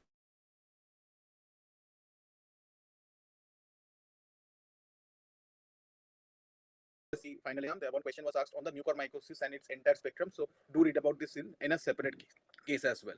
And PCP pneumonia, the major strong risk factor for PCP pneumonia is a chronic steroid low dose usage followed by mycophenolate mofetil. Some cases use of sirolimus and allograft rejection also contributes for the PCP. It is typically characterized by, it's actually not PCP, we should call it PJP, so pneumocystis cerevisiae, but it's I just in the slides it is written PCP, so I should correct myself. So the classical presentation is like a dry cough, fever, generally non-productive cough, along with pleuritic chest pain. Patient can have severe respiratory failure and progressing to ARDS. Usually the CT picture looks like this with a central predilection for GGOs and multiple septal thickening and GGOs, and generally the periphery is spared. Lymphadenopathy is not so common in this group of patients, and you don't get pleural effusion and all. You sometimes can get a pneumatocyl peripheral cystic lesions which can lead to pneumothorax. And the usual diagnosis is done by the lower respiratory tract sampling with a PCR of the pneumocystis cerevisiae. If you get a biopsy sample, that is all right. If you don't get a lower respiratory sample, then indirect markers like raised LDH and raised 1,3 beta glucan support the diagnosis of PCP with a very high negative predictive value. In adults, the treatment primarily is cotrimoxazole. The dosage is 15 mg per kg of trimethoprim component, and then you adjust based on renal function. If you cannot use cotrimoxazole because of some reasons like asalfa allergy or severe renal dysfunction less than 10, where it is not recommended to give, you can use fallback agents like pentamidine, atogacone, dapsone, trimethoprim, and pyrimethamine, etc. You can go to Sanford and check for these other combinations. Like for example, in pregnancy or young child, you cannot use them, so you can use the backup agents. Adolescent, and in addition, you have to use steroids. Now the steroids for there, the indication is any patient with PCP with severe hypoxemia, we have to use steroids. The dose is 40 to 60 mg per day of prednisone and equivalent. Coming to the last part of this particular portion, that is immunosuppressant side effects. There are various immunosuppressants that the major, important side effects for them. And tacrolimus has a nephrotoxicity and neurotoxicity. It can cause hypertension, hyperkalemia. Cyclosporin as well, similar to that nephrotoxicity, neurotoxicity, hyperkalemia, metabolic acidosis, gingival hyperplasia. Mycophenolate mainly causes myelosuppression along with GI side effects. Sirolimus can cause hyperlipidemia. There can be some amount of skin rash, proteinuria, weight gain, and steroids. Multiple other side effects starting from telangiectasias, thinning of suppurated infections, raised blood sugars level, weight gain, and deranged blood sugar. So multiple side effects are known. Now the important drug reactions we have to remember, for example, a patient with post-transplant invasive pulmonary aspergillosis, what are the important drug reactions we have to remember? One is voriconazole. Voriconazole is an active enzyme inhibitor, so it increases the levels of various immunosuppressive agents like tacrolimus, sirolimus, and cyclosporin, causing their toxicity. It can interact with antiarrhythmic drugs and anticoagulants like warfarin. It can increase steroid levels. You have to monitor these drug levels and their toxicities, and you have to do some serial checking of QTC to look for the voriconazole side effects. Along with, you have to look for the hepatic dysfunction. Isavuconazole is a derivative of that. It's a less side effect profile, but still it can cause some amount of dysfunction, some increase in the drug levels. Posaconazole, strong inhibitor of the CYP3A4, and therefore similar actions on the tacrolimus and sirolimus and cyclosporin can be seen. Amphobi as such safe in terms of drug reaction profile, but it can cause nephropathy and hypokalemia and hypomagnesemia on its own. Echinocandins as such is safe. The second portion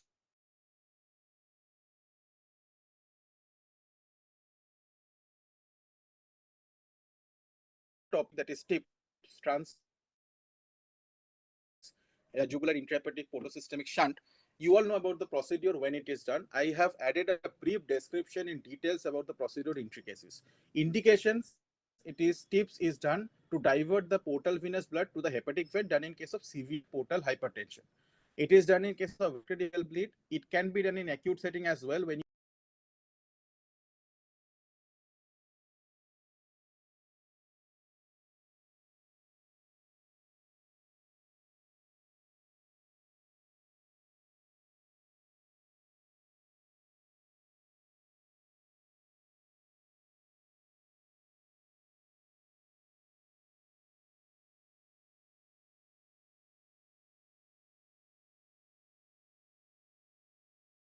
severe infections, uncontrolled heart failure or acute heart failure, especially if you have a right heart dysfunction with increased peer pressures.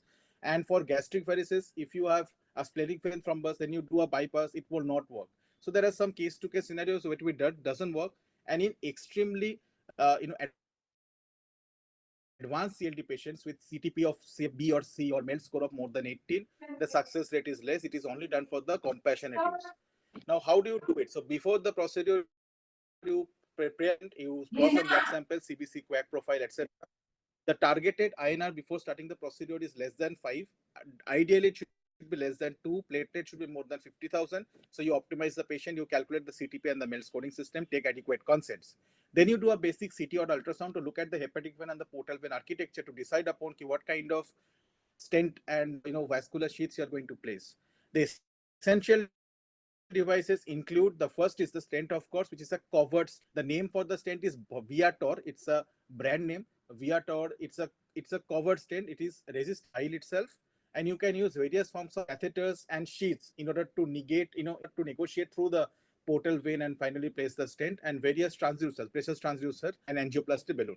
I'll give you a brief and effective review of how it is done. So first, you have to puncture the jugular vein. Then you introduce your guide wire. Then you put the small yet short, broader sheath. That's a micropuncture sheath. After you put the guide wire, then what you do is basically you do the hepatic. You put a longer guide wire along with a longer sheath assembly and try to go through the SVC into the RA, into the hepatic vein. That's into the IVC and then subsequently hepatic vein. Once you are into the hepatic vein, you measure the pressure. That's the baseline hepatic venous pressure. And then you do something known as a contrast or CO2 or iodinated contrast mediated reflux portal venogram that shows you this picture. That is, the once you do the hepatic vein, you have gone to the hepatic vein, you lighten up, and the portal veins are now seen. So now from the hepatic vein through the portal vein, you need to create a connection. If you look at this picture, you understand that these are the hepatic vein tributaries, the three hepatic veins, right, middle, and the left, and these are the two portal vein branches, the right and the left.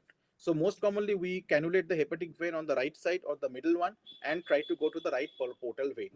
And how to do that is that you puncture the once you have inside the hepatic vein and you have identified the portal vein by this, this flush of the contrast. Next, you put a needle and then puncture the portal vein and aspirate the blood to confirm. After the blood is confirmed, you put another needle, for another guide wire, followed by another sheath. You measure how much of length of stent is going to be placed. Then you have to put something known as a balloon angioplasty. You dilate the tract, and finally you place the stent. The stent, as you know, it has got two parts. One is the covered part and uncovered part. Not so important at your level, but you can understand that you have to put this stent ultimately and measure something known as the portal pressure gradient. I have previously mentioned that once you're inside the hepatic vein, you transduce the pressure, measure the basal hepatic venous pressure. Next, once you're inside the portal vein, you measure the basal portal pressure before the stent is deployed, and that gives you the basal portal hepatic venous pressure gradient. If that generally in cirrhotic patients, portal hypertension, it is more than 10, 12.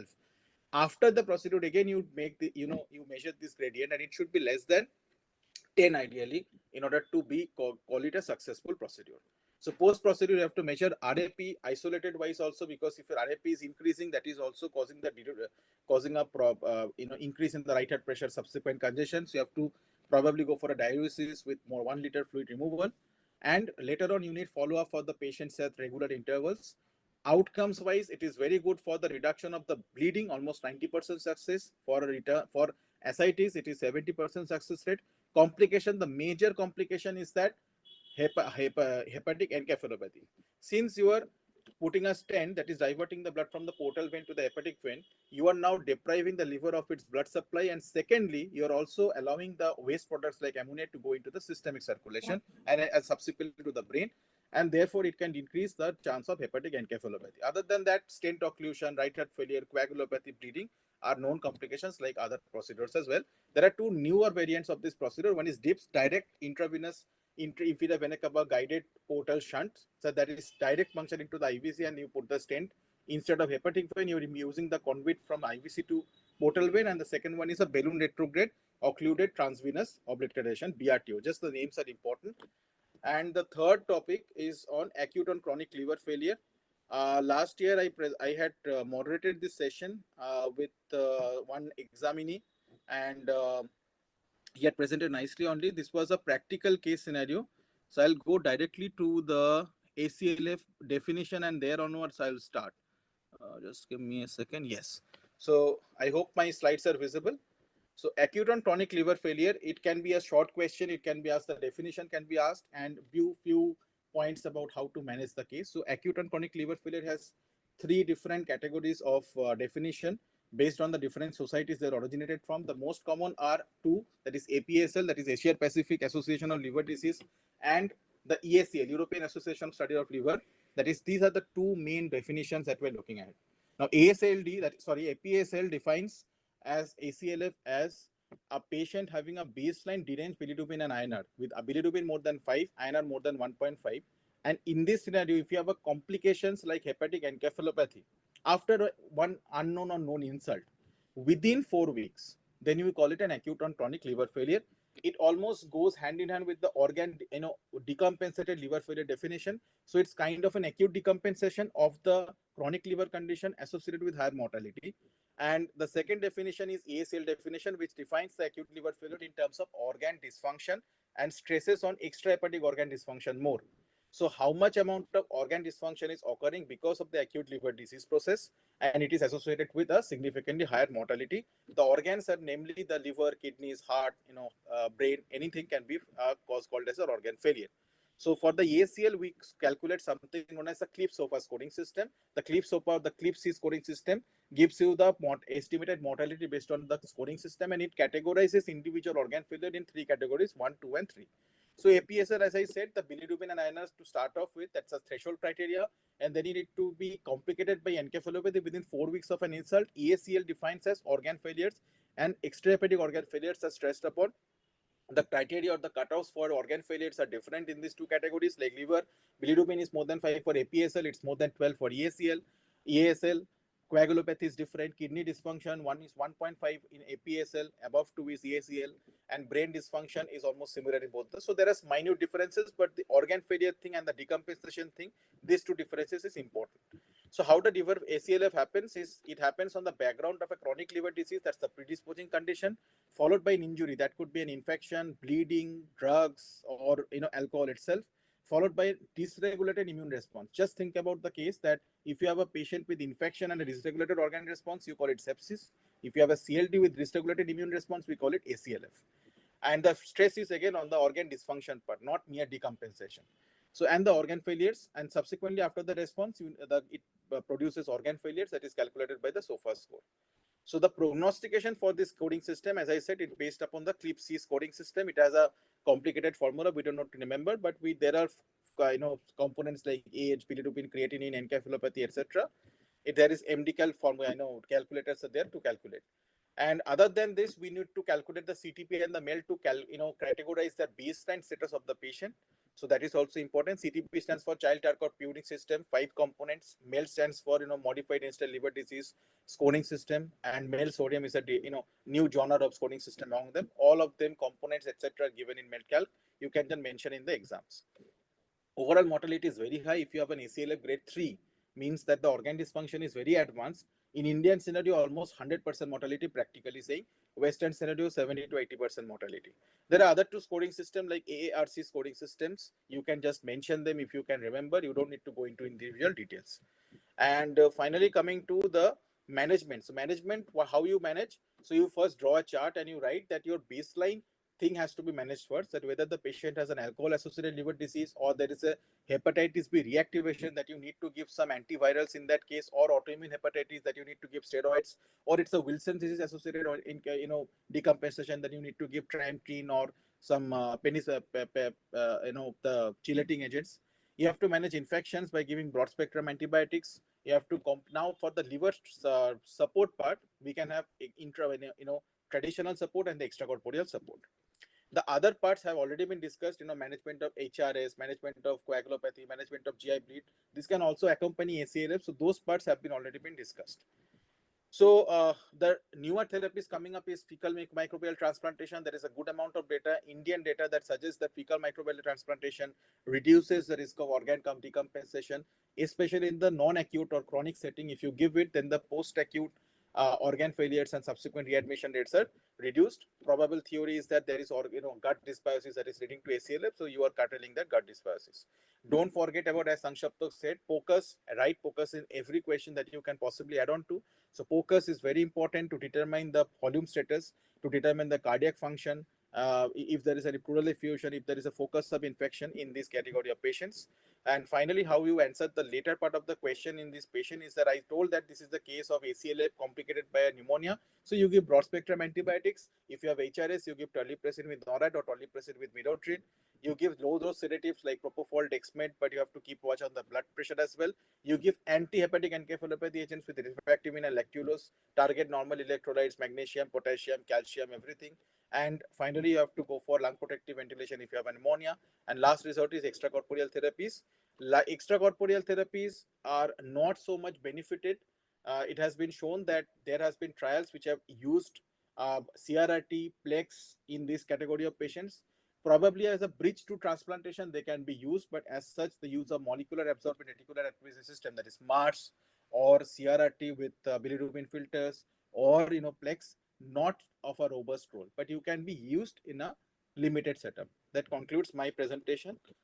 It is a very huge topic, ACLF per se, but I have touched upon the important parts. Any questions or any comments is most welcome.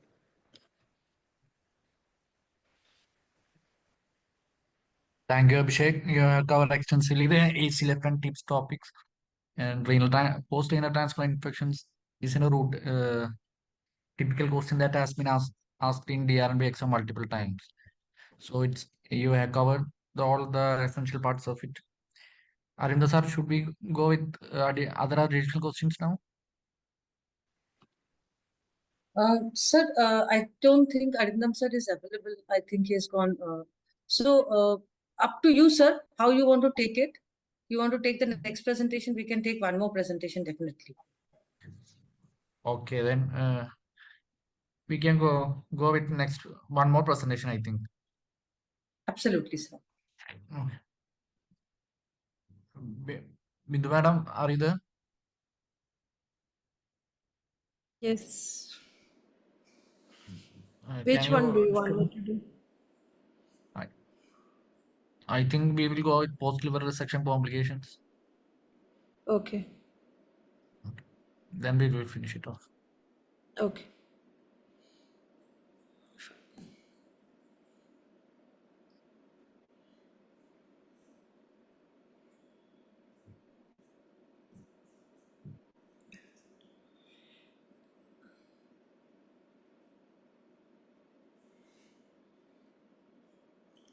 Where is it? Have I lost you? Are you there? Hello? Hello, madam. Yes, yes. Yeah. Madam, can you hear me? Yeah, I can hear you. Yeah. I think that this thing has Presentation. എനിക്ക് കാണാനില്ല എവിടെ പോയി എല്ലാവരും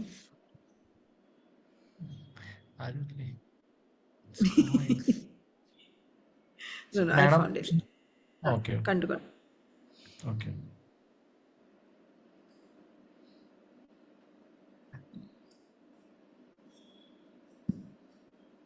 Sorry. I think now. Okay. Okay. Screen sharing. Aya, दिख रहा है? Can you see? Yeah. Just make it full screen. Yes, madam. Okay. So this topic is about post-hepatectomy complications. So this is a good article on post-hepatectomy liver failure that you can read. So the definition is, according to the International Study Group of Liver Surgery, any deterioration in the synthetic function or the excretion or the detoxification of function of the liver after liver surgery is defined as PHLF. So what you will find is an increase in the INR, increase in the bilirubin. It happens only on or after the post-op day 5. So risk factors are inadequate liver remnant, any previous problems with the liver like cirrhosis, steatosis, chemotherapy injury, or sepsis, blood loss, or ischemia reperfusion. So the risk factors can be sort of divided into patient-dependent risk factors, surgery-dependent risk factors, and post-operative risk factors. And for a normal liver to regenerate, we need that the hepatocytes as well as the non-parenchymal cells, they should be present in adequate number, and the liver should have a good vascular supply. Suppose there is sepsis or small 4 size syndrome or ischemia reperfusion injury, the regeneration of the liver will be affected. So the pathophysiology is reduced functional hepatocyte mass with impaired regeneration, microcirculatory dysfunction and sinusoidal injury, cytokine storm, mitochondrial dysfunction. All this leads to accumulation of bilirubin, ammonia, lactate, which progresses to multi-organ failure. So this is again, I think all my pictures have a lot of flow diagrams. You can just copy this diagram for your exam because it just gives you all the points in this. The most common theory that we use for small 4 size syndrome is hyperperfusion theory. What happens is that the vascular supply is intact, right? So there is a very big constant blood flow to the liver, but the volume of the liver parenchyma is very less. So it causes shear stress, sinusoidal dilatation, hemorrhagic infiltration, prolonged cholestasis, and ultimately it further worsens the liver. It can be classified into 3 groups, A, B, C. A will have some impaired liver function but no symptoms. In B, there will be some problems, some deviation from the normal expected post-operative course, but there will not be any need for invasive support, but patient may have some encephalopathy. And in type C, the group C, they will be very bad. They will have multi-organ failure requiring invasive support. So this is the rule, 50-50 rule. That is, if INR is more than 1.7 or bilirubin more than 50 micromole per liter on post-op day 5, that is a poor prognosis in post-hepatectomy liver failure. So how can we reduce the incidence? There are some preoperative strategies, intraoperative strategies, and postoperative strategies.